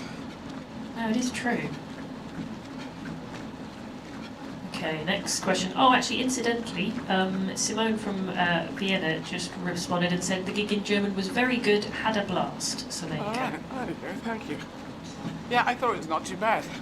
I just thank my friend Sigrun, who helped me there. And we were doing it that morning, 2 hours. The first gig, basically, I did the gig to her. And Mathieson. I've always found Sigrun's surname a little tricky for my dyslexic mind. M-A-T-H-I-E. Mathieson. So Sigrun Mathieson really helped me out. We did 2 hours in the morning, and I practiced for an hour, getting the words, the sentences, key phrases like ich bin an einem großen Haus vorbeigelaufen. Ich bin laufen is I have run. I did run. I ran. Ich bin an einem großen Haus vorbeigelaufen. That's I ran by a big house. It's quite tricky to get in my head, because in English I ran by near a big house. It's so bloody easy in English to shove the words in. But I have heard, and I do believe, basic English is probably one of the easiest to grab hold of. Probably Spanish as well, basic Spanish. And then complex English, probably complex Spanish, is a different kettle of fish. We should say actually the next German show is on the 23rd. Yep, 23rd. 23rd of this month. I'll be running a virtual marathon for Berlin. And yeah, that's how that will be. We have Canadian geese, I can hear. Yes, there's Canadian geese outside. Or is any geese? Maybe a Canadian geese. Yeah. Yes, and we should say that there are live stream shows every night at 7 p.m. which are in English except for the 23rd, which is in German, and the 28th, which is in French for our Paris marathon. Marathon, yes. Yes, indeed. So 28th is Paris, 29th is Osaka for Japan. Mizuno being sponsored by. And, there's a little symbol there. And they're based in Osaka, so we thought we'd run an Osaka marathon. And then Kigali, Rwanda. A lot of people there suffer from, a number of people suffer from neglected tropical diseases, which is something we're trying to combat with that charity. And then that's on the 30th, 31st.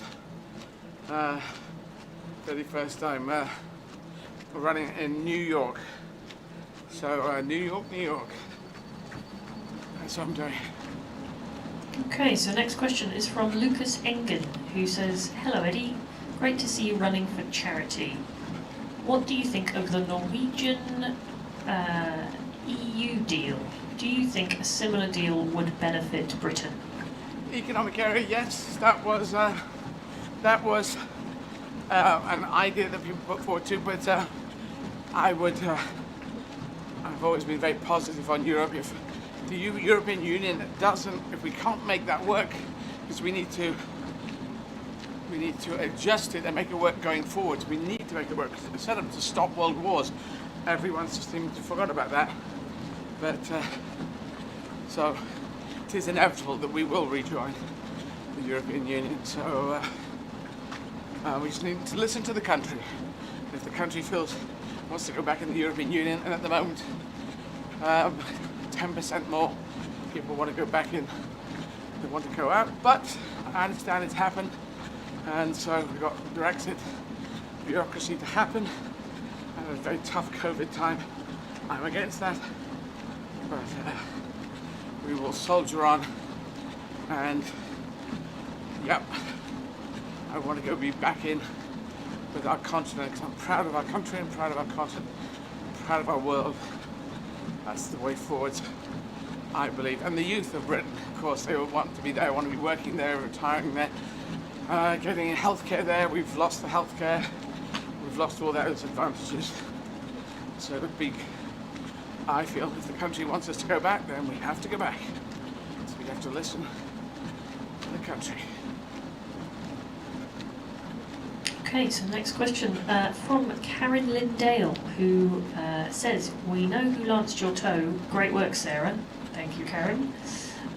Who painted your toenails? What colour is it? It's an OPI gel colour. It's called a Rose at Dawn. And Lynn, actually, did Lynn paint it? I think it was, can't remember who did my toenails last. It might have been Lynn. She did the nails last. But I have Elaine, there's a woman called Elaine, who's excellent. There's a woman called Lynn, who lives very close to me, and she does excellent nails as well. So I'm very particular about when there's the toenails, of course, the colour's growing out, as you can see. But, we're all on lockdown, so we just have to roll with that. Before we get our toenails painted again, if we wish to.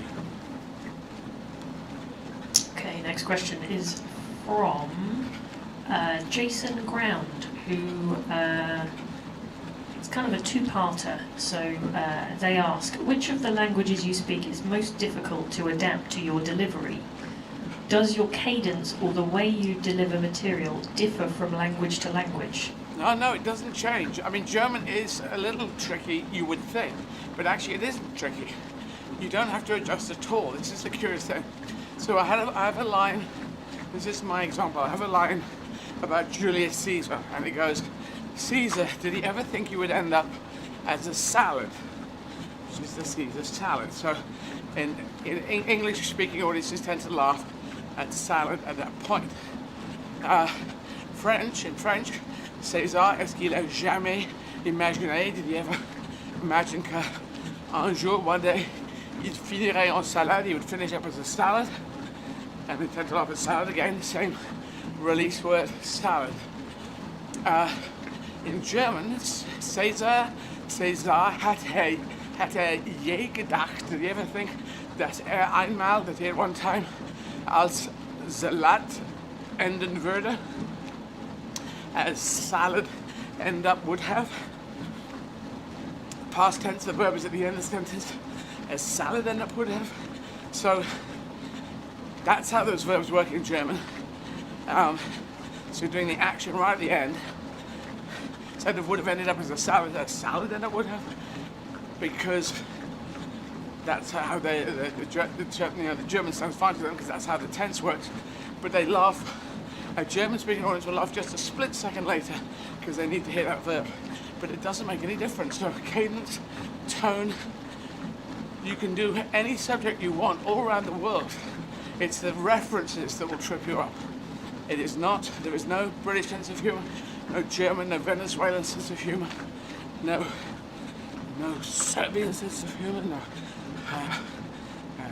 South African, no Rwandans. It's just mainstream humour and more alternative humour. Just like music. Mainstream music, pop music, and then alternative music. The alternative bands, they will play in every country in the world that has an alternative audience that likes them. And that's how that works. It's, yeah. And yeah, a little bit in the same vein, this question from Ali Sparkle says, "Hi Eddie, saw your live show a couple of days ago, had me laughing, so thanks." Oh, good. Thank you. Question, do you ever censor your comedy, or do you say everything you want? I say what I want. I mean, some people might have a lot of hate in them. I do have a bit of hate, but it tends to be the right wing because they start with hatred. That's their starting point. And I hate that they come with hate to the table. And it's usually prejudiced hate, and it's usually based on fake information, lies. But I will say, I said Hitler's a mass murdering fuckhead. And I think I said it very clearly. I think Donald Trump was a fake president.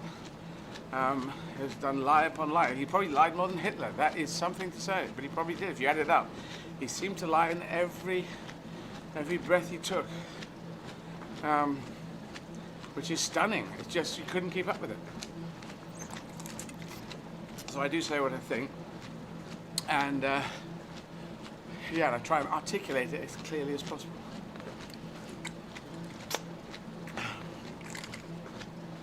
Okay, yes, we're kind of getting close actually, aren't we? Yeah. One or two more questions.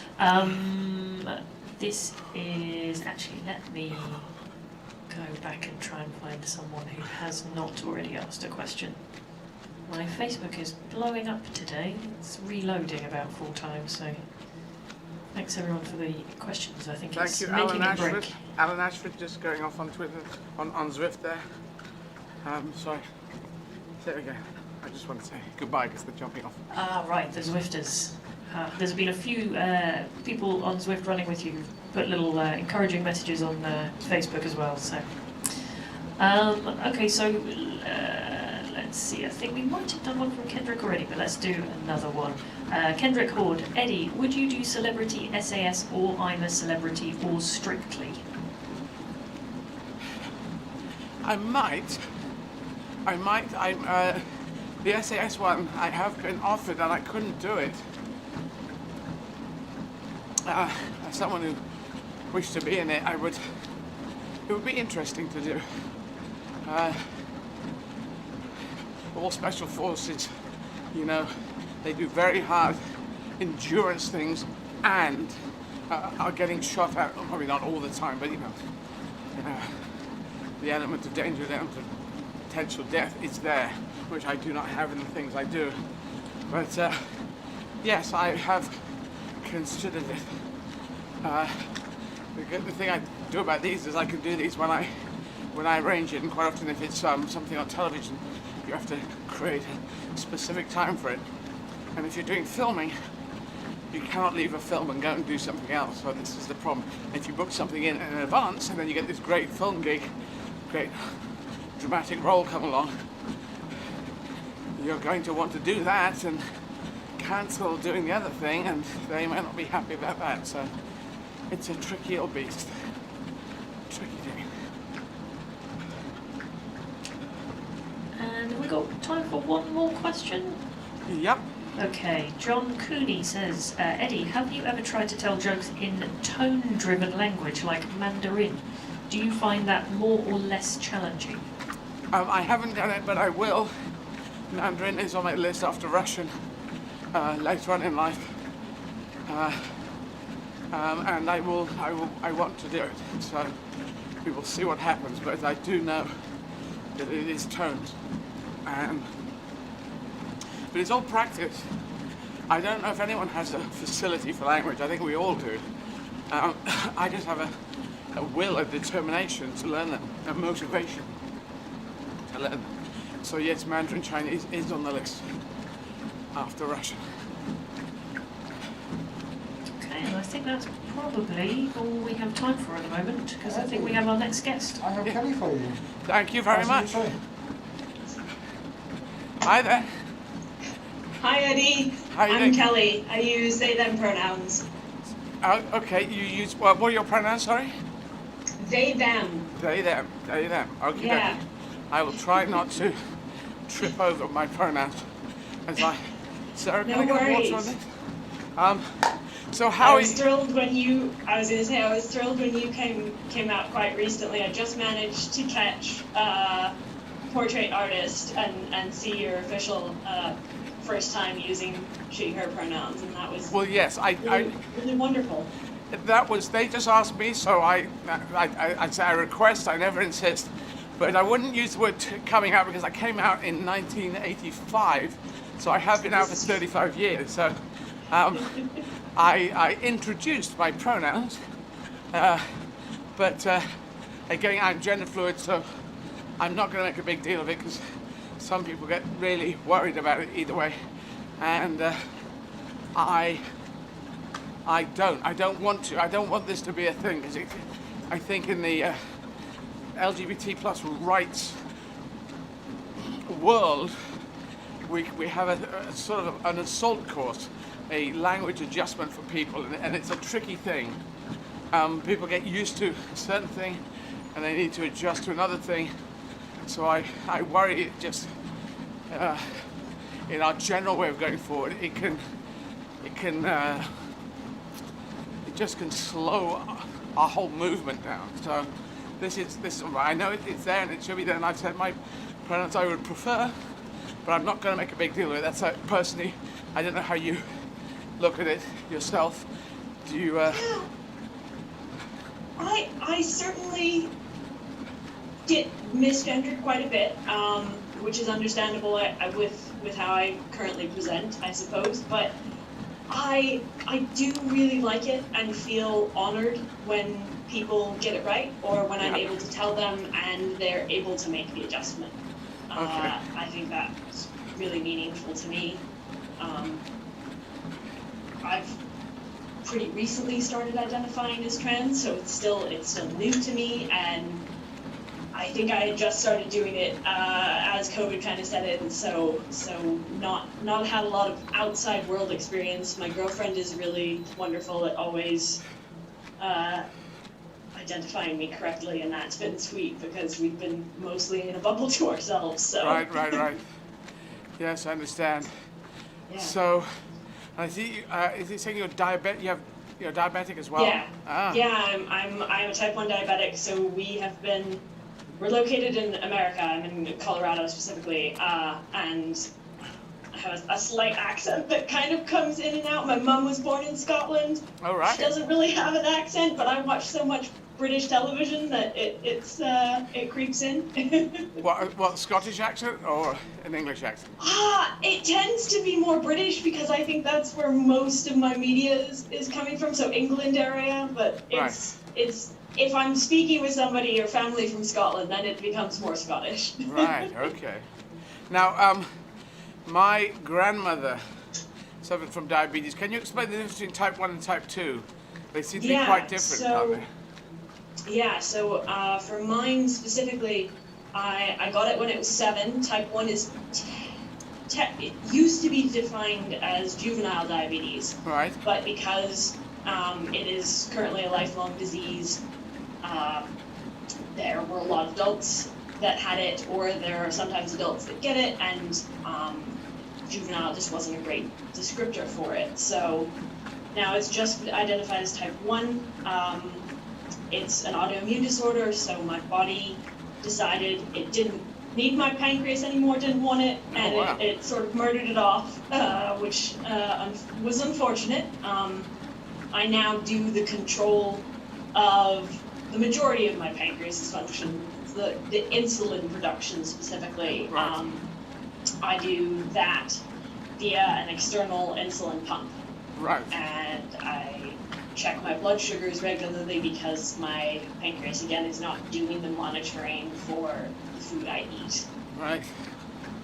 And type 2 can often, it's similar, but it's sometimes an insulin resistance or just not producing quite as much insulin at the right times, but it can be more easily controlled with diet, exercise, and sometimes mild medications. I could diet and exercise all I wanted, and it would never, I would still be dead within the week, I think. Okay, so I've got information on yourself here. Your passions include arts, everything in the arts. Yeah. 12 years of vegan as well. Yeah, that's definitely two of my biggest things. Were you a vegetarian before you were vegan? Yeah, I became vegetarian when I was 12 years old. My mum's cousin in Scotland is vegetarian, and that was my first introduction to that lifestyle and way of living. And she had pet chickens, and I fell in love with them, and just couldn't see myself eating them anymore. So I stopped when I was 12, and when I became vegan at 18, I think my parents sort of picked up on it and joined along. They kind of became vegetarian at that point. Pescatarian, I suppose, but yeah. And do you feel more, I mean, if you're suffering from type 1 diabetes, can you feel the difference it makes being vegetarian or vegan?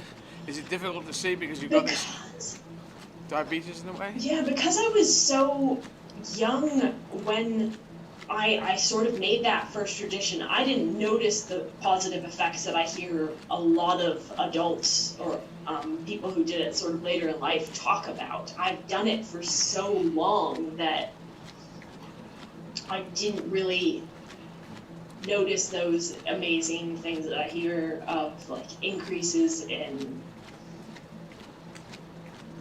just, I don't know, so many things. I feel like energy levels and just digestive issues going away. It's quite common that a lot of people we're generally not made to process a lot of dairy products past our infancy. So yeah, I've definitely heard lots of people talk about it, but I didn't quite get that. Sorry, we've got a dog that's just got into our room. And oh, no worries. I've got a cat on my knee who's behaving currently, but I don't know if she'll stay that way. She might make a visit at some point. This is I was going to ask you about your experience on portrait artists. It sounded like that was kind of first time, I don't know, dealing with more artistic endeavors aside from all of your acting, creativity, like painting, things like that. What was it like? I said it I think I said in the program. Actually, did you see it in America? Could you see it in America? So, I do a little bit of Googling to try and hunt that down. It's unfortunately kind of tricky to get it over here. But you heard about it. You heard about it, did you? Yeah, exactly. Well, what it was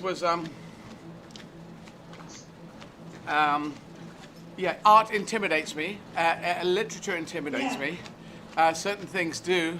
I suppose in people's lives, certain areas they're more grabbable. They're more this is my area, and other things go right. I really don't know how this works, and so I hadn't never sat for anyone before, and so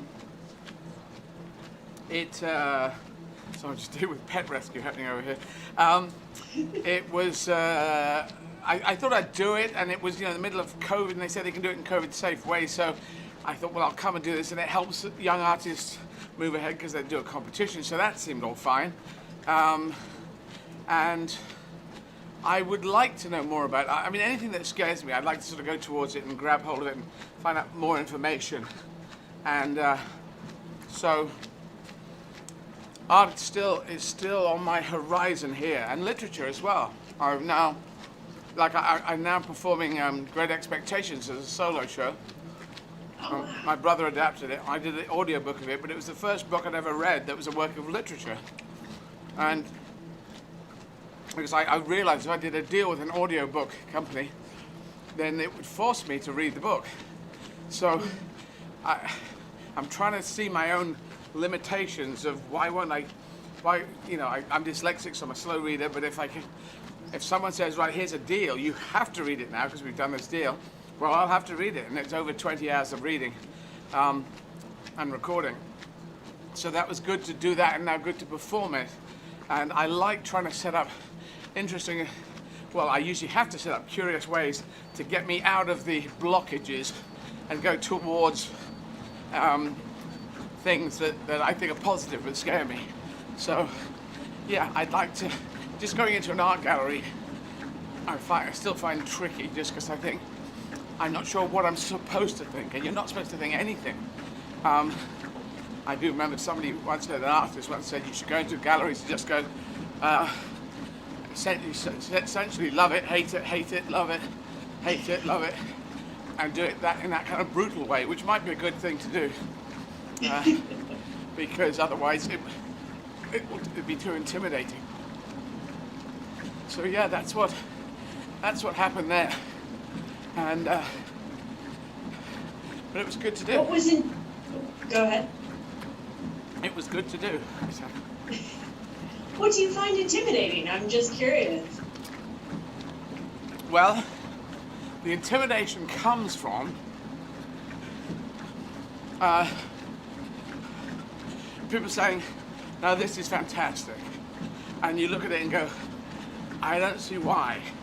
That is fantastic." And sometimes with very modern art, you can have, Tracy Emin famously did the Unmade Bed, and other modern artists will do things which are quite out there. And I found pop art that I could grab hold of pop art. I found that the Impressionist I could grab hold of. And I look at Van Gogh stuff that we call Van Gogh, and you call how do you call Van Gogh? Van Gogh. You call him Van Gogh. We call him Van Gogh. You call him Van Gogh, but his real name is Van Gogh. I don't know why that's so difficult, but anyway. And I like looking at his paintings. And when I play Paris, I live up in Montmartre. I was trying to get a place in Montmartre, and there's a lot of those guys hung out up there. They got a lot of paintings up there, or probably just copies on the walls. And so I'm trying to find my way in, but it's like dramatic acting. If I take dramatic acting, when I was a kid, I wanted to be a dramatic actor. I didn't know how to do it. There's an idea of approaching things in an intellectual way, and that requires you reading a hell of a lot so you can compare and contrast in literature, I feel. But I like to approach things in an emotional way, and that is the way in. A film director, Alan Parker film director, he's an emotional director, and I thought, that's actually how I can access things. And I saw there was a version of Macbeth, Polanski's Macbeth. It's like an action thriller. And suddenly I was looking at Shakespeare and going, okay, these are stories. This is a thriller. There's bad guys and good guys, and okay. And so it's a kind of a, if you're intimidated by things, play literature, you will never get up to the thing where you can compare and contrast, say, this writer is like this writer, whereas that writer is more like that writer, and this. In comedy, I can do this. film, in action movies I can do this. Not in movies generally now I can do this. But you have to know enough to be able to put it somewhere and say, I see this, or maybe just I like it, or have the confidence in yourself so that you can look at something and say, this I think is excellent. Because you know, some people would buy a painting in the early days thinking this artist is going to go far, and they do go far, it appreciates, but I would always, at this stage of my life, I'd go, I wouldn't know who to buy, who's the coming person, who's got the thing. It's having the it, and I know the it in comedy, I know it in drama, in acting. I think I know it in music, but in art and literature, I could learn to find the it, but I can't. I don't have an it radar for that. You have radars for certain things. Politics, I can see that. Yeah, you have to have radars for all these things if you want to be working in that world or participating or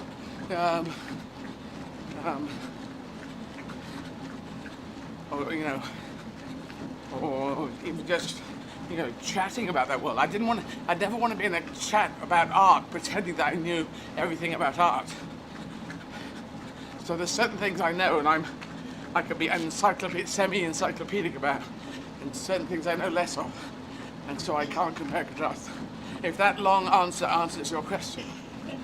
It does pretty well. I guess I'd encourage you that I think art's so subjective that it doesn't always have to have, I guess, it factor. I think if you like the art, that's sort of what matters. You don't have to, you can like it for the reasons that you like it, and it doesn't have to matter exactly what anyone else thinks. You can argue your own perspective of why you think something's interesting or not. I'll say I often disagreed with the portrait artist judges. They didn't normally pick my favorite or top people, so okay. I think I also struggle with things that look too modern and stuff like that. That's just not my favorite type of either painting or style in general. So I tend towards more realistic things, and I'm especially wowed by photorealism. But you have seen quite a lot of art in your time, yeah? You have partaken. Yeah, I have. I was really lucky. I got to do a bit of world traveling with my parents post high school, and we went to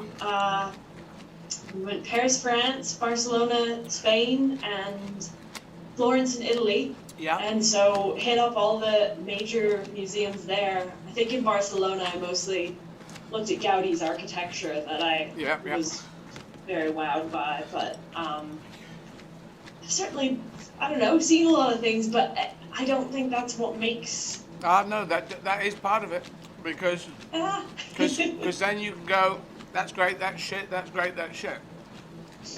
More than someone who hasn't been to an art gallery. Yeah, maybe so. I like to see, like I said, I like to see a lot of different perspectives, but... See, I can take... My that's great, that's shit's different than everyone else's, so... Say that again. I said my that's great, that's shit is different than everyone else's. I know, but you have the confidence to say it. You have to have the confidence. I suppose. Yeah? This is the point. It's, if anyone has a difficulty accessing art, it's because they feel it's intimidating. People say, oh, this is genius here. And if you have 3 or 4 people, of course it's genius. And you're looking at it going, yeah, Mona Lisa. I don't know quite why that is the one of Leonardo's. I don't either. Oh, okay. There we go. No, I have no connection or understanding of that either. I did see it, but... I think he does amazing. Did amazing things, and very specific. But why the Mona Lisa particularly? Of course, her eyes follow you around the room, even if you're not in the room. So, just hops off the wall and kind of comes after you. Yeah. Not sure about that, but the Impressionists if I was a painter, I won the art prize when I was 7, you see, with my brother, jointly. Oh, wow. Yeah, so, and he was always better than me at that, but I could have developed it, and I could still. I do believe you can start anything at any age. It's the will to continue and practice and try and experiment that takes it forward. I mean, Churchill, this is a weird example, but Churchill started painting late, and his early works, I think, are just, you know, what you would expect. But later on, I think some of it was quite good, I believe, in a certain area. The more you do of a thing, it should vaguely improve, I think. But, Absolutely. sorry, I've got a Practice. Yes. My right shin is not behaving itself today. I'm very sorry. No, I don't know what's, I might have to strap it up more. Oh God. Your work in all of this is just absolutely amazing, and I'm trying to awed by all that you've done. I'm trying to heal, at the same time I'm trying to work on the thing, and I've got another 15 to go, 16 to go, which is a little worrying, because this right leg is not, I just, yeah. Anyway, enough about me. Anything, you can ask me anything in this thing, so if you want to ask me any questions, do. Yeah, the next sort of question or curiosity that I think I had, I wanted to ask you, I was at a Q&A of yours in either Arizona or California. I've been trying to follow you around for tours as best I could. Mama introduced me when I was a teenager to your work, and I've loved it ever since. But thank you. I think you were doing a Q&A, and I wanted to ask about, because you were starting to do shows in different languages at that point. How do you keep them all straight? How are you learning languages, especially like you said, you're dyslexic? What allows you to get all of that to stay and stick? I've been learning Spanish since high school, and it's decent, but it's still not totally there. First thing, you've got to go to a Spanish-speaking country. If you want to get it any better, you've got to get a job there. You've got to get a job there, or you've got to perform there. I'm performing, which is almost like a job, in the sense that in a job you would say this thing in Spanish, and they say that, go and do that thing, and this, so I have to go and do that thing in Spanish, you know, so you'd interact in Spanish. That's probably the better way. I'm just going on stage and doing, so this, and in Spanish or German or French, I'm saying, and this, that, and then that happened, and this happened. And it has to, if they laugh, I think I'm on the right lines. You know, sometimes they can laugh because I've mucked up or something. But what I did, my technique is to say communication first, grammar second. And in German, you've got a nominative, accusative, dative, and genitive. And you've got masculine, feminine, and neuter. And I just ignore all the endings and try and estimate. And I estimate them. I estimate what they should be. And if I get them wrong, I assume they're all smart enough to work out what I meant. And that saves me a lot of problems. So, but sometimes there's this line I'm practicing, and it's I'm talking about a dog woofing. It was woofing at me when I was practicing a marathon. It goes into this whole piece about the dog, and if dogs could speak, what would they be saying? And I ran past a large house in the country. It's such an easy one. I ran past, nearby, one of those words, a large house in the country. It's just not a difficult thing in English.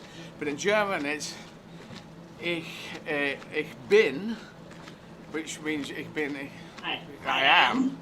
Ich bin an einem großen Haus vorbeigelaufen. Because laufen takes sein, so you have to say ich bin for the past tense. But the verb's right at the end, and it's an einem großen Haus vorbei. Vorbei is going by. But why is it an einem großen? Anyway, I just have to learn that, because that's not how I would say it. I would have thought it would be, if it's ich bin laufen, ich bin nabei ein großes Haus verlaufen, but no, ich bin an groß. I think it's laufen an. You know, it's one of those ones with the bit that sticks around and goes somewhere else in German. So it's tricky, but if you just try and do Selbstvertrauen is very important, self-confidence. So I jump around a lot, and I say this thing and that thing, and when I'm in France, I jump on stage and I say with a lot of energy, like I used to do when I was a kid, or when I was younger in the UK. I will come on and go, you know, bonjour, bonsoir, je m'appelle Izzard, je suis ici pour faire un spectacle en français, and it's all, I can just announce what I'm doing. Je suis transgenre, and I say c'est très difficile, transgenre, a genre pour nous, you know, a genre for nous is like saying, for us it's like saying, you know, a Western or a musical, as opposed to transgender. And but I make jokes out of it, and I jump about, and I talk about, I was doing things, improvising, saying Donald Trump, un poulet, a chicken, Donald Trump, est-ce qu'il a une différence? Je pense que non. And just coming up with silly, crazy stuff, and mucking about, and I was like a kid, but in a second language, and that was a beautiful time. That was 2 months doing that, and then I did another month in Germany, in Berlin, doing that in German. So, guten Abend, ich bin transgender, the same word in German, and saying, warum the fuck nicht? Why the fuck not? It's just kind of joyous to occasionally, I swear, that's the only word of English I use. I just swear, which is very naughty from a teacher's point of view, but also from a teacher's point of view, well, this is very good. You're doing improvised German and French. And Spanish when I get there, because Spanish has started, but it's still a little bit line by line. But once, if you've got French and English, Spanish comes quite quickly, apparently, and I can feel that.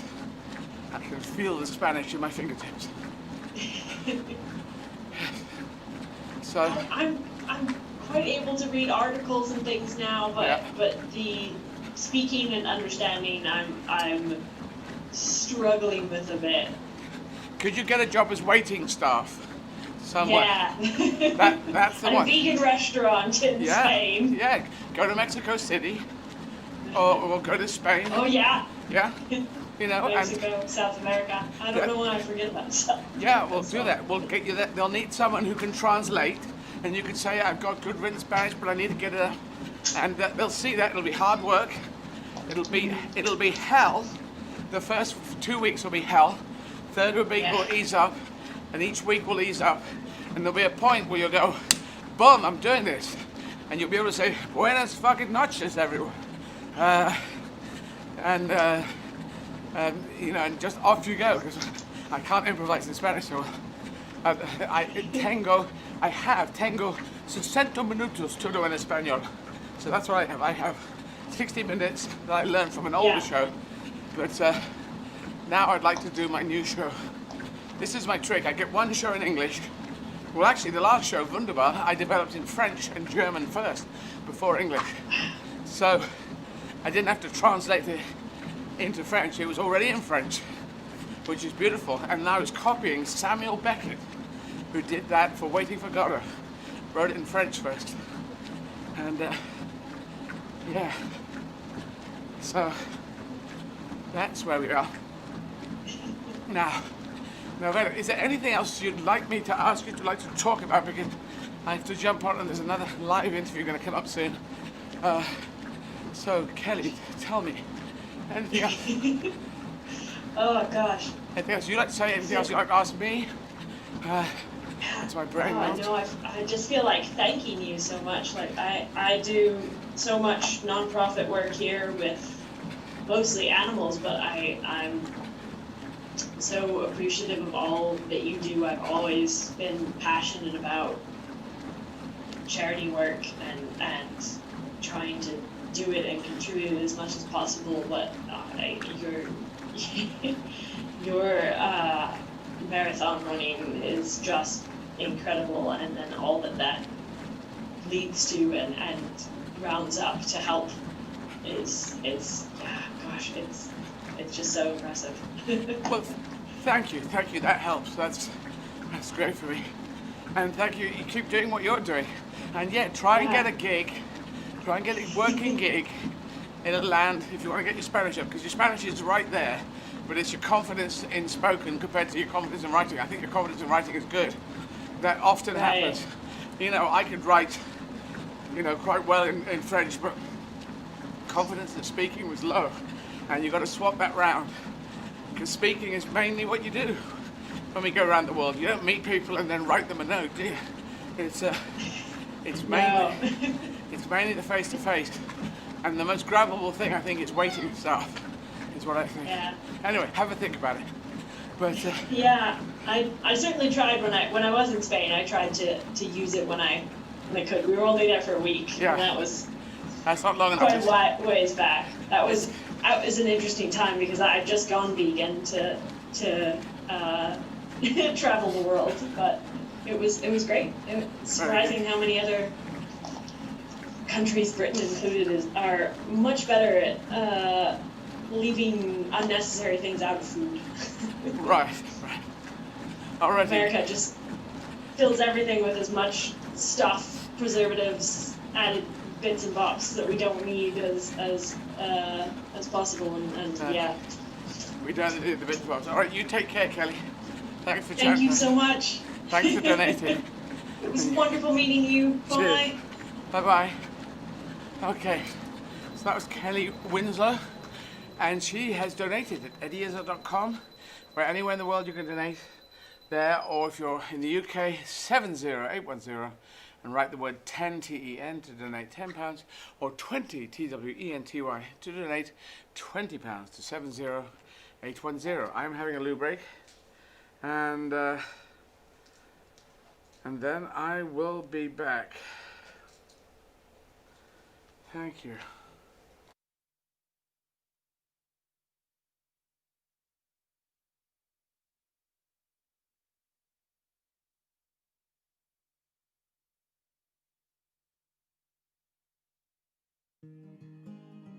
Shockingly, over 2 million tonnes of food a year is wasted within the UK supply chain.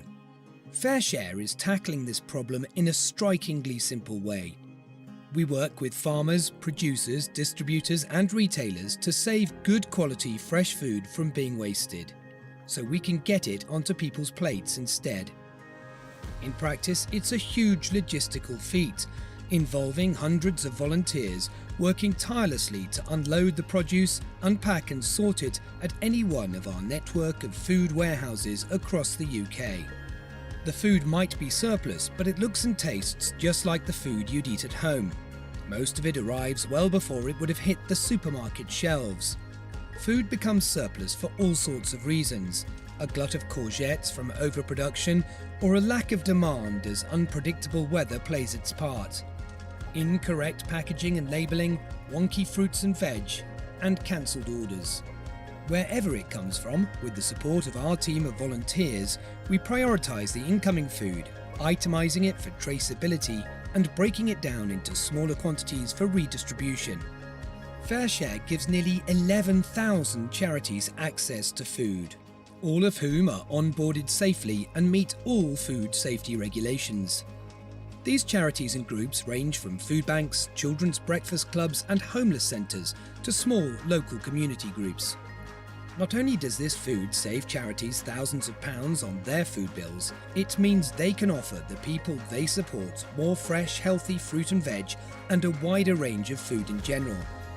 New innovations like the FareShare Go app have seen direct pickups from the supermarkets, meaning perishable goods like fresh bread and fruit can quickly be redistributed. FareShare is more than meals though. Food brings people together. It helps local organisations tackle loneliness and isolation within their communities, or help connect struggling families with the services that can support them. It's such a simple concept. Food that could have been wasted is instead used for good.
NTD.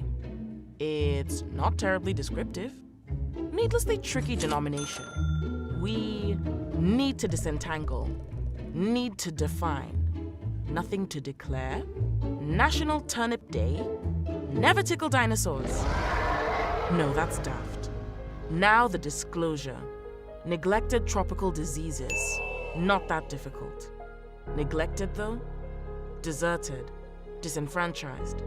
Desperate. Dying. No, that's dreadful. Now these diseases need to discontinue, need to disappear.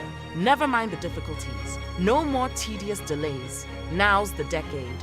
Nations together declare no to disease, no to discrimination. Nobody treated differently. Neglected tropical diseases. End the neglect.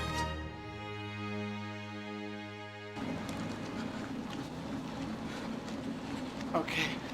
Dave, you can remove the pit stop line, thanks. So, now talking to 5 Live. Can you hear me, Eddie? Yes, I can. Hello, Eddie. This is Jack from Radio 5 Live. How are you? I'm okay. Sorry, it's just in the loo. No, it's okay. No problem. We're going to be with you in the next minute or so, if that's okay. Yeah, will I see an image of you, or is it all audio? So hopefully you can see Tony sat down. I can't see anyone at the moment. Dave? You will have an image. I will have an image. Very good. Right. Our special guest is here. Yeah, it's 18 minutes to 5 on Drive. Eddie Izzard is with us, no stranger to incredible fundraising challenges. In 2009, you remember the comedian helped to raise nearly £2 million for sport relief by running 43 marathons in 51 days across the UK. Last year, it was a marathon a day for 28 days, each of them in a different European capital city. And this year's challenge could potentially be the toughest yet. Eddie's running a marathon a day on a treadmill for the whole of this month, followed by an online stand-up comedy show each night, which you can watch online and you can donate to charity as part of the Make Humanity Great Again campaign. Eddie, welcome to Drive. Thank you very much. Nice to be with you. How are you feeling? Are you healthy? Are you prepped? Are you ready for this new challenge? Have you been training for it? Well, you don't train. The first 10 marathons train you for the last 21, really. So it's very tricky to train for them, but I'm tired. I'm exhausted. I'm just exhausted. I find I'm falling asleep in the gigs, which is not a great advert, but interesting to watch. And I actually have come up with not punchlines. Like I was talking about how God might have made a bee, which of course stings and its entrails get ripped out, which seems very vicious on the bee. And I had this, I imagined God making the bee, and I suddenly come out, he should have big arms, I said. And that came from an asleep version of me. It was very weird. So it's tough, and if you look on Twitter, you can see that my toe on my left foot the toenail's about to come off, and it's increased in size, come up to like a balloon. And on the right-hand side, I've got tenosynovitis, whatever that is, and that's causing me jip. But I'm getting through. I'm getting it done. And you're on the treadmill now. I can hear you running now. How far are you through the current marathon, Eddie? I am 29 kilometres in, which in old money is about 18 miles or something out of 26. So I'm done 29 kilometres out of 42. I've got another hour and 43 minutes to run. Yeah, and I was wondering, because obviously you've done marathons all over the place, and I was wondering if doing it on a treadmill is harder, because obviously you don't have the same up and down, the same hilliness, any of that to deal with, but then you don't have the changing sights to sort of distract you and take your mind off it. Do you know what I mean? No, absolutely. I don't have anything to see, which is why talking to people is great. It's interesting. At the moment, we got a visual, I think, is of your colleague on 5 Live, and not of you. And I thought, so we're looking at the gentleman with the blue behind you, but not. That's me. Yeah, but we're not. I was just looking at the weather on my phone. Then you called me out. Hello, Eddie. I was paying a lot of it. Yes. Hello. I said because I thought Tony. maybe we'd be talking to you as well, but in fact, and I just wanted to tell you in case you're relaxing, because you're going out to the world at the moment, relaxing there. And I thought I'd like to be. I pay full attention now, I can tell you that. Marvellous to speak to you, Eddie. I was listening to you read out your autobiography on Radio 4 the other day, actually. It's pretty inspiring stuff. It's great. Well, thank you. Yeah, that was, they just did some passages on Radio 4, but there were some tough days from when Mum died and stuff. But yeah, nice to be able to do that. But I was just saying earlier, it's great talking to you guys. If you look straight forward, you're looking straight towards me. And can you see me up there in the thing? Where can you see me anywhere? I'm going to find you now. Hang on. Hang on. Because bear with us, caller. You've made him have to get to the remote control. Normally I would do this kind of thing, but I'm working from home. Oh, I see. So, yeah, rather than just being really tiny. I've got you. Yes. What, have you not paid the electricity bill? You appear to be running in pitch black. I don't know. Where are you? Well, you see, I'm doing a virtual marathon for Prague in the Czech Republic, and that's the Czech Republic. There's images of Prague right behind me. There's the thing. There's some flags there, and the UN flag and stuff. And you can see at the top, there's Zwifters. There's an app called Zwift, and people can run along with me, and they're all wearing blue tops, which is very nice of them, which is copying my blue top. And it's a treadmill, it's COVID-safe conditions. I'm just pounding on and on with nothing to look at. But great to chat to you guys because it makes I get into my head and away from my legs, which are tired. By default, it makes us sound more interesting as well because you're the most enthusiastic listener we've ever had on the programme. Well, I actually found the more enthusiastic I am, the more I can jump out of the thing. It's very weird. It's like, if you get passionate about things, it must be endorphins, or endolphins as I call them, just clanging around in the brain. And it makes you feel powerful and strong. And the problems in my legs sort of they just go away somewhere. So I do like chatting to people. Yeah, you need a bit of that positive mental attitude. Eddie, I'm really conscious as well that we've talked a lot about the running and the marathons and the gigs, but I want you to be able to talk, because this is what it's all about the reason you're doing it, make humanity great again. So tell us about that, tell us about your motivation here. Well, as you know, it's a time of COVID, it's a time of separation and also politics where some people are saying, maybe half the country is saying, come on, let's separate out, let's go away from other countries, other people. And some of us in the country and around the world are thinking, actually, no, I think the only way the world works is if we make connections. So I'm trying to encourage people to make even stronger connections from before, because I believe the right to have a fair chance in life, that is what everyone in the world should have, a fair chance in life. That should be a right for every person in the world. So that's what I'm going to fight for. And making our country great, making our continent great, making the world great. It's all of us. It can't just be separate. We can't go back into this nationalism of the 1930s. So I'm trying to encourage people to head towards the 2030s and keep making connections even stronger. And if people donate money to eddieizzard.com, it will go out to these great charities around the world that help make humanity great. Yeah, there's loads of different charities we've seen there that you're helping. Care International, Fair Share, Walking with the Wounded, there's a whole list of them. And the other thing, as we mentioned, Eddie, is that people can actually, and you do the gig, is it literally off the treadmill, gig starts immediately? Well, I finish at about 6:30 and I'm on stage at 7, so there's about half an hour in between usually. And it's tough, it's not easy. And I did one in German 2 days ago. It was on the 12th, 3 days ago, because we ran a virtual marathon for Vienna, and I do gigs in German, so I did the gig in German, and it was okay. I've had a report back. It was okay. My German is not brilliant. Somewhere between fantastisch in German, and schlecht, which is terrible.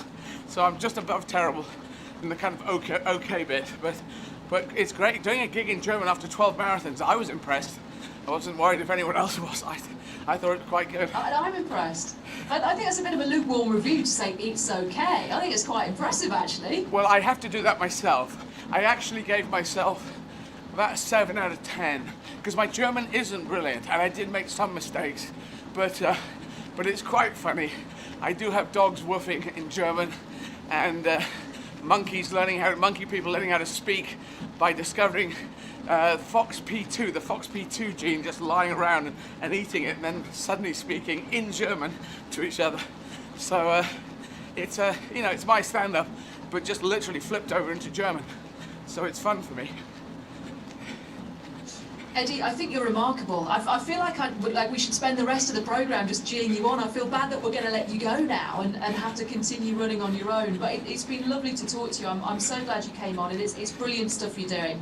Thank you. It's been brilliant talking to you because it does really keep me going. Literally, I actually asked to talk to people because they said, come on and we'll talk to 1 or 2 guests today. I said, no, I need people every half an hour, every 15 minutes. I need to talk to people. It keeps me going. Eddie, take care. Good luck. It's brilliant to talk to you. Thank you so much. Cheers, Eddie. Thanks to both of you. Take Cheers. care. Bye. Stay safe. Bye. Bye. Bye-bye. That is the...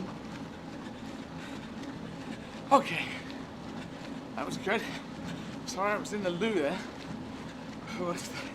Suddenly realised, oh yeah, something at 40. So, now we're going to talk to Sam Fraser, who did a stand-up show. He's a presenter for BBC South, BBC Radio Solent, shortlisted Funny Women Writing Award 2018, and took a show to the Edinburgh Festival, which was called Weather Girl, I believe.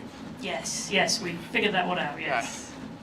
Yeah. So, we talked to Sam, which I'm sure he's got for Samantha. You know, yeah, if I'd been a Sam, I could have come in there. Well, maybe I'm an Eddie, and that doesn't... I don't think Edward works for a woman called Edward. Yeah, Eduarda. I saw Eduarda. Which yes, is Spanish, Eduarda. right? Yep. I like Eduarda. Yep. That works. But Sam and Samantha. That's great, Samantha, because if you feel more of a Samantha, you can be a Samantha. If you feel more of a Sam, you can be a Sam. And keep people guessing. And then 5:30 p.m. Are we loose at 5:30? Yes, I think we're just sort of rolling on. So get in touch with Tim. We need yes, Tim. I will do. Yeah. Yes, we'll get We Tim. don't want to be We'll get Tim with us. blowing in the wind. 1 hour 35. Okay. I'd better keep going. 30. God, I'm running late today. God, I keep thinking I'll be ahead of the game, and I keep being behind the game. Oh. Lots of people running here. And yes, Eddie, I think we might have Tim on board with Sam as well. So there we go. Right. Yeah. There we go. So, yes, so we still have anyone, the Make Humanity Great people, Stephen Cousins out there, a lot of other people as well, but Andrew Usher, MHG, Adam Koffler, MHG, Dan Gale, MHG. Whoops. Sorry, I pressed the wrong button. God, running and pressing buttons is not easy. Dan Gale, MHG. Clive Finnebore, MHG. I think Chris might be an MHG person. Michael Young, MHG. Lee Raby, MHG. We haven't got full names down on everyone, but anyway, thanks to everyone running along today. Different flags. Oh, I've been a bit up and down, a bit on and off. Still got an hour and a half to go, but that's going to take me. I'm going to be late. Late for a very important date. Not so good. Oh, dear. Oh, what's that from? What's that line from? Alice in Wonderland. Ah, it's Alice in Wonderland. Yeah. Yes. Not sure what date the rabbit is running to, actually. Yes. What? I don't know. Is it a? Yeah. Might just be a nice line to get him down the hole. Yeah. It's rabbit holes again. Rabbit holes. Because a lot of people these days are going down the rabbit hole of this conspiracy or another rabbit hole of another conspiracy, and they're finding a lot of rabbits down there who are going, who are these people? These conspiracy theories. I'm eating this carrot here. They say this carrot's made out of Donald Trump. Is that true? That's what's going on down the rabbit hole. Should be Rabbit News. Today on Rabbit News, down the rabbit hole. More conspiracy. Apparently pigs are taking over the world. So. Yes, that featured in the show last night. Did it? Rabbit holes, yes. Yeah. I keep coming up with the ideas, but then when you try that first time in a show, it sort of gets stuck somewhere. Yeah. You need to play around with it more. You need Well, was the whole piece about the moles digging. That was not quite a rabbit hole. What, the old days? Yeah. Well, not that long ago, actually. It was quite old. Was it? Yeah. Oh. That was about moles. Getting lost. They get lost. Because moles can't really see. So they must be digging along and going, where am I? So I go down there and hit right, like Gandalf in the Mines of Moria. Is it left here? Is it right?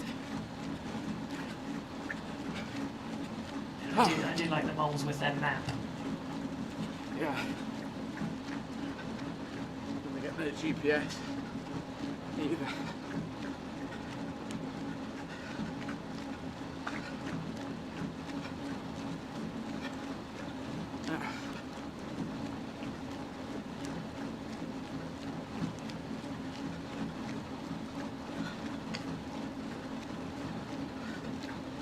Oh God. I'm loving the blue shirts on Zwift as well. It's Yep. great. People have got the blue shirts. They've seen the MHG on against some people's names. Yes, I suddenly realised that. I didn't. Yeah, and now I've clocked that. It's great. There was two cyclists who just came by earlier, checking in on the towpath here, and very nice chaps. And they said they cycle along here every day, and they do a little donate at the window every day, which is very lovely. Thank you to those guys. And where am we? Untitled. We're up at 69,687. So coming up to 70 grand. Oh. And I'm hot and cold again. Over 30k.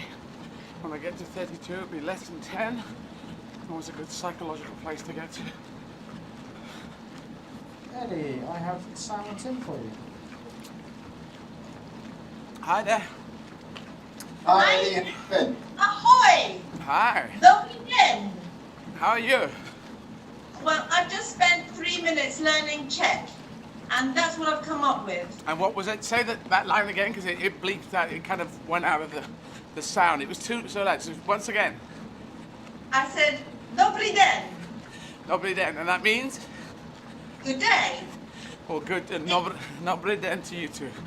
Yeah. It's a formal greeting. I think ahoy is the informal greeting, but since, Eddie, this is our first encounter, I thought I should probably go with the more formal greeting. Do they actually say ahoy? We should have checked on that. No. Ahoy. Ahoy there. It's a city full of sailors. It does sound it. No, I think I can corroborate. I think Jake, who has been sourcing things for us in the outside world here at Riverside Studios, did a little note for us, and it started off today. He's doing it every day, and it started off with ahoy. So yeah. Wow. Eddie, can you just say to Ian, we're not getting a picture of Sam on the screen, on the main screen. Well, we are here, Tim. We are here. Wait, Sam, are we? Okay. Sam, talk again. Say some things, Sam.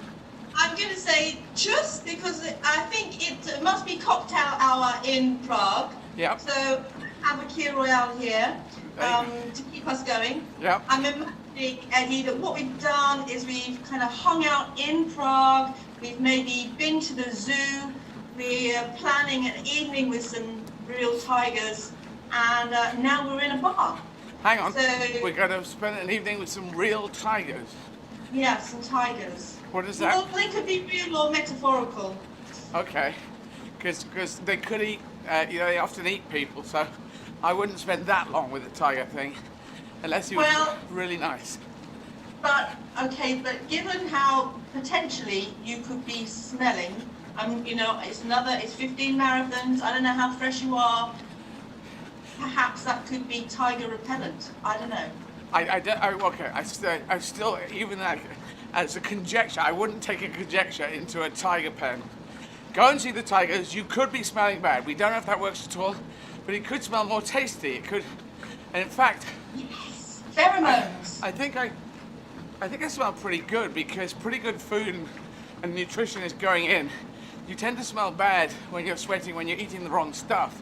That's what tends to happen. But I must admit, I haven't gone around smelling my clothes once I take them off. But I'll check tonight. But I think it's actually not too bad, because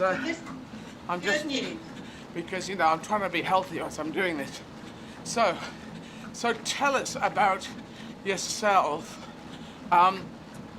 The stand-up and there's presenting is doing weather, and being a presenter is the weather, the meteorology part of you, is that separate to being a presenter on BBC South, BBC Radio Solent? Tell us all about that.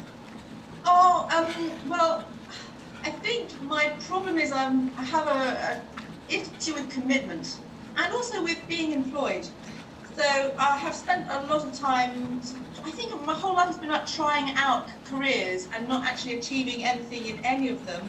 Right. So I started at the radio station at BBC Radio Solent perhaps 16 years ago. Right. And they took me on to say the travel, to do the travel bulletins. Yeah. But I have absolutely no spatial awareness. I was really rubbish. Can't read a map, you know, thrilled about Google Maps, but even then I, you know, struggled to get them the right way up. So it became really clear very early on that I wasn't going to be any good, because we would talk about road and I would say, you know, is that the red one, is that the blue? I have no idea.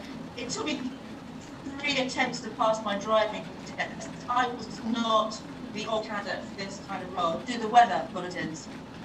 And so a chap came down from the Met Office, and he kind of waved a load of flashcards with clouds and things on, and told me about cold air mass and warm air mass, and then they encouraged me to do the weather on the radio. Oh, wow. But that's how it started. But how did it start in the first place? How were you taken into radio? Did they pull you in, or were you, did you say, please, can I be in radio? How did that start? No, I had no ambitions at all in radio. I didn't. Eddie, I'm from Romford. You know, I'm from a very ordinary working class home where the idea that I could work for the BBC was just, you know, it was as far out there as it was ever going to be. So I had no ambition here at all. But my husband, when I was about 32, he bought me one of those like Red Flag Day presents where you go and have an adventure for the day. Yeah. And my adventure was in Newbury at a radio academy which was owned by Bruno Brooks. Do you remember Bruno Brooks? Yes, indeed. He used to hang out with Anthea Turner until she went off with Peter Powell. It was all very scandal with radio. Very orgies with radio presenters, yes. But when I was there, I really enjoyed it, and because I do a little bit of writing and I've always written stuff, I was writing links, and I found that the studio, because you're just in your own space and nobody's distracting you, and it feels a bit like a cockpit, and I've always thought I'd be very good at a cockpit. I was kind of taking off and landing, and I was thinking, I can do this is so much fun. So I had a lovely day, and the bloke who was running the course said, you know, I really think that you could perhaps do this. He said, but I'm going to have to be honest with you, I don't think you'll work for commercial radio, for voice. Right. He thought I was too posh, which my mum absolutely loved, because I was from Romford, and you know, my mum had this kind of real Cockney accent, which she never wanted me to have. So I'd had elocution, gone to, you know, fancy school. You know, we didn't have any heating or carpets until I left home, because they were paying school fees to make sure that I would never end up a Cockney. Oh. So, well, that's a little sad in a way, but you do have an edge of Bridget Jones about you. Do you think? Yeah. Is that do you think that's a good thing or a bad thing?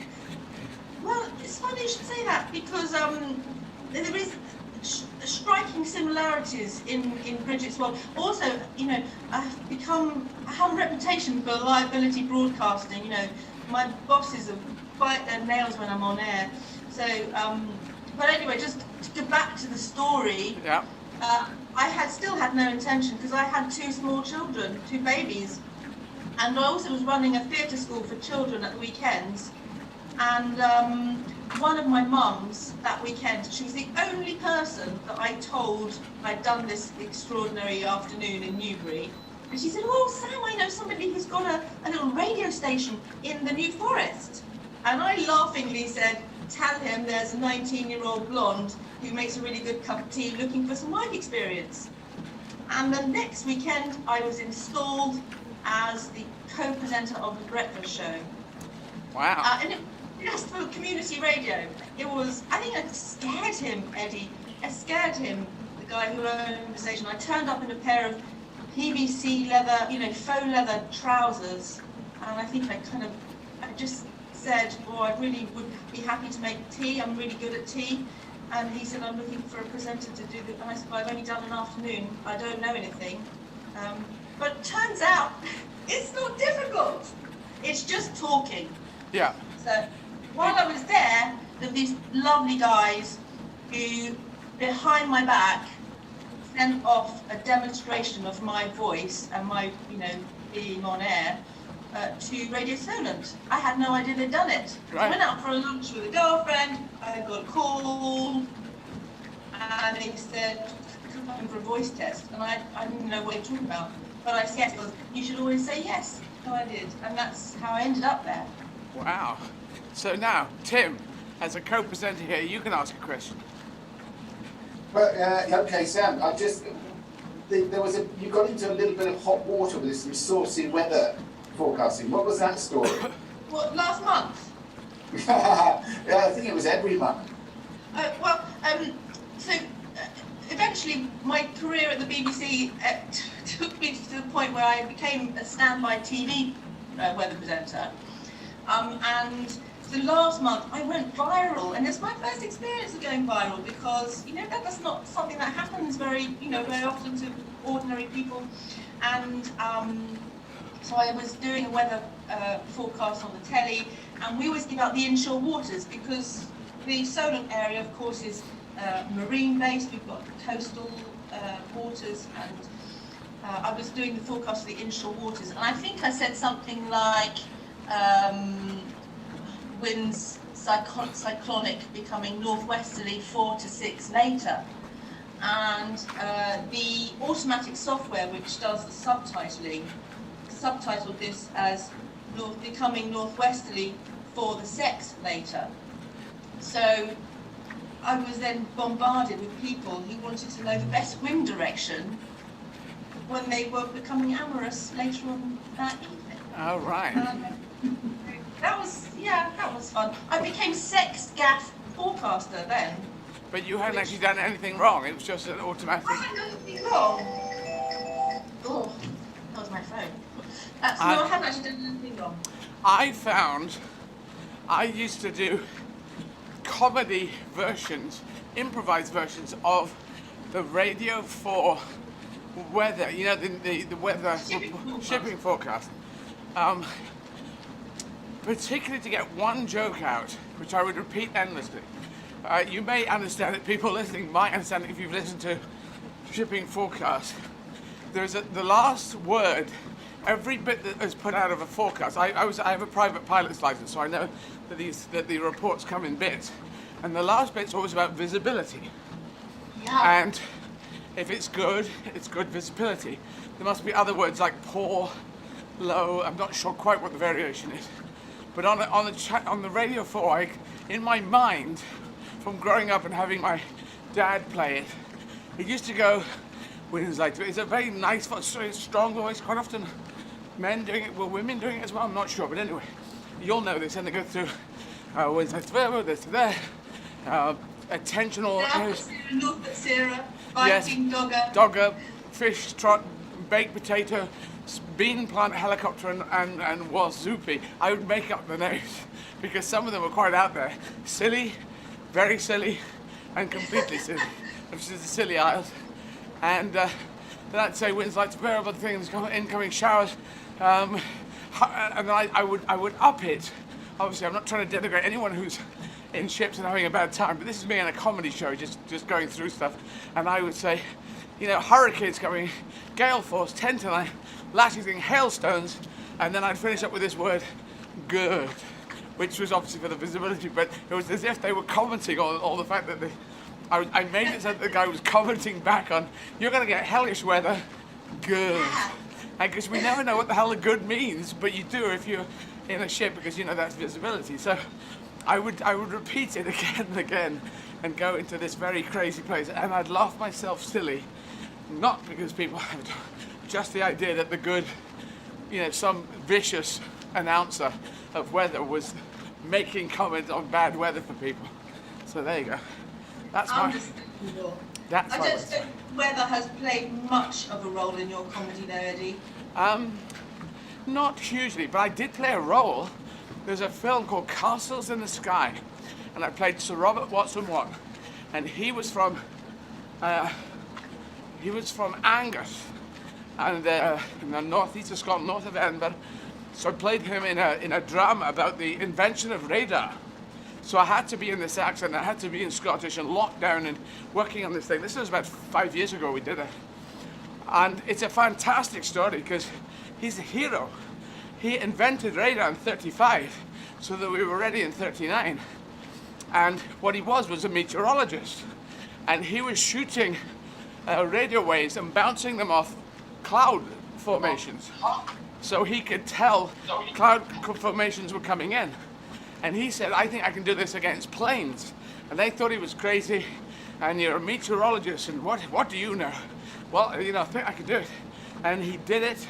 And it took a lot of time. They gave him next to no money and next to no credibility. But he pulled it off.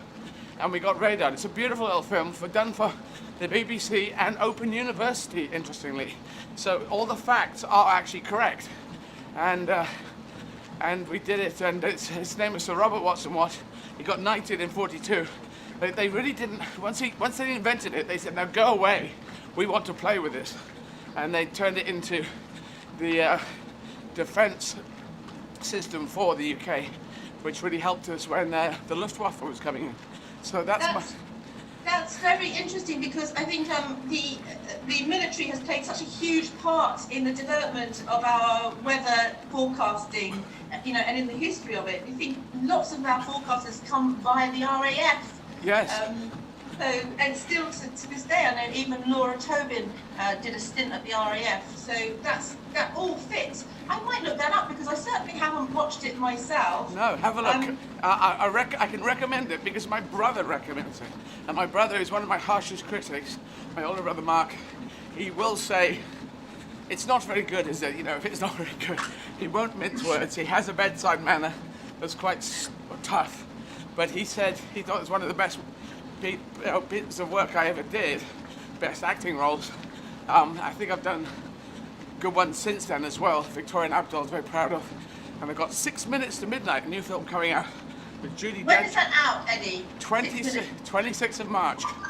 26th of March. Jim Broadbent and Judi Dench are in it as well. Set in the summer of 39, just before World War II, in a girls' school in Bexhill-on-Sea, which was... Well, this all sounds very close to home. Yes, it's based on my hometown. And I found out that the whole film started because I co-wrote it with 2 other colleagues, and we made it. And it started because I'm a patron to the museum in Bexhill. And for whatever reason, for unusual reasons, Bexhill-on-Sea, which for people who don't know, it is near Hastings, Battle Hastings, Eastbourne, Brighton, south coast of England. It's a seaside town, just like maybe any other. But it was really kind of built into a seaside town, into the on-sea bit, because it was Bexhill. Then they put in a sea wall and made it into a seaside town for health and vigorous activity by the Earl Delaware, who was very linked to the royal family. So royals for a number of years would come down, and very posh people, a lot of money. The first ever motor racing happened in Bexhill-on-Sea, anywhere in the UK. So it's that kind of beginning. Because of those links, I think it ended up having 26 schools in Bexhill-on-Sea. A lot of them boarding schools. And one was like a finishing school for German girls, including Himmler's goddaughter and von Ribbentrop's daughter. Von Ribbentrop. Himmel! Yes, Göttin-Himmel, run by Frau Rocholl, and the blazer badge on the light blue jackets they had, you know, blazers they wore, had the Augusta Victoria College, and then it had Bexel on Sea, and at the top it had the Union Jack, and then it had opposite it the Nazi swastika on the same badge. And I thought, I was shown a photocopy of this, and I thought, that is a film. Right there, that is a film. And it comes out on the 26th of March. It's called 6 Minutes to Midnight. Judi Dench plays Miss Rockall, and Jim Broadbent plays a bus driver called Charlie, which is based on my granddad, who was a bus driver called Charlie. So I loved it. Eddie, how long did it take you to write that script? Well, I spent about 5 years noodling and trying to get forwards. I didn't have a lot of confidence.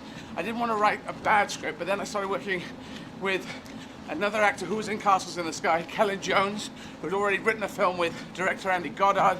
They'd run set fire. They'd shot and made for a very low budget film, very indie film, which had done well, nominated for Welsh BAFTAs, and that was Set Fire to the Stars about Dylan Thomas, and Kellen had played Dylan Thomas, and then we knew each other. We met at Cannes, so we knew each other, and I don't know if you've ever been to Cannes Film Festival. Oh, shut the frick door! No. Met at Cannes. Something I long to say. Yeah, it was really weird. So we already knew each other, but we re-met, I should say, at Cannes. I was on the back of a boat. There's all these boats in the harbour. They're hired out to film companies. I was doing press for Rock Dog, which is an animated cartoon, which is a lot of fun. So I was sitting on the boat and doing press, and you know, I'm back in Cannes because I used to sell luminous necklaces in Cannes when I was 18.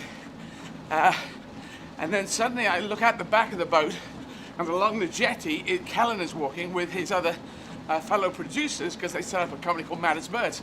So we said, hey, come on, let's hang out. We went on to the Pinewood Studios boat, and he said to me, tell them that story that you're working on. So I pitched them the story, and they said, come on, let's make it. And that was about 5 years. It took us 5 years. And working with Kellen, he did a lot of the heavy lifting on it. Andy Goddard came in as director, and he worked, so 3 of us wrote it. And I suppose I'm starring in it, and it has, and you know, Judi Dench and Jim Broadbent, James Darcy, Kellen Jones, a number of great people in it. So, most people do an elevator pitch. Eddie, you did a powerboat pitch. I love it. Yes, there we go. I'm just going to give you a breather for a moment, because I think 6 Minutes to Midnight, on top of all that you are doing to make humanity great again, deserves a tenner minimum. So if you're watching, text 10 to 70810 to make humanity great again, and reward Eddie for all his hard efforts. I'm going to just say you could also text 20 to 70810. 6 Minutes to Midnight, out on the 26th of March. Did you like what I did there, Eddie? I did that in my sort of radio mode. Yes. When we are all saying text in with your favourite biscuit. That's very nice. And you need to add to anyone listening from around the world that they should go to my website. Yes, crowdfunder, eddyizzard.com. Yeah. All the details there if you want to make a donation.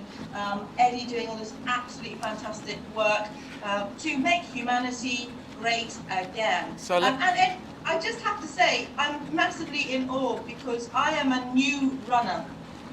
Yeah. I took up running last May in lockdown. Wow. Well, that's good. And, I was somebody who never thought I would be able to run 5K, let alone anything else. And I have staggered my own self, because on Saturday I ran 11.5 miles. Excellent. And I am training to do a half marathon. And I kind of, you know, you've inspired me. You really have. Today, for the first time, I put my own lipstick on, and it made me run faster. There you go. And I think definitely, clearly, a new tactic I should employ. Yeah, I'm running with Candy Yum Yum from Matt. Candy Yum Yum. Yeah. That's my... See, and even today, I did something that I have never done before, which was I had to stop to tie up my shoelace. Right. And it took me at least 35, 40 seconds, because for some reason I came over all uncoordinated around my trainers. Yeah, I've got a trick. I've got a tip for you. You'll find it very difficult to bend your body after a number of miles, number of kilometers. So try and find a bench. If there's a bench where you can lift your foot up, and then you can tie it much easier that way. But if you go all the way down to going down on your knee, it's just really difficult to get down and get up because the body's got so used to running upright. So find a bench or some sort of level thing you can put your foot on. That's my tip. Top tip. And also, do you have a tip for this bit here, sort of between the chest edge, gets a bit sore? Are you talking about bras or? Well, I mean, I'm wearing a crop top sort of sports bra thing to bind them down. Yeah. But it's the bit in between them where the flat of it rubs. Yeah, use Vaseline, or you can get what's that tape term that you use? Kineso tape. Is that it? Tape, yeah. Well, there's lots of glide, lots of glide gels that you can put on there. Yeah. Yeah, it's because I get that as well. It's but I find tape is quite good. There's Kineso tape. If you look on Amazon, I think it's available, isn't it, Tim? Yeah, there's lots of sports tape. So basically, you just need to stop the friction against the bit below your boobs. Yeah. How do you? No, that was going to be a thing. Yeah. But I've been having pseudo-creme on it. Yeah. And some Elizabeth 8-hour cream, because this is all I had to hand. Yeah. Well, how do you spell Kineso term? K-I-N-E-S-I-O. Kinesio. But in the properness of advertising, we should also say there's other ones called rock tape and dyna tape. So there's lots of different makes. Okay, any of those things. If you put sports tape in, maybe sports tape would be the thing to search in an Amazon. I don't want to advertise for Amazon, but you know they're obviously set up for delivering. But I have to put a piece of tape in there under the sports bra, stopping that chafing. Because you want to pre-stop it rather than sort it out afterwards. I don't even have that impressive a chest, I have to say. And full disclosure here, we share Tim the physio. Ah, very good. He has your buttocks and mine have been pummeled. Although I'm imagining that yours are a little bit firmer than mine. I think Tim did say it was like massaging a trifle when he tweaked me. Is that your buttocks? Because I don't think I've ever pulled a buttock out, have I, Tim? I don't think my buttocks have ever come out of whack. It's usually legs. I think I have worked at the very top of your buttocks occasionally. Right. Yes, it's. I haven't done a full-blown buttock massage. I don't think the buttocks seem to be quite happy all the time, all day, every day. The legs complain like crazy, but I'm fitter than I was, aren't I, Tim? Your legs are great, girlfriend, let me tell you. I am looking at your thighs. I'm so bloody jealous. How long did it take before they get like that? Well, I don't know. I have this sort of gender fluid thing, so the boy genetics, I think, are working on the leg, because they're like rocks at all time. They just don't seem to want to put on any weight at all. So I like my thighs. My calves, I think, are just too built. They're footballer / marathon runner calves. So I think they're too built. But I like my thighs. I think my thighs work. And so knee boots and a skirt, I think, works with me. But well, I've got the thighs of a Welsh pit pony. And my mum always used to say to me, "There's nothing wrong with your legs." And I say, "I know there's nothing wrong with them. They're just too close to the ground. You know, there's just not enough of them." But some of those Welsh pit ponies have fantastic legs. I've heard other Welsh pit ponies say, but then I've never believed them exactly. Now. And how's the toe? Because I saw a picture of the toe, which did look really quite sore. Yeah, it's not going. Tim, you feel that I'm going to lose that nail, don't you? I think probably, yes, inevitable. But then every good runner always loses a toenail at some point. It's just part of the course in terms of doing long distance running. But Sarah, how fast are you doing your 11.5 miles? So I think I did, my miles were 10 minutes 17. I'm only 5'3", you know, I'm like the size of a kind of average 12-year-old. So I was doing 10 minutes 17 seconds per mile. So people quite often do like age adjusted time. You think we should do a height adjusted time? Yes. Is that a thing? Can we do that? We can do anything you like. I also feel like I have got a slight handicap in as much as I have an issue with my toe, my big toe. So I have hallux rigidus, which I know sounds like a Norwegian porn star, but is in fact a seized up toe. You know. Well, I mean, I did go to the doctor and I asked him about it, and he said, what you've got is a permanent stiffy. So my advice to everyone, be careful what you wish for, people, because dreams can come true. And that is what I'm up against. So I have heard that I have to have a trainer with a wide toe plate. Is it called a toe plate? Yeah, well, the other thing you could do is you could go and see Paul Harradine, who made the insole for Eddie before this trip. He's based in Southsea. You could go and see him because he can give you an orthotic which will help with your stiff feet. So he'll give you a little more room for your foot to function, so that the stiffy doesn't kind of cause such a problem. Well, I think I'm doing fine with it. I'm taking collagen, marine hydrolyzed collagen every day, and that seems to be kind of working. So. Well, that's good for your skin too. That's why you look like you do, even though you're 105. Minimum, yeah, absolutely. I'm rocking this for the older woman, the woman d'un certain âge. But I've come to it really late, Tim, and I kind of thought, you know, my knees. Everyone said to me, well, one of the reasons I didn't go to running was because every dinner party, people who run, A, they look gaunt, B, they're generally not drinking, and C, all they talk about is plantar fasciitis. Yeah, but look, I'm a runner that you've known for years, and I don't do any of those things. Quite happy to drink. Yeah.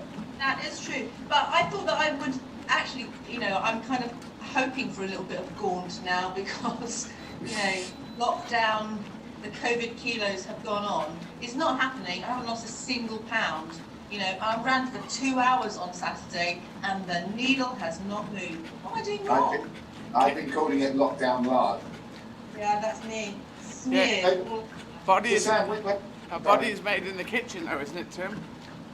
You said this, I've heard you say this, Eddie. Yeah, Tim, tell us more. Well, no, I have this, Eddie, part of Sam's problem is her husband is the most awesome chef and makes the most amazing foods, but they are quite loaded with the things that we perhaps shouldn't be eating a lot of. But yeah, what Eddie's referring to is the fact that, you know, it's the good, healthy stuff that we eat is reflected in our bodies. But yeah, but I have to say, I always look forward to coming around to your house when Mark's cooking because it's amazing. But Tim, for everyone listening around the world, that is a truism, isn't it? The body is made. Body's made more than you think. It's all about exercise, but actually, it's all about calories in, calories out. Yeah. Well, yeah, and the form of the my calories in so far today. That's my calories in today. Hang on. Literally. Hang on a sec, Sam. Just let Tim finish that because people listening around the world need to know this. Tell them, Tim. Yeah. What's the best thing? So it's how you put the calories in. So it's what form the calories. So we've got protein, fat, and carbohydrate as options. But of course, you can have unhealthy carbohydrates. So, for instance, you know, the dopamine bomb, which is the donut, which everybody loves because it just gives you a massive dopamine hit, is all processed fat and sugar, which are what we refer to as empty calories. So they will make you put on weight, but they won't necessarily, they won't be healthy for you as it. So much better to take things which we call low glycemic index, which are things like fresh fruit, fresh vegetables, all of the things that generally people kind of go, yeah, but you know, they just don't taste the same as a donut, which is quite right. But if we put those things in, then it's obviously much better for our system. And in actual fact, energy-wise, it gives you energy for much longer. So, for instance, an apple has about 30 grams of carbohydrate in it, but because it's in the form of fructose, which is a GI quotient of about 2, it means that we absorb it very, very slowly over a long period of time. So it gives you like good carbohydrate energy over a period of time. Whereas if you take glucose, like a glucosate drink, something like that, that basically has a GI index of 100, so it just goes into your system immediately. So you get a massive spike and then you get a massive drop afterwards. So, and we've been talking a lot as well about the Jordan Higgins stuff in terms of where do you place carbohydrate in relationship to exercise. And it's fairly well recognised now that you put it just before and just after, and then you should try and avoid it at the other times in the day as well. Is that for when you're doing long distances? Because I also read something that said, you know, it's better to exercise on an empty stomach. So I can't eat before I run. So I ran for 2 hours and did 11.5 miles, literally the longest run of my life, on an empty stomach. And it was, you know, yeah, I felt a little bit lightheaded, but, you know, it was fine.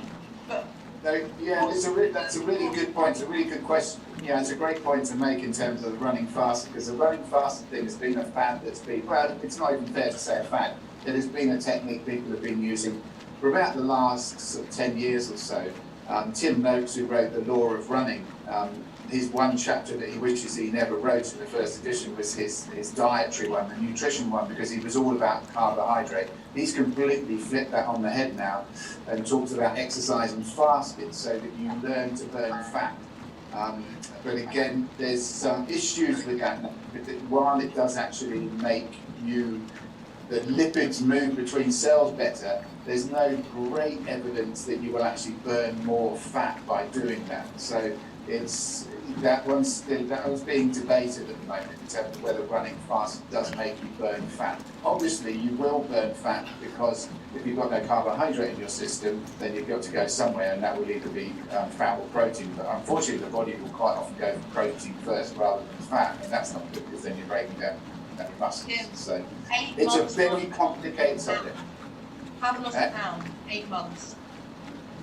So the way that we're working with Eddie, and I say this guy called Jordan Higgins, is so you should avoid white carbohydrates, so rice, potatoes, pasta, those kind of things, unless you're going to do a workout. So if you've been for a run and you have your evening meal, then you can have those in there. If you don't go do any exercise in the day, your evening meal should have things like the spiralized spaghetti or the cauliflower rice, those kind of things. So low GI, very healthy, very dull, don't taste the same, don't give you the same kind of like, oh, love this kind of thing. The other little trick as well is pasta. If you twice cook pasta, you can take out its calorific nature. So if you cook pasta in the morning, put it in the fridge and then blanch it before you eat it, you actually convert the carbohydrate, the starch that's in it, into a roughage. So it becomes more of a fibre-based thing with low calories in it. So I learned that off a cooking program, bizarrely. Wow. I love it. I'm totally trying that. Now, yeah. I've got a big message that says my toenail pictures are now on Twitter. Weren't they on from first thing this morning, Sarah? Yes, I think there's been a series of toenail pictures. Ah, right. So if people want to see how horrible my toenail looks, you can go on to Twitter and you can see them there, which will be completely disgusting. But there you go. That's what I'm soldiering on with. And Sam, you need to tell us about your stand-up show up at the Edinburgh Festival. Well, I took this show because for a while I've been thinking, I enjoy comedy so much. I've watched so much. In 2016, I went up to the Edinburgh Festival. I go every year, and I thought I'm going to just watch women comedians because there's this terrible, persistent myth that women aren't funny. So I went up and I watched. I must say it's bullshit, absolute bullshit, and from French and Saunders onwards, and even Lucille Ball onwards, we just know it's bullshit. Anyway, carry on. It is complete bullshit, but people like Michael Parkinson are still getting pages in the newspaper of perpetuating this rubbish. So anyway, my mission was to just watch female comedians, and I did that, and I really enjoyed myself. And actually 2016 was a really bumpy year, and I watched the lovely Susie, and now I can't remember her name. It's going to come to me in a second. But anyway, I was watching her, and we were talking after the show, and I thought, do you know what? I think I could do this. She was telling those wonderful stories about growing up in Portsmouth, and I was having a great time watching it.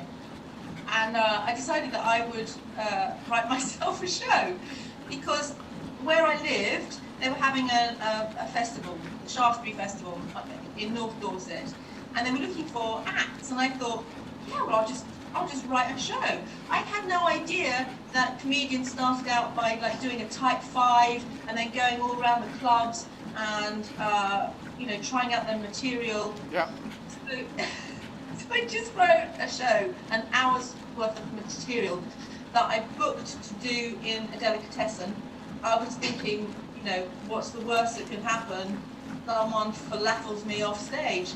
And I just go home, and I'm 5 miles down the road, and it's no big deal. So I wrote this show, and I did that in Shaftesbury, where I lived, and it was, the delicatessen was packed. And my show was called Good Things Will Happen, because I wanted it to be a positive thing, and it was just talking about random things and my life.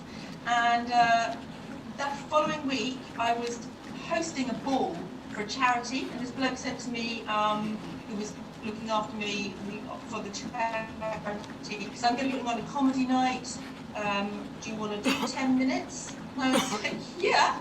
And so my second gig was at the Mayflower Theatre in Southampton, with Shappy Kulsandi headlining, and an MC who clearly didn't want me there. He had failed to give me the directions, the emails, I asked him where I was coming on the running order, and kind of looked, and I was like, oh, you. So it was all tricky, but it went off really, really well. And I thought, okay, so now this is it, I'm a comedian. And then nothing happened, because there wasn't somebody waiting at the stage door to sign me up to a big agency. And so I didn't know how you went about being a comedian. So then I realised I had to read Viv Groskop's book, I Laughed, I Cried, which is basically a manual about how to be a stand-up comedian. I think she'd done 100 shows in 100 nights or something like that. Right. So I kind of used that, and I decided that because I was not getting any younger, I would seize the day, and I just booked with Laughing Horse on the Free Fringe at Edinburgh. I thought, let's just do it. I'll write a show about being a weather girl, because it's a term that is really highly unhelpful. And so my whole show is really about the place I found myself in, where my own feminism hit this fetishized role that I do in popular culture. And it's been a fascinating area to explore. So Stand Up Weather Girl was the show I took to Edinburgh, and I had great fun. But I realised as the year went on, from January, when I realised I was going to be doing the show, I kind of realised that I had to do the whole thing of actually going into clubs and pubs and garden centres, goodness only knows what, and do my stuff. Yeah. Get my audience, get my hours under my belt. So I think in my naivety, I look back now and I think I was insane, but actually it was a steep but wonderful learning curve. And I am, Eddie, if you are the star in the firmament, I am a piece of debris from an Apollo moon landing many years ago, floating around in the furthest reaches of a black hole at the edge of the galaxy. But I hear what you say. I can't really go there with you. It's, I want I was in your position, you know. I went through 3 mediums of comedy. This is the thing. By the time I took my first show to Edinburgh, stand-up show, 1989, I'd done 3 years at Edinburgh doing sketch shows, 4 years at Edinburgh doing street performing. So I trained like a ninja of comedy. And I think really what Edinburgh is a showcase for people, particularly in comedy, who've already worked their shows up, as you said. Not probably in London if they're UK based, but it could be in New York or somewhere in America or anywhere, because there's a number of French speaking, Russian speaking, German speaking. They come in and they do it in English, but you have to have those hours under your belt because it's so hard, it's so demanding. And yeah, there is no one necessarily there going to sign you up, unless usually I think people are signed up from Edinburgh if they've already heard about them in London. Then they come up, we hear your noise. That's when people came to see me after 10 years that I had a noise in London. Went to Edinburgh and said, we're good. Oh, we went to see him now because it's on expenses, They expense accounts, and then they say, this person is good. And you, well, yeah, 10 years ago. It'd be nice to have been picked up 10 years ago. But yeah, no one ever signed us up in our early years. But eventually did get that just by relentlessness. Relentlessness, that's the old trick. Well, I think you said something the other day about just sticking at it. I can't remember, it was persistence pays or something like that. Well, it was this. It was that determination is more important than raw talent. That's what I said. And yeah. Some people have raw talent, but they don't work on it. And no, absolutely. And I think I've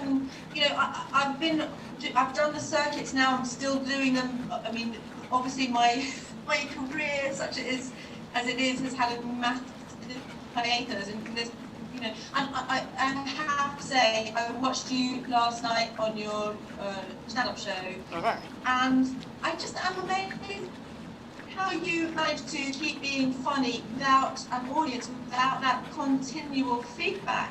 I mean, it's such a, like, there's no energy in the room, and I kind of completely rely on that energy you get from the audience. How do you keep going when there is not that relationship going on? Well, it's because I have done not hundreds of hours on stage, but thousands of hours on stage, that I have trained my brain to be able to tabulate if something is funny or it isn't.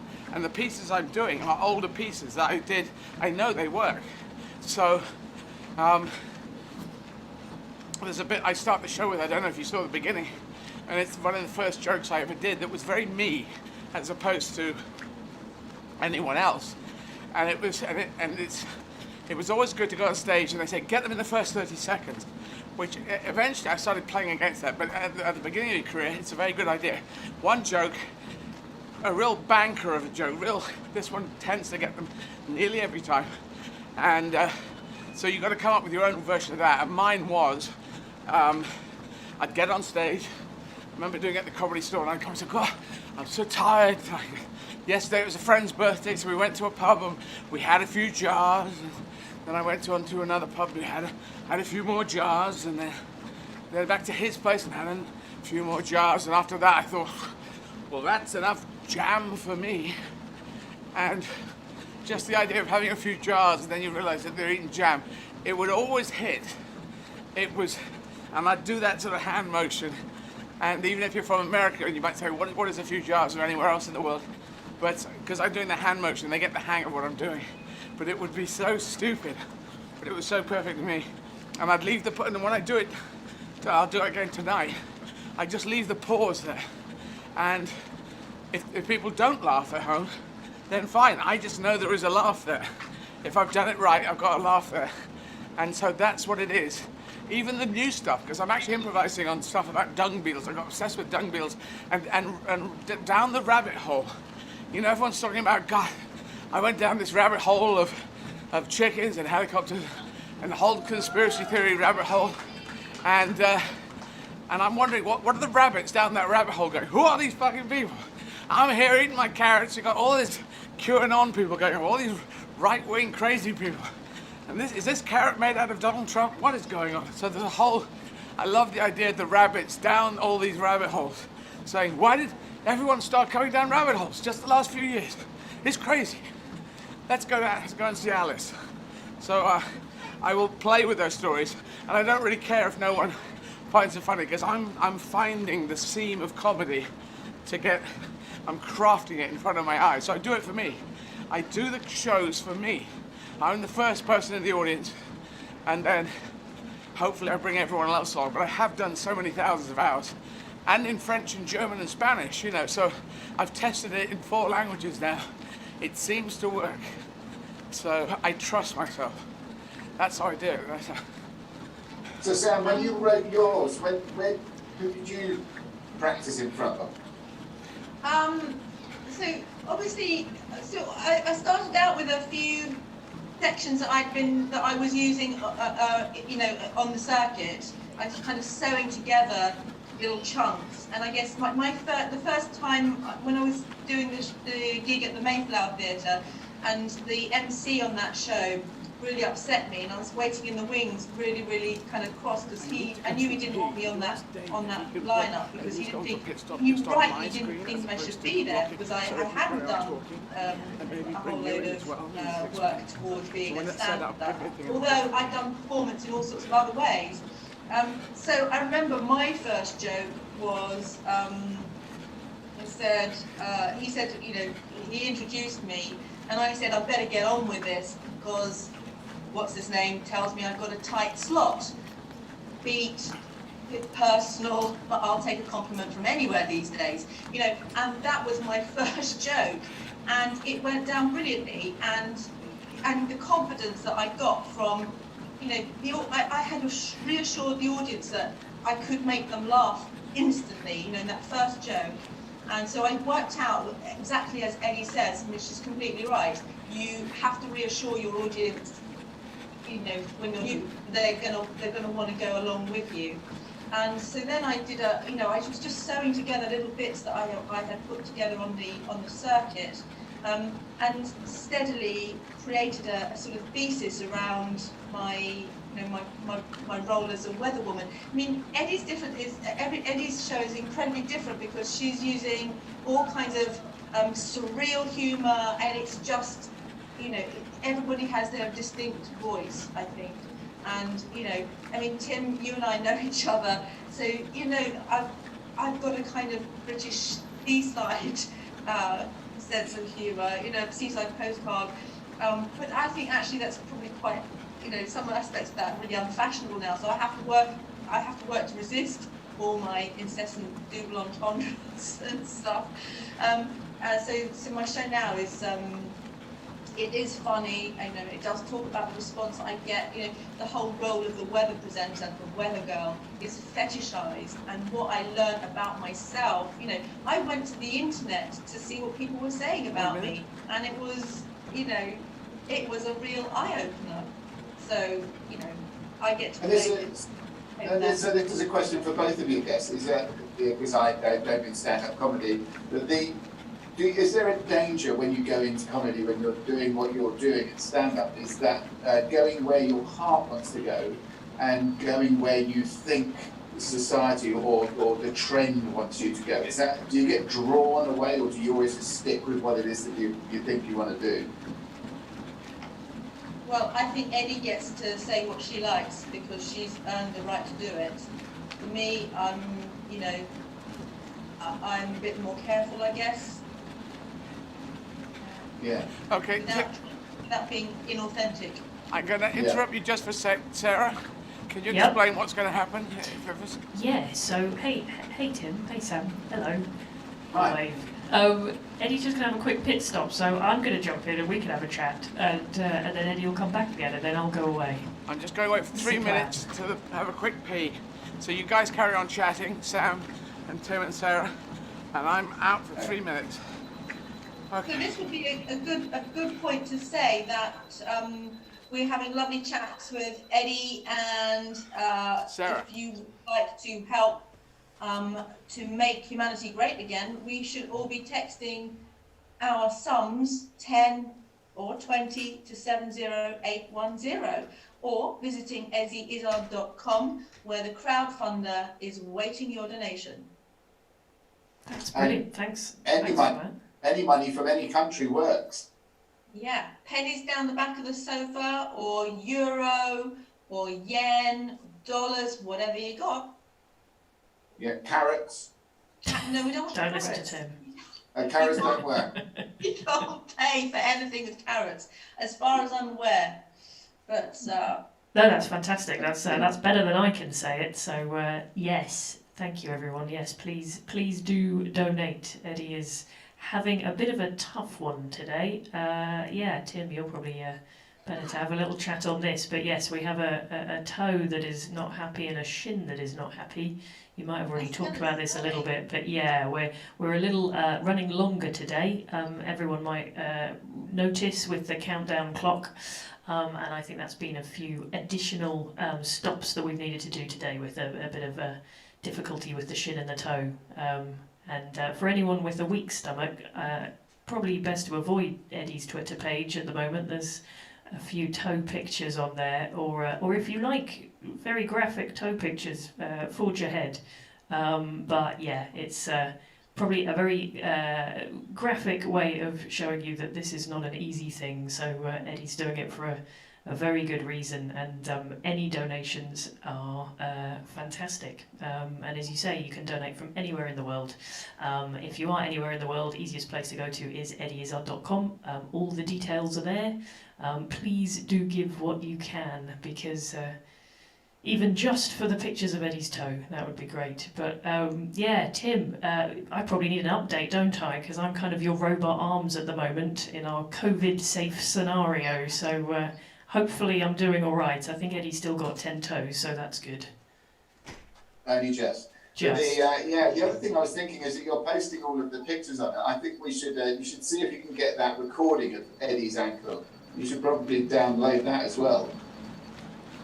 Oh, venous synovitis, and it sounds, like when you the audio.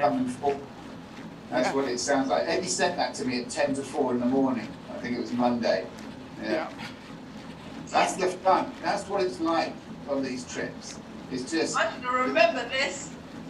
Tim, I'm really frightened that as a new runner, I kind of already, I did the couch to 5K, then I thought, I'm just going to run a little bit longer.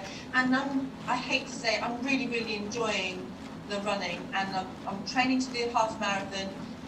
It was a 15-week plan. I'm on week 10, and I'm already at 11.5 miles. I think I'm going to get there quite soon. I'm terrified that I'm going to want to actually run a whole marathon. What's the difference between doing half and a whole? It's twice. Well, I get that. I mean, math isn't great, but like I say, I don't take water with me. I sucked one jelly baby. I've had one jelly baby. That lucky jelly baby. Well, on this note, as Eddie's back, I'm going to disappear after enjoying one of Tim's jokes that we're missing massively on a day-to-day basis. We miss your jokes, Tim.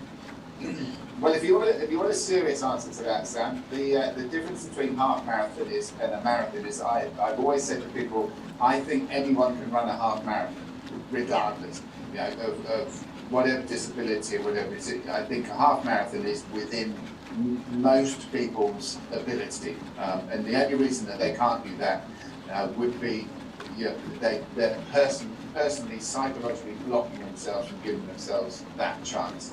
When it comes to marathon, that's a different story. I think if you have any weaknesses, imbalances, or anything at all, the marathon will expose that, and so it is a tough distance to cover. And the problem is that you can start to think that it's easy because you see all the people in the London Marathon, the New York Marathon, the Chicago Marathon, all around the world. People doing local marathons.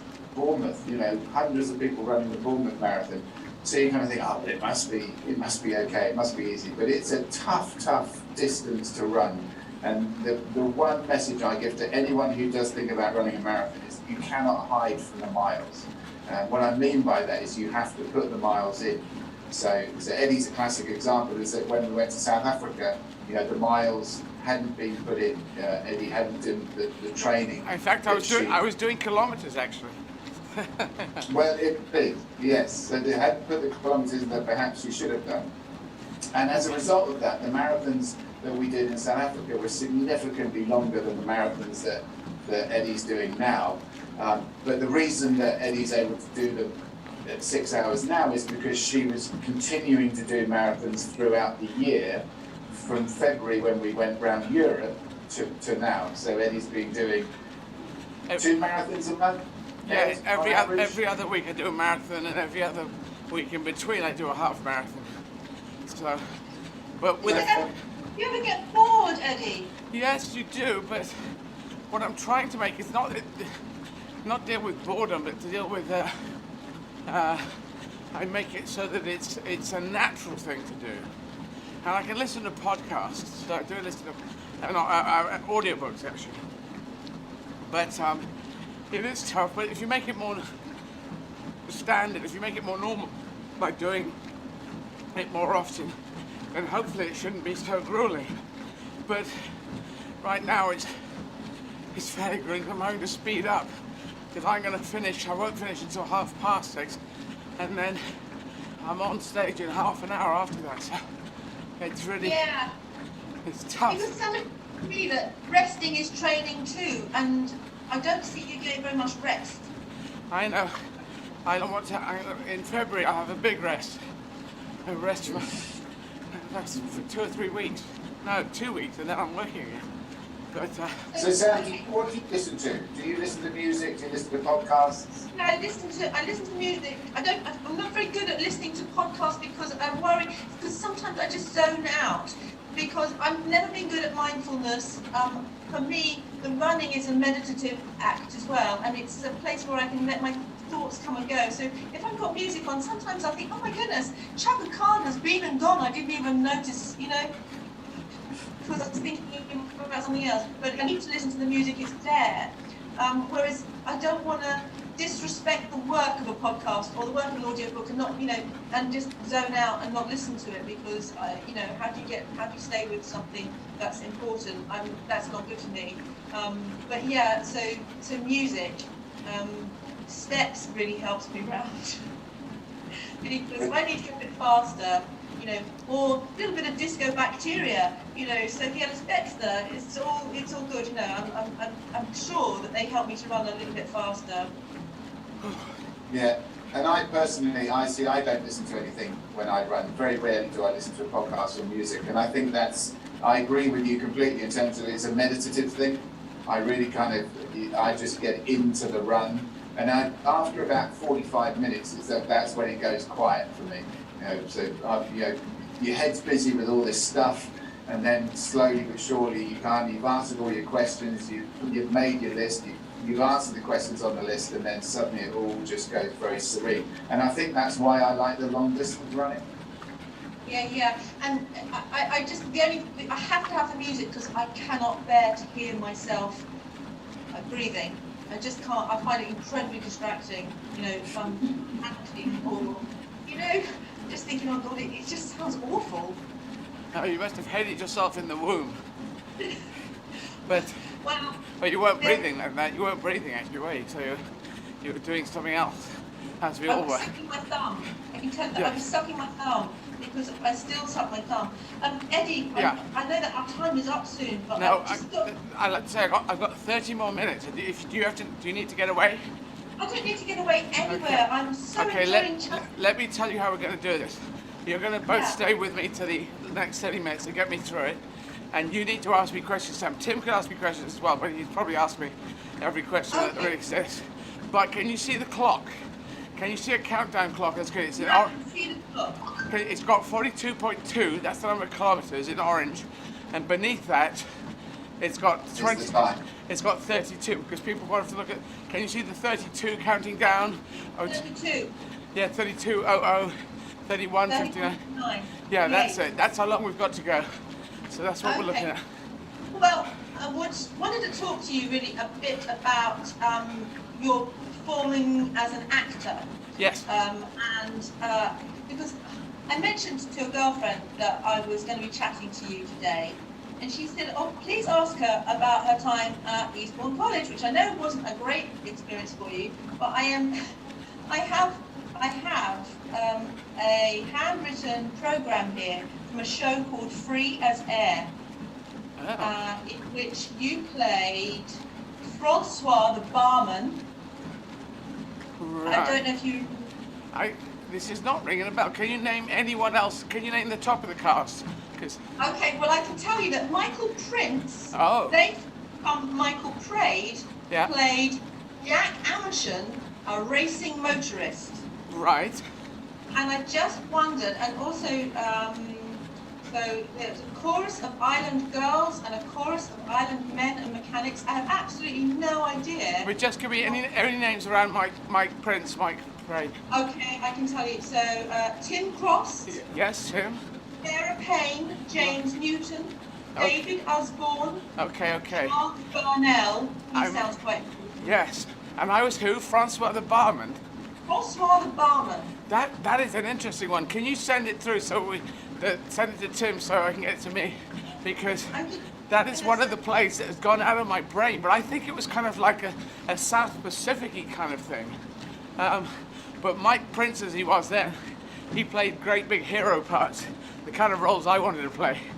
But I was small and they didn't let me play that. And I played barman and slaves and servants until I started upstaging when I was about 15, 16. And finally got decent parts when I was 17. But what was your question? Do I remember that? Was that your question? Well, no, I was just saying, was it an ambition to act? I know that you broke into Pinewood and you wanted to be in films.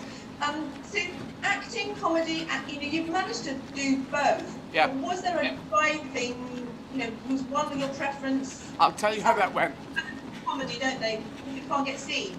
Say that last line again. Is it some actors turn to comedy because they can't get seen by an agent or by a casting director, and actually comedy is really democratic. You just write yourself some material, you go out and do it, and you are, in the zone. I call that personal nepotism, where you say, I'm going to give a part to someone I know really well. It's me, and I've written it.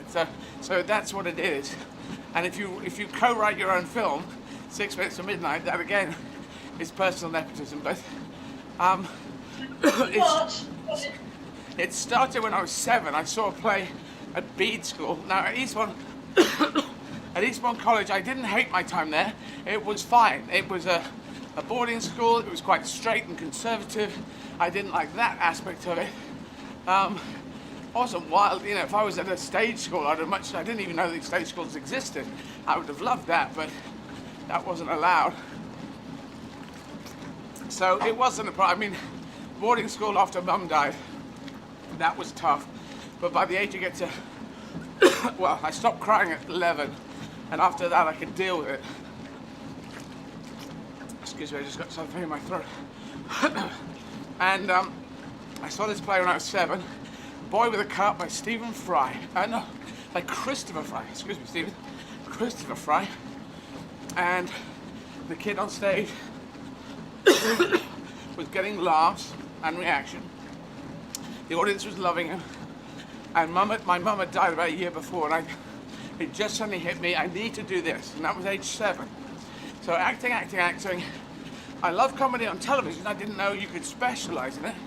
But if you're smaller, the big kids got the roles. And also, I think I have talent. I've pulled talent out of myself, but at that stage it wasn't there on the surface. And I would speak the words and point in different directions. And that was about it. So understandably, a smaller kid who's just speaking the words, that's not going to get it. And then I discovered Monty Python, and I hit puberty, actually. Like most kids do. Like all kids do. And, because I'm someone who always fancied girls, women, it was, and I'm gender fluid, so as the boy in me, I wanted to play the lead hero role, but that wasn't going to happen, too small. And also, it wasn't because I was trans on TV. I knew that since the age of 5, but I just didn't have the lines. I wasn't playing football, my big sport, which I played in the first team when I was 11 and 12, and then went to the school, Eastbourne College, didn't play football, which was insane. Any of these boarding schools that don't play football, as an, you know, because they do rugby, great, then they do field hockey. Now, field hockey should not supplant football, which is the most beautiful game. It's the game the world plays. That's what they're getting back to front. Anyway, so all those years I didn't play football, so I didn't have any of that sporting ability. And I just thought, I've got nothing. I wasn't great with the lines. I couldn't, you know, didn't look spectacular as a boy, so, you know, girls weren't going to go crazy about me. So comedy, I can do that.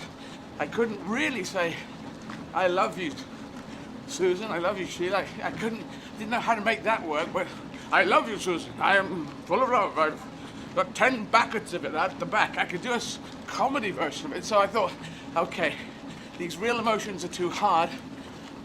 I can grab the comedy. And it was just there, it was right there at my fingertips. So I threw myself into Python type stuff.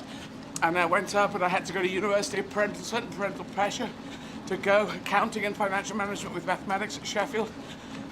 Tried to go to the Cambridge Footlights, but wasn't working hard enough because I was trying to be a rebel. And then at Sheffield, I had to build everything. I took my first show up when I was 19. No one at Sheffield was going, so I took a show up, that was the most amazing thing. Taking a show up at university when no one's taking anything up, no guidelines, no experience. I just hitched my way up from Tinsley Viaduct and outside Sheffield, and I got there and I sat on the floor of the Fringe office and said, how do I do this, guys? You tell me and I'll make it happen. I was this energy, this determination. I dragged everyone up. I spent about £100 in the summer of '81 working in Crawford's Bakery Cafe on the Royal Mile, earning money. £100 was almost all the money I earned. It was just, it's like £1,000, like £10,000 now. And on phoning people up saying, please will you come up to Edinburgh and be in my show? And we did a show. It was pretty terrible, but we did it. It happened. It was on at 12 noon. What a bad time for comedy. And but I'd done it. Once I'd done it, I could do a second one and a third one. So basically I went through sketch comedy, then street performing, because as you say, no one's there waiting at the door.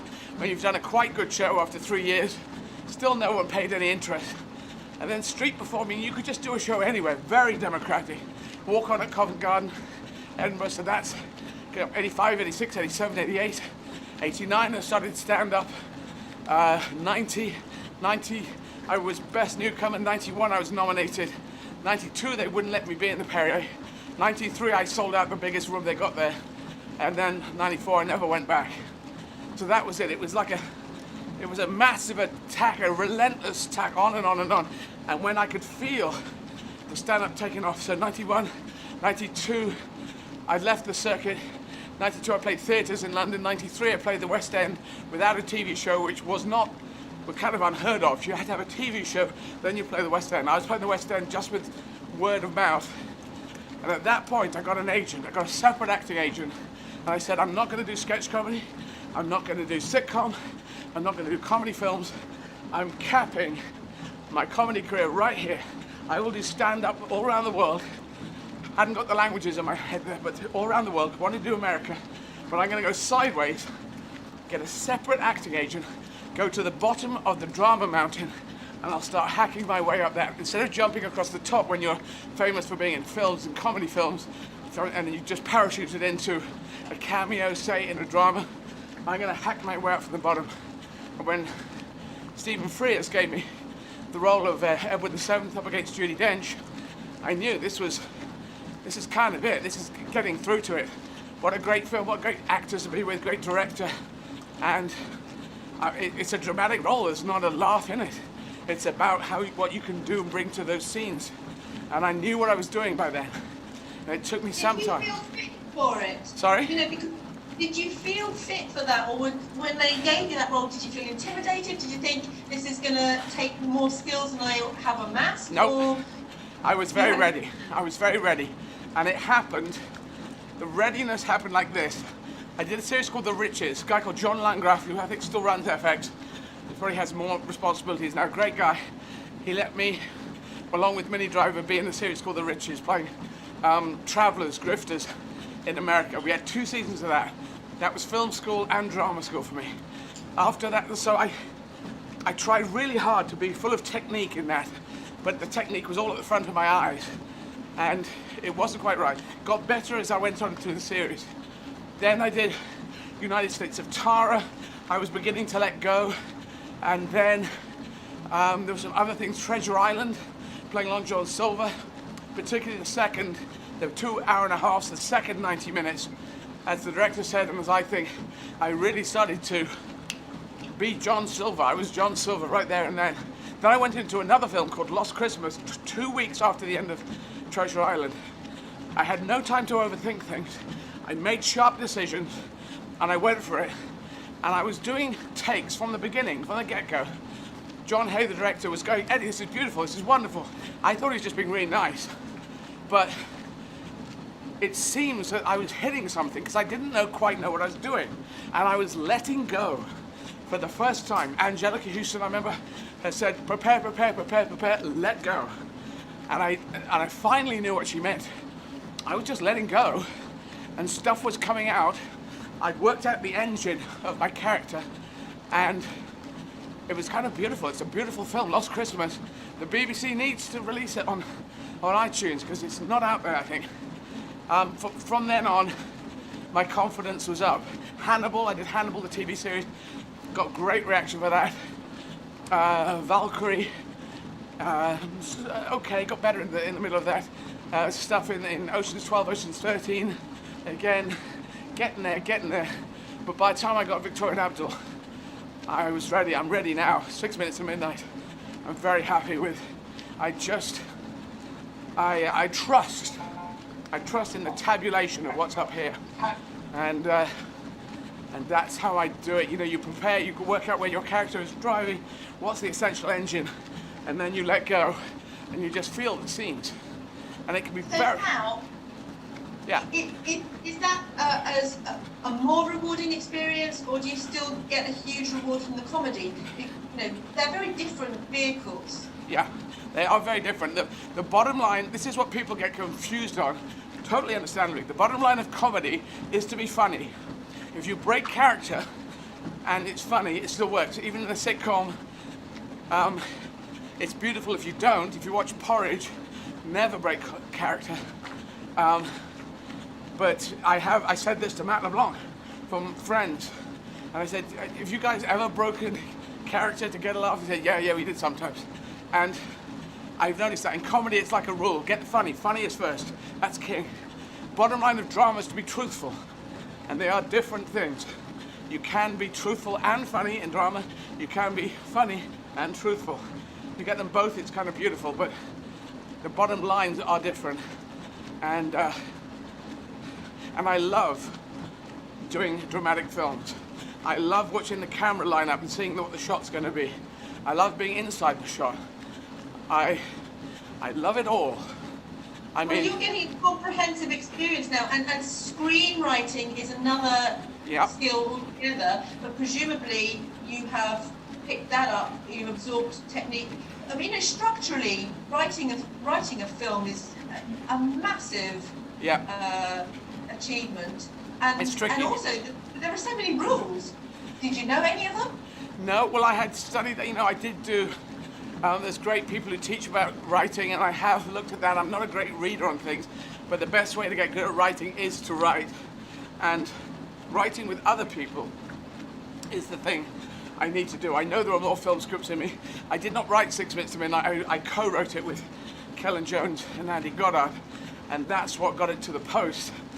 And there were pieces in there which I liked, which couldn't be in, or were lost, or sometimes it was between the three of us deciding which bits get in. Sometimes it was the money people saying, that's not going to happen. We don't want that bit.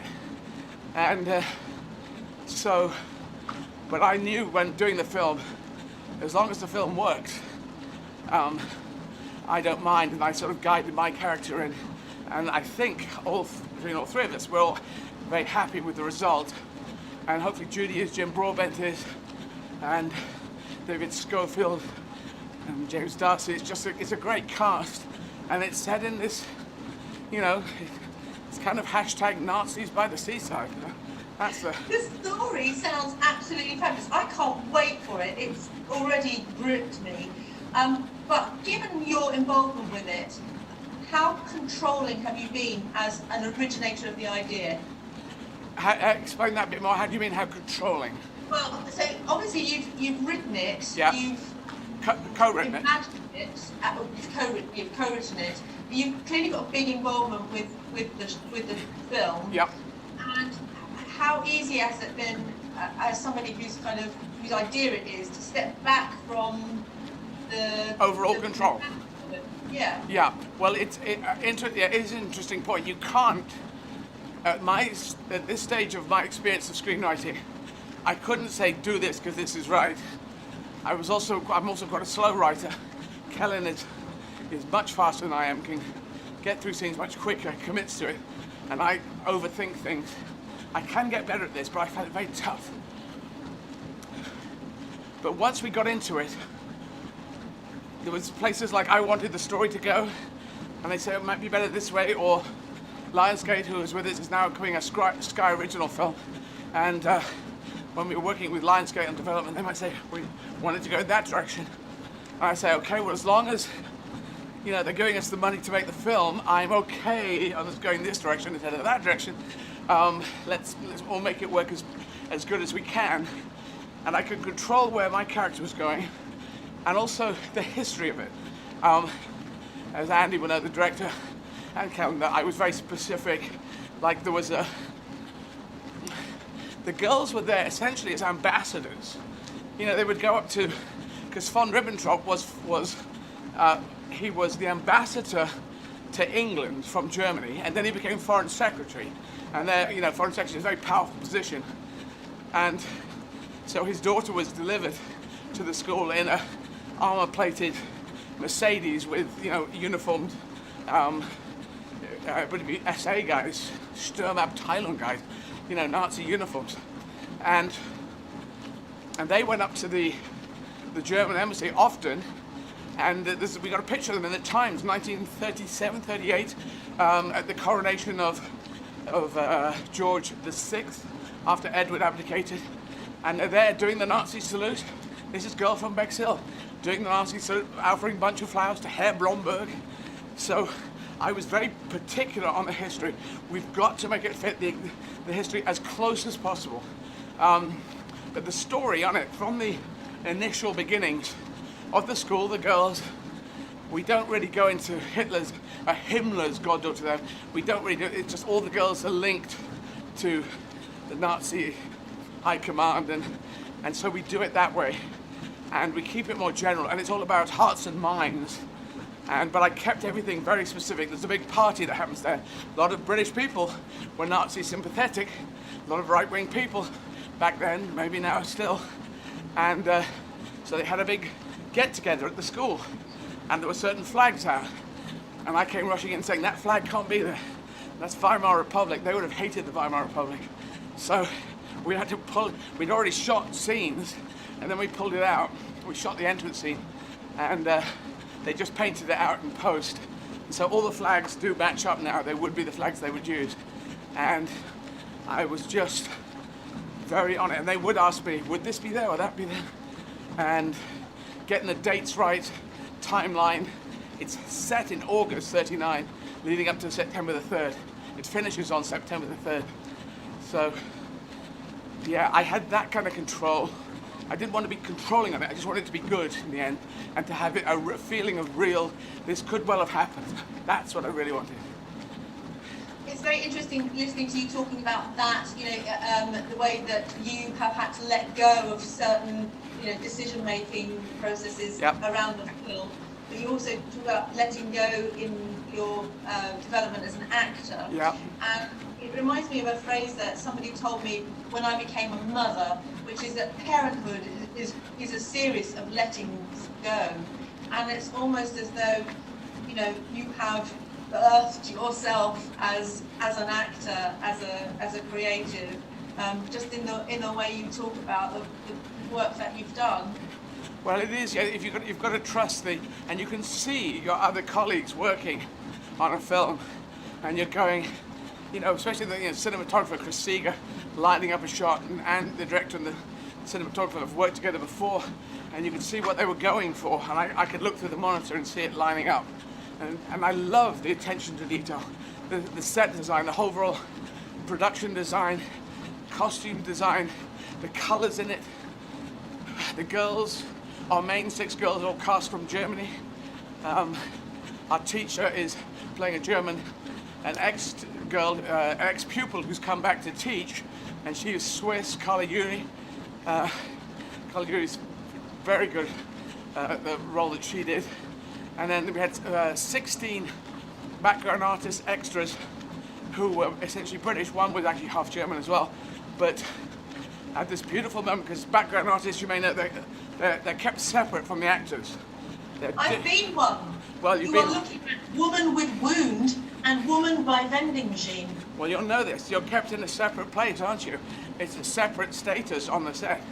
And so we had the background artist girls and the main girls, and I said to the main actors from Germany, would you mind if you all mix? I think that would be better, that feeling.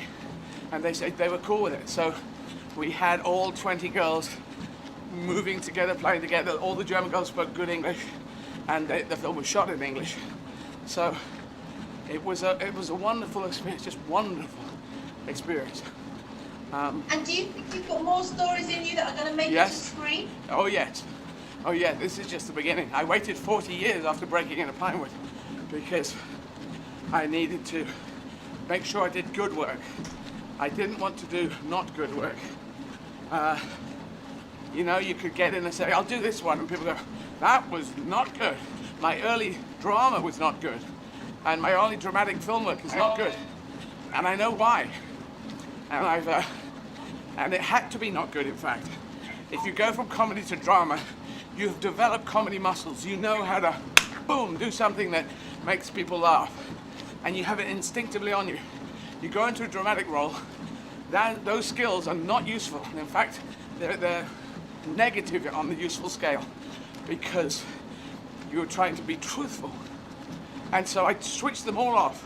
All the dials of my comedy instincts I turned down to 0. And so instead of leaning on all my dramatic instincts, I didn't have any dramatic instincts. In fact, I had no instincts. So I was back to that kid at school saying lines and pointing a finger. And I saw early work that I did. I saw an early put together assembly of scenes that had been shot, and I thought, that is not good. I need to learn to act in this film. I need to work out what the hell it is, because I hadn't done acting school. But I loved it. I wanted to do this. I just knew I had to not be comedy. And I made some decisions. I did a better scene. I think I did 2 better scenes, one of which didn't make it into the film. The film didn't really land, but one of the scenes was really intriguing that I did with John Hannah. John Hannah very nicely let me stand on him. I'd love to stand on John Hannah. Well, it's kind of... Thanks, next time. John Hannah played a wonderful role in one of the Poirot films. I just loved him in that, and it was great. Anyway, he was the lead in this, and I was his bookie, and so I suddenly realized I just wanted to do certain things with him because he owes me money. That friendly but psychotic guy, and so having given him a back massage, I turned that into a headlock, and I dragged him by the neck, which he was happy. And it wasn't very far, but he was good enough to let me do, onto the shingle of Brighton where we're shooting, and then I just stood on him and told him he better give the money, I'm going to rip his head off. And I was actually standing on his chest, which was kind of amazing that he let me do that. But it looked odd. It looked really odd. And I thought, that's the kind of decisions I've got to, I've got to do stuff that is, and that's nothing to do with comedy, it's just kind of psychotic.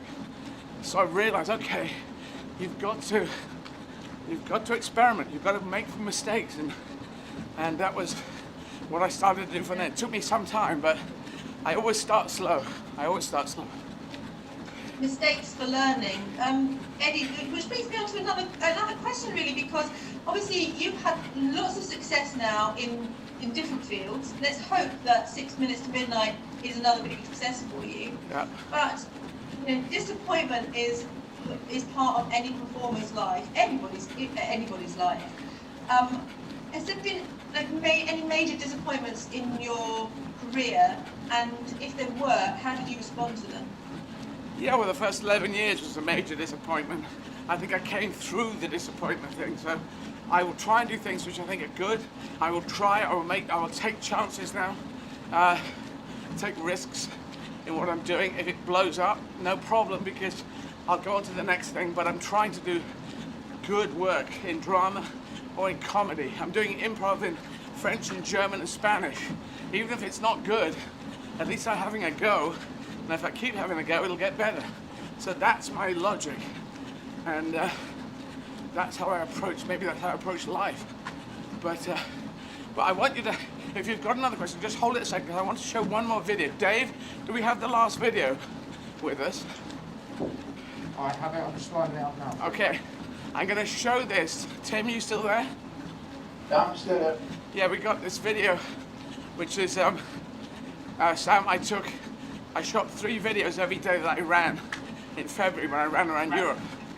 And this last one is the end of my Prague actual marathon. It's only about 2 minutes long or something, 30 seconds to 2 minutes. So we'll see that and then we can carry on. And it's 5 minutes to go until I finish. Oh, good, I'm nearly there. Nearly there. And if you want to donate, go to eddyizzard.com. But anyway, watch this video now. Okay. 15th marathon. This should be easier and more joyous. But they're tough. I was trying to get under 7. Oh, it hasn't gone yet. I'm up here. It'll go ping any second. And then you get this thing. And then I can stop. Prague, beautiful. Beautiful by the river, lovely markets down there. Look, things in shops. Things in shops. There it goes. There's my watch. Can you see that? Oh, 7 hours and 55 seconds. I was trying to get under 7 hours. I can stop. I keep running on. So, 15th marathon. I'm a little tired. Didn't get hardly any sleep, but it's good to finish. Always good to finish. More than halfway down. Do click on the link. Let's get our target down and see how high we can get and go above our target. Thank you for supporting the Make Humanity Great Again campaign. Hashtag Make Humanity Great Again. I cheer up when I finish. Oh, I'm kind of miserable when I'm running. And is it fun? No. It just isn't. Oh God, maybe it will be one day. I say oh God, but there isn't a God. There we go. All right, bye-bye. There you go. Absolutely amazing. And, you know, I'm just looking at your stats now, Eddie. Yeah. So, this is your 15th marathon. Lovely to see Prague, I have to say. Ahoy, Prague! This is 96 hours and 29 minutes that you'll have run now. And that's 393 miles, but I know you like kilometers. So in kilometers, that is 633.7 kilometers. 860,475 steps, and the equivalent of 32,354 calories, which is a lot of Kia Royales, and the equivalent of running from your home in London all the way to one of our favourite cities, Edinburgh. So congratulations. And Eddie, that's just such an amazing, amazing feat. We're nearly halfway through, and if you want to support Eddie on her amazing challenge, text 10 or indeed 20, whatever you can afford, to 70810. And you should, I should say, you got to write out the letters 10, T-E-N, write the letters. Or T-W-E-N-T-Y, even better. And if you are watching from a non-UK base, you can donate by visiting eddieizzard.com, where the crowdfunder awaits your donation. Just ahoy! And how long we got to go, Sam? We have 1 minute and 19 seconds. Oh no, it's 36. Honestly, my eyesight. Something happens, you know, when you hit executive youth. I don't call it middle age, I call it executive youth. Oh, I thought you said when you hit enough Kia Royales, then the vision goes out. You think that's what it is? Is that why everything's gone blurry? You've hit 3.5. You've hit 2:30 on the Kia Royales. But we've got almost a minute to go. So yes, eddieizzard.com, anywhere in the world. Instead of a non-UK base, I say anywhere in the world you can donate to at eddieizzard.com. We have only 59 seconds to go. This has been, I've been talking to loads of people today. From Sam, BBC Live interview, Kelly Winslow, thank you to Kelly Winslow. Questions from social media, Lou Tids, thank you to Lou, Times Radio, Dominic Osdian out there in Prague, and Paul McKenna back at 12:15, which seems like an age ago. And then I'll be doing a gig. You can still, in half an hour, I'll be on stage doing my gig in English. eddieizzard.com for tickets, all the profits to charity. Anything else? You look amazing, Eddie, and I'm seriously going to have to invest in some better leggings. I've been running in supermarket leggings and trainers I bought on eBay, but I think I'm going to have to take a leaf out of your book. I think mottled leggings are very good. Marks & Spencer did a really good one as well. These are Mizuno's because I'm sponsored by them. But yeah, if you get things with crazy designs, they're very good for women's legs. Yeah, anyone's legs. Thank you. This is it. This is 42.18 kilometers. That is 26.2 miles. I've done it. There we go. Thanks everyone on Zwift. Thank you. Thanks so much. I'm off. I'm going to do a gig in half an hour. Thank you, Sam. Thank you, Tim. I'm going to drink stuff. I'm going to rest. And then I will do a gig in half an hour. See you on stage in half an hour. Thanks everyone. Thanks Will.